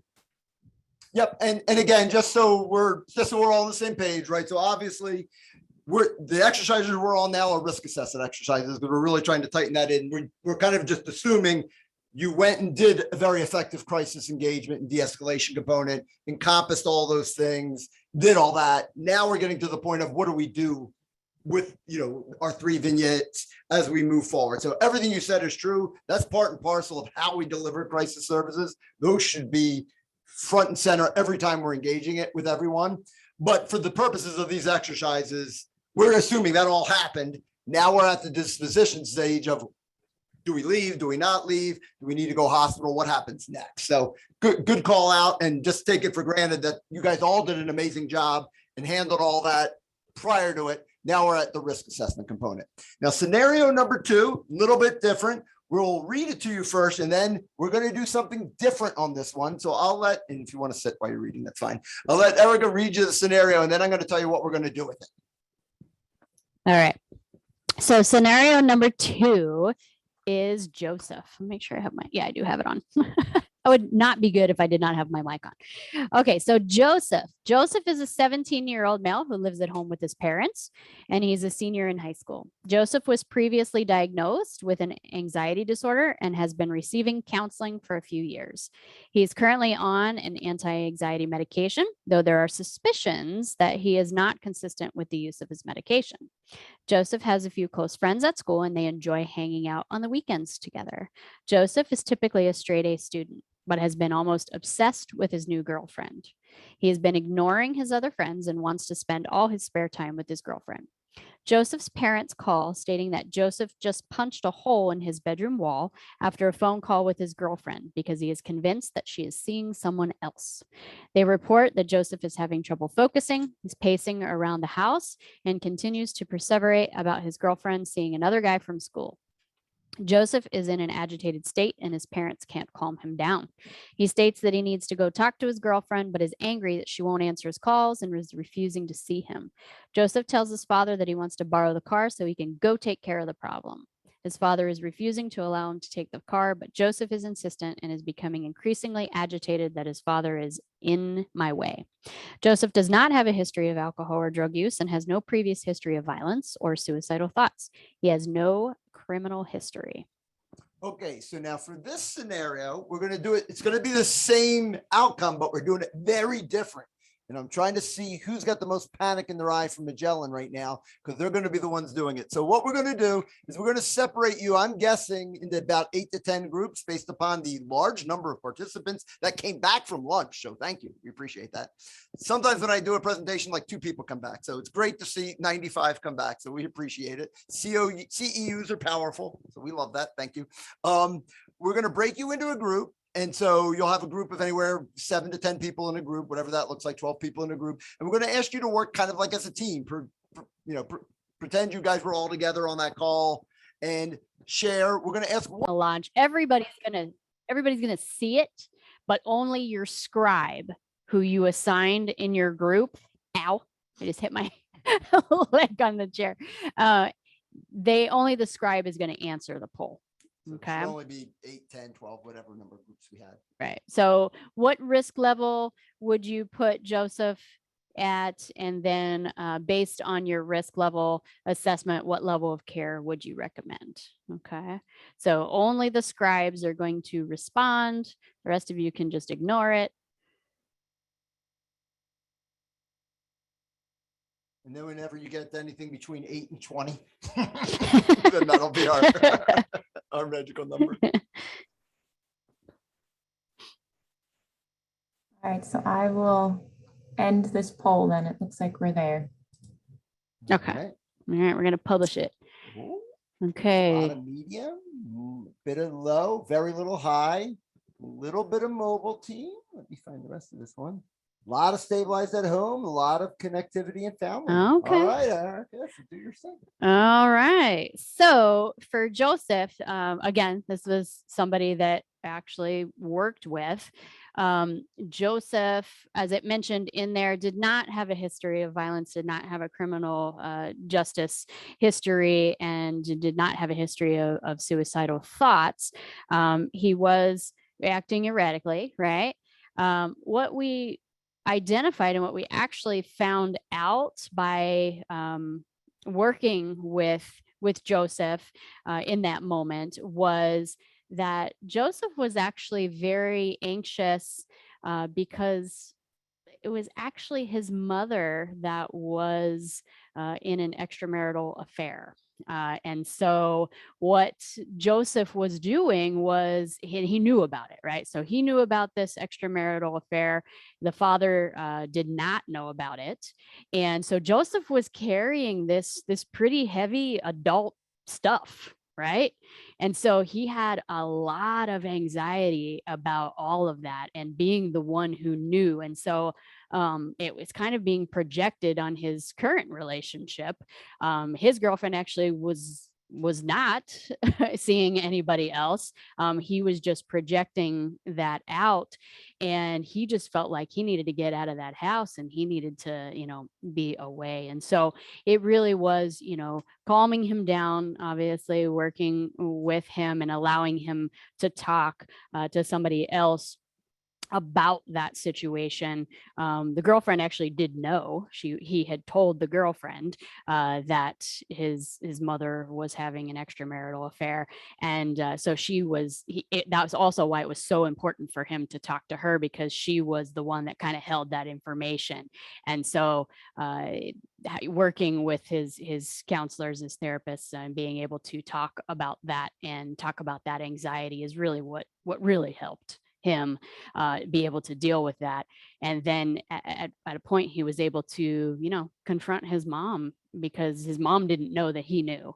And so he was able to have that discussion with his mother to let her know that he suspected this, he knew about this. And eventually, the mother realized, oh man, this kid's been carrying this around for a long time, and I probably need to come clean. And so obviously there was, strife in the family dynamic there, and it became something that we worked on as a family, and to try and repair that relationship. So that was kind of what we did with Joseph. You all identified that he was a low to medium depending on the situation. By the time we were done working with him and did all our great intervention skills, he was definitely on the low spectrum, and he was able to stay engaged with his family and his friends as well. So we were able to keep him at home. So does that help? Does that answer some questions? Hopefully that was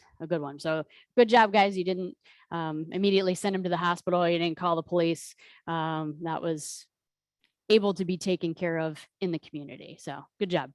Yeah, good stuff. And it's actually, in my mind, it's actually a little easier as a group, right? You can start soundboarding. So, depending upon the acuity of what a crisis looks like, a lot of these, you may really want to think about, how do I get 2 staff people going? Right? If we're doing it in person, obviously, if we're doing it virtually, it's a little different. It's not always possible, but what might that look like and how do we get to it? Right? Besides safety and, everybody has different skill sets. Another thing is it allows us to brainstorm. So what were you thinking? I saw this, let's work through it. We can kind of come up with a plan, identify things. It increases also your confidence in going to a community stabilization, because you've at least sound checked it off with 2 people, right? And then if you do kind of what Erica's organization does, they still then have one more staffing above that, right? Where they just do a quick staffing, give the highlights, and it's either, kind of supported or not, but it helps increase your confidence with it. Another great example, and, I didn't know the backstory there about with mother, and then working with it and convincing him to work with mother to talk with it, right? A lot of that stuff's not happening in crisis. That's happening because you're ongoing with the person and you're part of their ongoing care. And yet another reason that, as long as it's safe to do so, it's best for you to be intervening in that crisis, getting to the bottom of it. And now we've got new things to work on next week with whatever his name was again, Billy or whatever. Joseph, right? We got a whole new ideas to work with you next week, Joseph, on and helping him feel comfortable and coming up with ideas of how he can have mom involved in that conversation. All of that probably, not all of it would be lost, but likely would be missed if an independent third party did that crisis intervention. And if we didn't know about all that extra detail, we wouldn't have probably even known about it, right? We might have missed the whole thing. So great. It's just another perfect reason why, if we can be involved in the whole process, it just adds so much to it. Mm-hmm. So we've got one more left. Let's go to number 3, which I think will probably mean you guys got to reshare, which they're already ahead of me on. Nicely done, Kelly. Very good. So this is Abby. Now, what we're going to do with this one, same thing as what we did with the first one. Okay. So we're not going to go back into the breakout groups. You're going to do this independently on your own. I'm going to read this to you. They're going to launch the poll, and then you're going to make your choices. Okay. So this is Abby. Abby is a 15-year-old female who is receiving some counseling services for some anxiety and feelings of depression, but she's not on any psychotropic medications. She lives with her family, which is comprised of her mother, her father, and her 2 younger brothers. Both of her parents work outside the home, and Abby is often responsible for watching her younger brothers after school. Her family is very involved in the church and they're very strict in their belief system. Abby states she often feels pressure from her family to be perfect. She will go out with her friends on the weekends and find parties where there's alcohol, and she will drink to the point of passing out. She tells her family that she's staying at a friend's home overnight and claims that they have no idea what she does. Abby arrived to school today looking disheveled and unkempt, and a teacher noticed and sent her to the school counselor because when asked if she was okay, Abby started crying uncontrollably. The school calls you to help. Abby will not make eye contact and is sitting with her arms wrapped tightly around her abdomen. She cries periodically, and finally, she says she thinks she's pregnant and she's scared to go home and afraid what her parents will do if they find out. She believes she was taken advantage of at one of the parties she attended a few months ago when she was drunk, and she never said anything to anyone about it. She says that she is thinking of taking a bunch of pills because she doesn't want to face her family about her current situation. Abby has reportedly engaged in some self harm behavior in the past, but has no previous suicide attempts. So we're going to do the same thing. We're going to launch the poll, take, 3, 5, 7 minutes, whatever you need, get your risk assessment tool. You're going to do this one independently. And then as you land on your answer, same thing, level, and then what you think the disposition will be. And again, you're probably going to have some additional probing questions. Those are good to have. Erica will probably address some of it when she gives what actually happened. And then you're just going to have to kind of plug in what you think would likely happen because you've got a decent relationship working with her. How would that unfold? So have at it. We'll see you in a couple of minutes when there's most of them are done.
This is keep going off. I don't understand what We're at 80%, so I'll give it a couple more seconds for everyone to finish. Perfect. Monica, so you made it back up to screen one on us. You had fallen behind. I'm like, where's Monica? I can't see her, but somebody must have gone off camera and you made it to the top screen. So I'm here. we thought maybe we left you in the breakout room. So we got this one was a little more challenging. So we got a couple low, decent medium, decent amount of high. We got some hospital, but not much. We got some inpatient, a little bit higher, some mobile, some stabilized, and some families. Nobody called the police. That's nice. Cool. All right, Erica, what do you want to say? So this one, we're gonna go through these quickly. Obviously, you've had 3 opportunities to utilize your risk assessment. So I'll tell you a little bit more about Abby. So Abby actually was not pregnant. It turned out she was not pregnant, but her family really was very supportive of her. She had a level of anxiety, obviously, so she was often very fearful and was never wanted to be seen in less than perfect. So there was a lot of pressure that she put on herself. When she made the statement, I'd take a bunch of pills, there was no real intent. When we started to really do a full risk assessment with her, she did not want to die. She just didn't know what her options were, really. And that was kind of the big thing for her. She didn't know what else to do. And so we were able to work with her. Her family really was very supportive of her. We were able to, kind of talk with her, and she definitely knew she needed to tell her family. Her mother was someone that she really looked up to. And so she had a lot of anxiety about kind of living up to what the mother was to her in terms of the expectations on herself. And so she started actually with her father. She actually asked us if we would make the phone call to her dad first. And so we did that with her. We contacted her father. Her father came into the school because he knew she was struggling, and she told him about being taken advantage of. And she was certainly very tearful, and that obviously upset her father a lot to hear that his daughter had potentially been taken advantage of. And so they worked together on that, and they did together. They talked to the mom, let the mom know about it. They then did, take her for some testing to see if, she was pregnant, and she was not.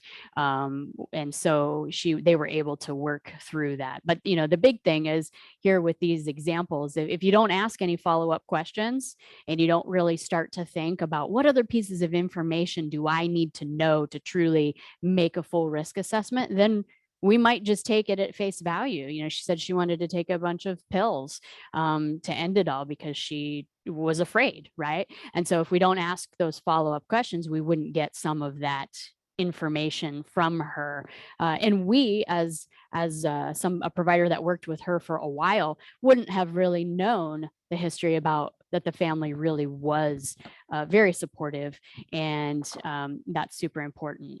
In terms of her consistently going out, like with parties and stuff, with using alcohol, we were able to get her into one of our teen substance abuse groups as well, to help get her some treatment and really talk about that anxiety. It was really truly the anxiety was the crux of it. She was using alcohol to really kind of reduce that level of anxiety as well. She was never, as you mentioned, in the first paragraph, it talked about she has a high level of anxiety but no psychotropic medications, right? In there, we realized, we should probably get her to see the psychiatrist, and they did prescribe her some medications, and that certainly was able to abate a lot of her anxiety symptoms, and she was able to then not be utilizing alcohol to self-medicate. And so again, some of that, some of you didn't know, some of that would have been the reality on the ground, but not everything ends the way it starts, right? You guys are amazing, and you do amazing things, and you work with folks, and you can help move them from what sounded pretty acute to other layers. And how cool is that now that you were part of helping them get through that, right? So that we can use that repeatedly as we're moving forward on her ongoing care that we continue to deliver, right? And it really allows us to really refocus what our ongoing care is, because obviously a lot of things going on there. So great job. Hopefully you felt a little bit more comfortable with it. Obviously it's like everything else. It's like exercise and practice. The more you use it, the more comfortable you'll get.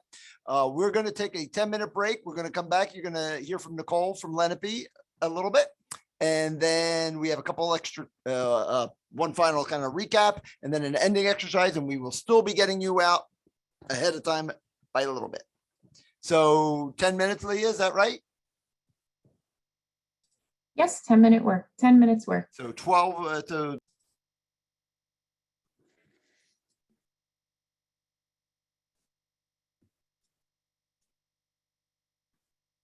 Okay, welcome back, everybody. I'm Nicole Richardson. I'm the Mobile Crisis Coordinator for Lenape Valley Foundation.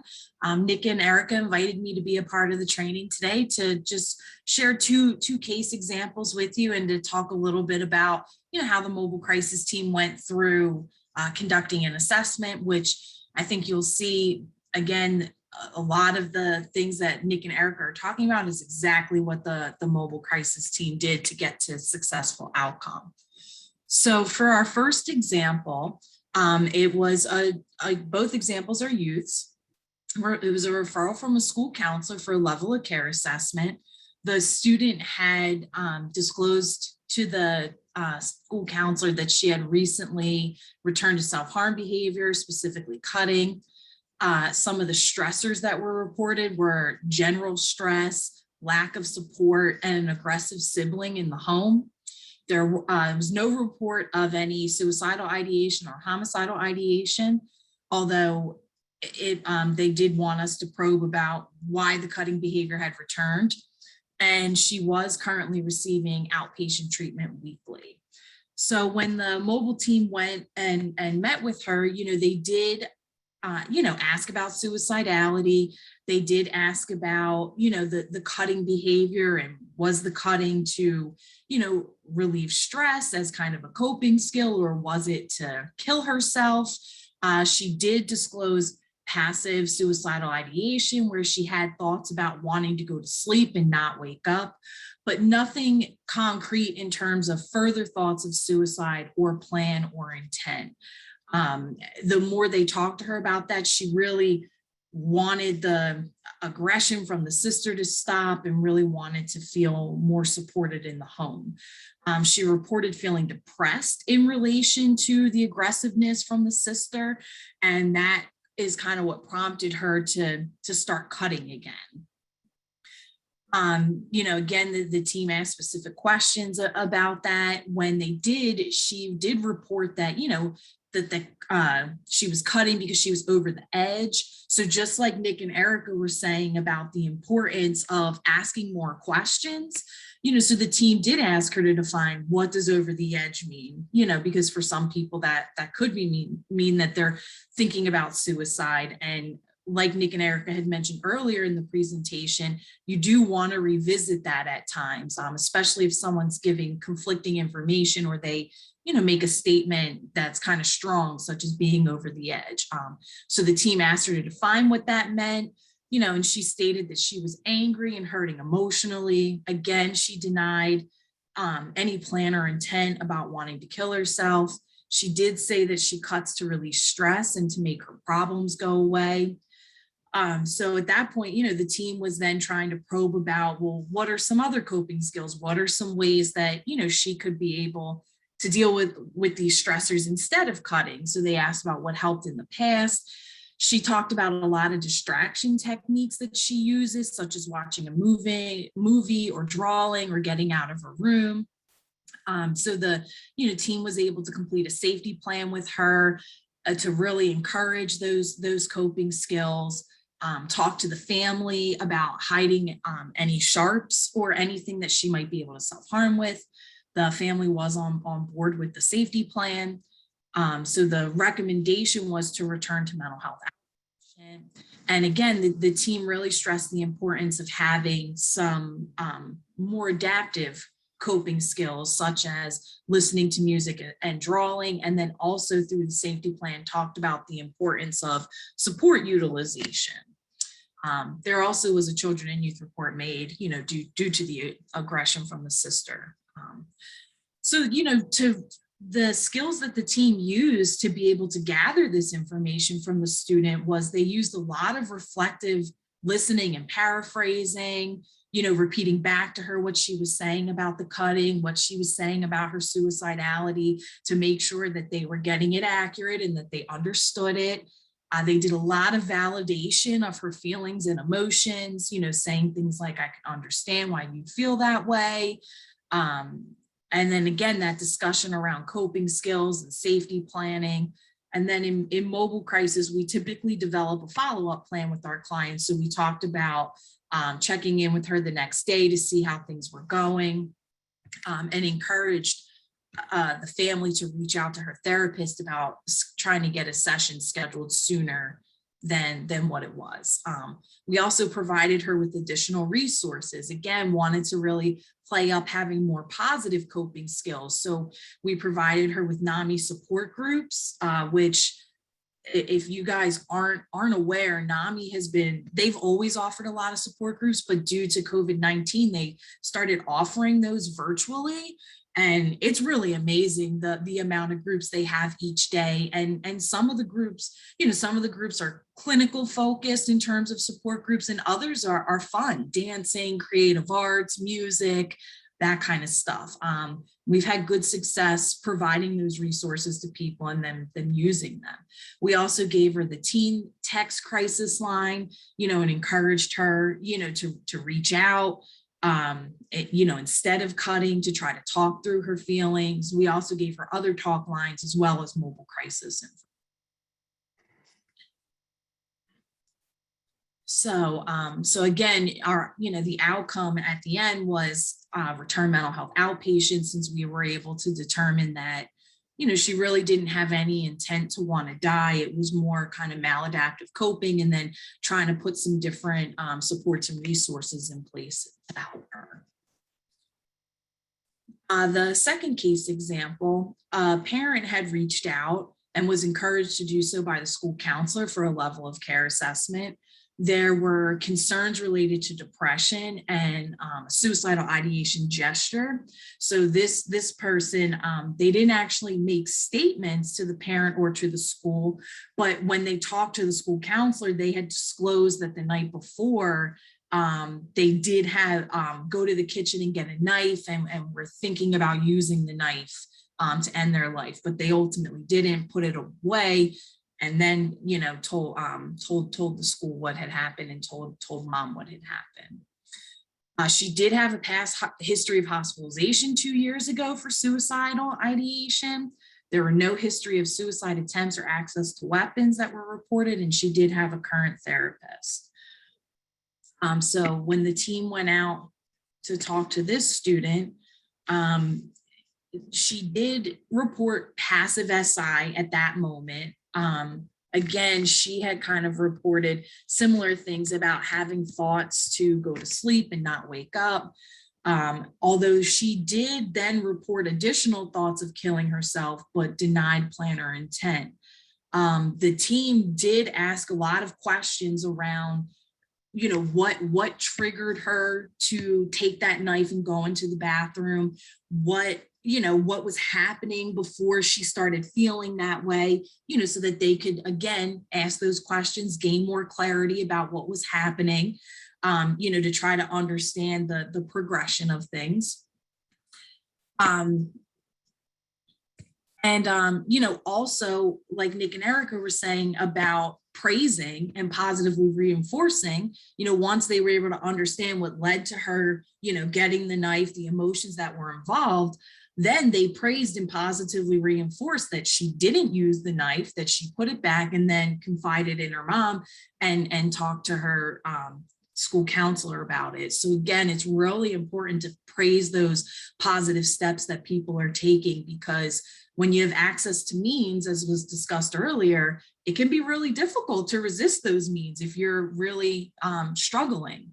So again, when people do, you want to praise those things. And then you also want to, the team asked, what made her, not act on those.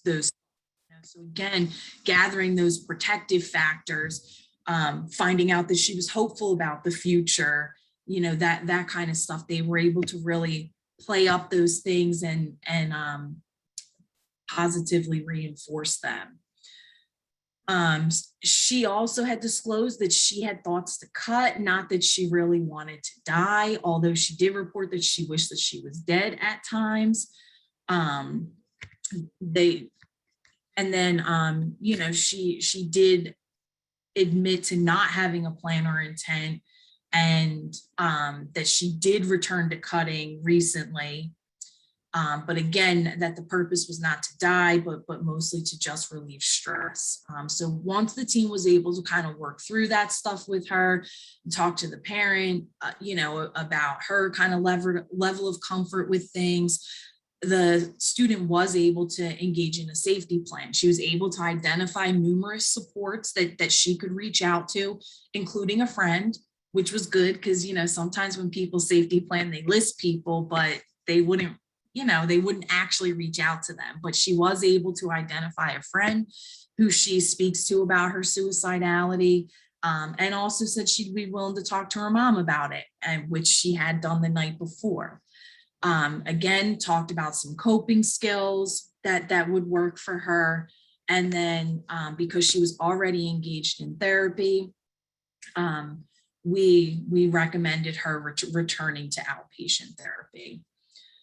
So similar to the other case, we provided some additional resources that would maybe be able to help her in terms of the support groups, the different crisis lines and talk lines. And again, the team kind of used the same skills such as reflective listening and paraphrasing. They were really seeking to understand her feelings and triggers. That's really important when you're trying to determine if someone is safe to stay in the community, right? We want to understand what triggers that suicidality for them, and is it something that can be managed and maintained in the community?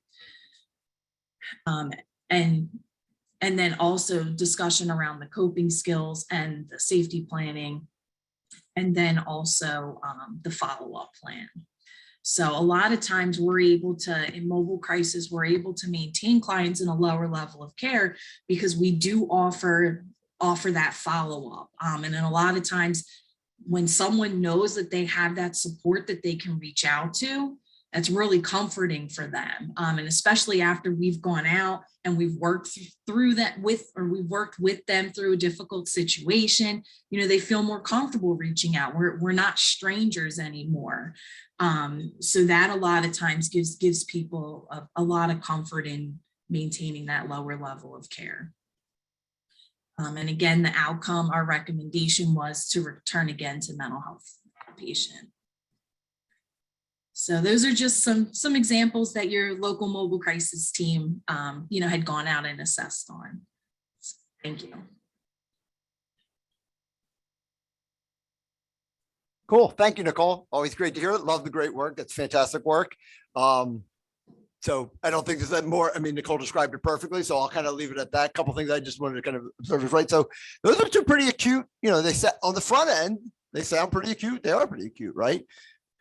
Do great work, do a great intervention, use all the stuff we talked about, use all the, ask more probing questions, be creative, think about supports, all those great things, and you can still help folks get through. If you look, both of those outcomes ended up getting returned to basically you guys on the screen, right? That really was the outcome, right? So truly there was a way. What I really kind of resonated for me as Nicole was talking is, basically everything she said is what we've talked about today.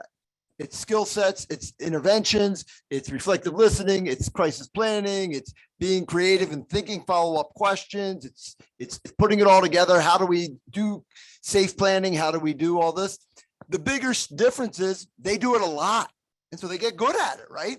they get good at it, they get comfortable, they start thinking types of questions, probing follow-up questions that become second nature, because at the front of it, you could say, well, clearly we have to go inpatient right now, right? But you ask 3, 4, 5, 6, 7 more questions that get deeper into it, and all of a sudden the disposition ends. And so, I guess my only thing that I would, before we switch back to my slide, would be is this is the techniques are really the same. I mean, and I think that was kind of clear listening to Nicole. It's how do you get comfortable? How do you get competent? How do you get good with it? And it's like everything else. You do it. You practice. You get used to it. You work together as a team. You staff it with your bosses. And then again, you may never become as adept at them because that's what they do all day long. But you can certainly build this muscle and become quite a bit more comfortable with it. And I would argue probably get those same types of outcomes where a lot of these folks can be stabilized and returned to you. Well, they don't really even need to be returned to you because they still never left you, kind of thing, right? So great job. Thank you, Nicole. That was perfect. We couldn't have scripted that any better if we scripted it, which we didn't. So thank you very much. All right, so we'll get started. I don't know why my little timer keeps going off on me. Something's happening here. Okay, so I'm going to just do some post-crisis conversation, and then we've got one final exercise that will kind of help discuss like how you can use this stuff as we move forward when you leave here. So post-crisis, obviously a critical part of the crisis continuum. So we have survived the crisis, like whatever that looked like, however that happened, whether that ended up being community stabilization, whether that ended up being, connecting with family, whether that ended up being the crisis center, whether that ended up being the mobile team, whether that ended up being the ED, the cops, 302, the hospital, right? At some point, the crisis ends, right? Hopefully it ends with community stabilization, but it may not, right? So however that crisis ends, it's going to have an ending. There's going to be something afterward, next. And so what do we do then in that role, right? Hopefully we were part of that intervention. We still might have had to go hospital. We still might have had to go 302. We still might not have to go these things, but our role isn't over, especially as community providers, right? So what might that coordination look like? And so some of the things that came up either in your personal comments, even with Nicole said, in Erica's story, were there needed to be, now that we've assessed, we've de-escalated, we treated somebody with respect and empathy, we helped them become part of getting stabilized, right? We did a risk assessment and decided in this case they didn't need a higher level of care, but whatever that would look like. But we also identified some additional needs. How do we help coordinate that, right? So the thing that Erica, said that resonated with me on the young girl who thought she was pregnant or whatever that was, is not only were we dealing with the anxiety or whatever, but we've got a substance abuse problem going on probably too, right? I mean, young girl drinking to the point of passing out, doesn't know she was taken advantage of or not, right? We clearly have some issues. What did they do? They helped connect her with the teen IOP type of program, right? So we've got to be thinking about what other things or just what we might need to do, right? What can I just deliver, or are there other referrals that are needed to kind of close this loop? So if we're doing community stabilization, it might just be, hey, we need to continue to do X, Y, and Z and everything's on track, or we've identified new things that we can work with. Great. Let's not let a crisis go to waste. We just identified all these neat things we can help that young girl with that we didn't know about before. What a great opportunity. Glad we were there. We can help work through it. Or people do go to a higher level of care. They go to the crisis center. They go to the hospital. They go to the ED. They're going to get out. How are we part of that? Are we engaged in that discharge? How do we help folks reintegrate, right? Sometimes, and I forget what the statistic was on you guys, but it's a fairly high length of stay for youth in your inpatient system. So folks may be there for as much as 14 days, some obviously longer, right? It's significant. What happens when they come back home? That's 2 weeks of being out of school, 2 weeks of being with their friends, 2 weeks not with mom and dad, especially in a COVID world. They may not have even had any real connection with them, right? Or the natural supports. What does that look like? How do we help transition that back? And then whatever happened in the hospital, good, bad, or indifferent, how do we now make sure to leverage that as we're re-engaging and bringing them back into our community-based treatment? And so I feel like whenever a crisis happens, it happens. We do the best that we can, whatever that outcome is, it is. What are we going to do now after it? And to me, this is where proactive follow-up is key. So literally, if it's community stabilization and they're at home, they're this or that, there should be a telephonic call very soon. Could be hours, could be the day. It shouldn't be 10 days later. right? That first follow-up period is a window that's important, right? Can also be in person if we have the bandwidth. I know that everything's a little harder now with COVID. If we're able to, that's great. Or maybe we at least do that quick telephone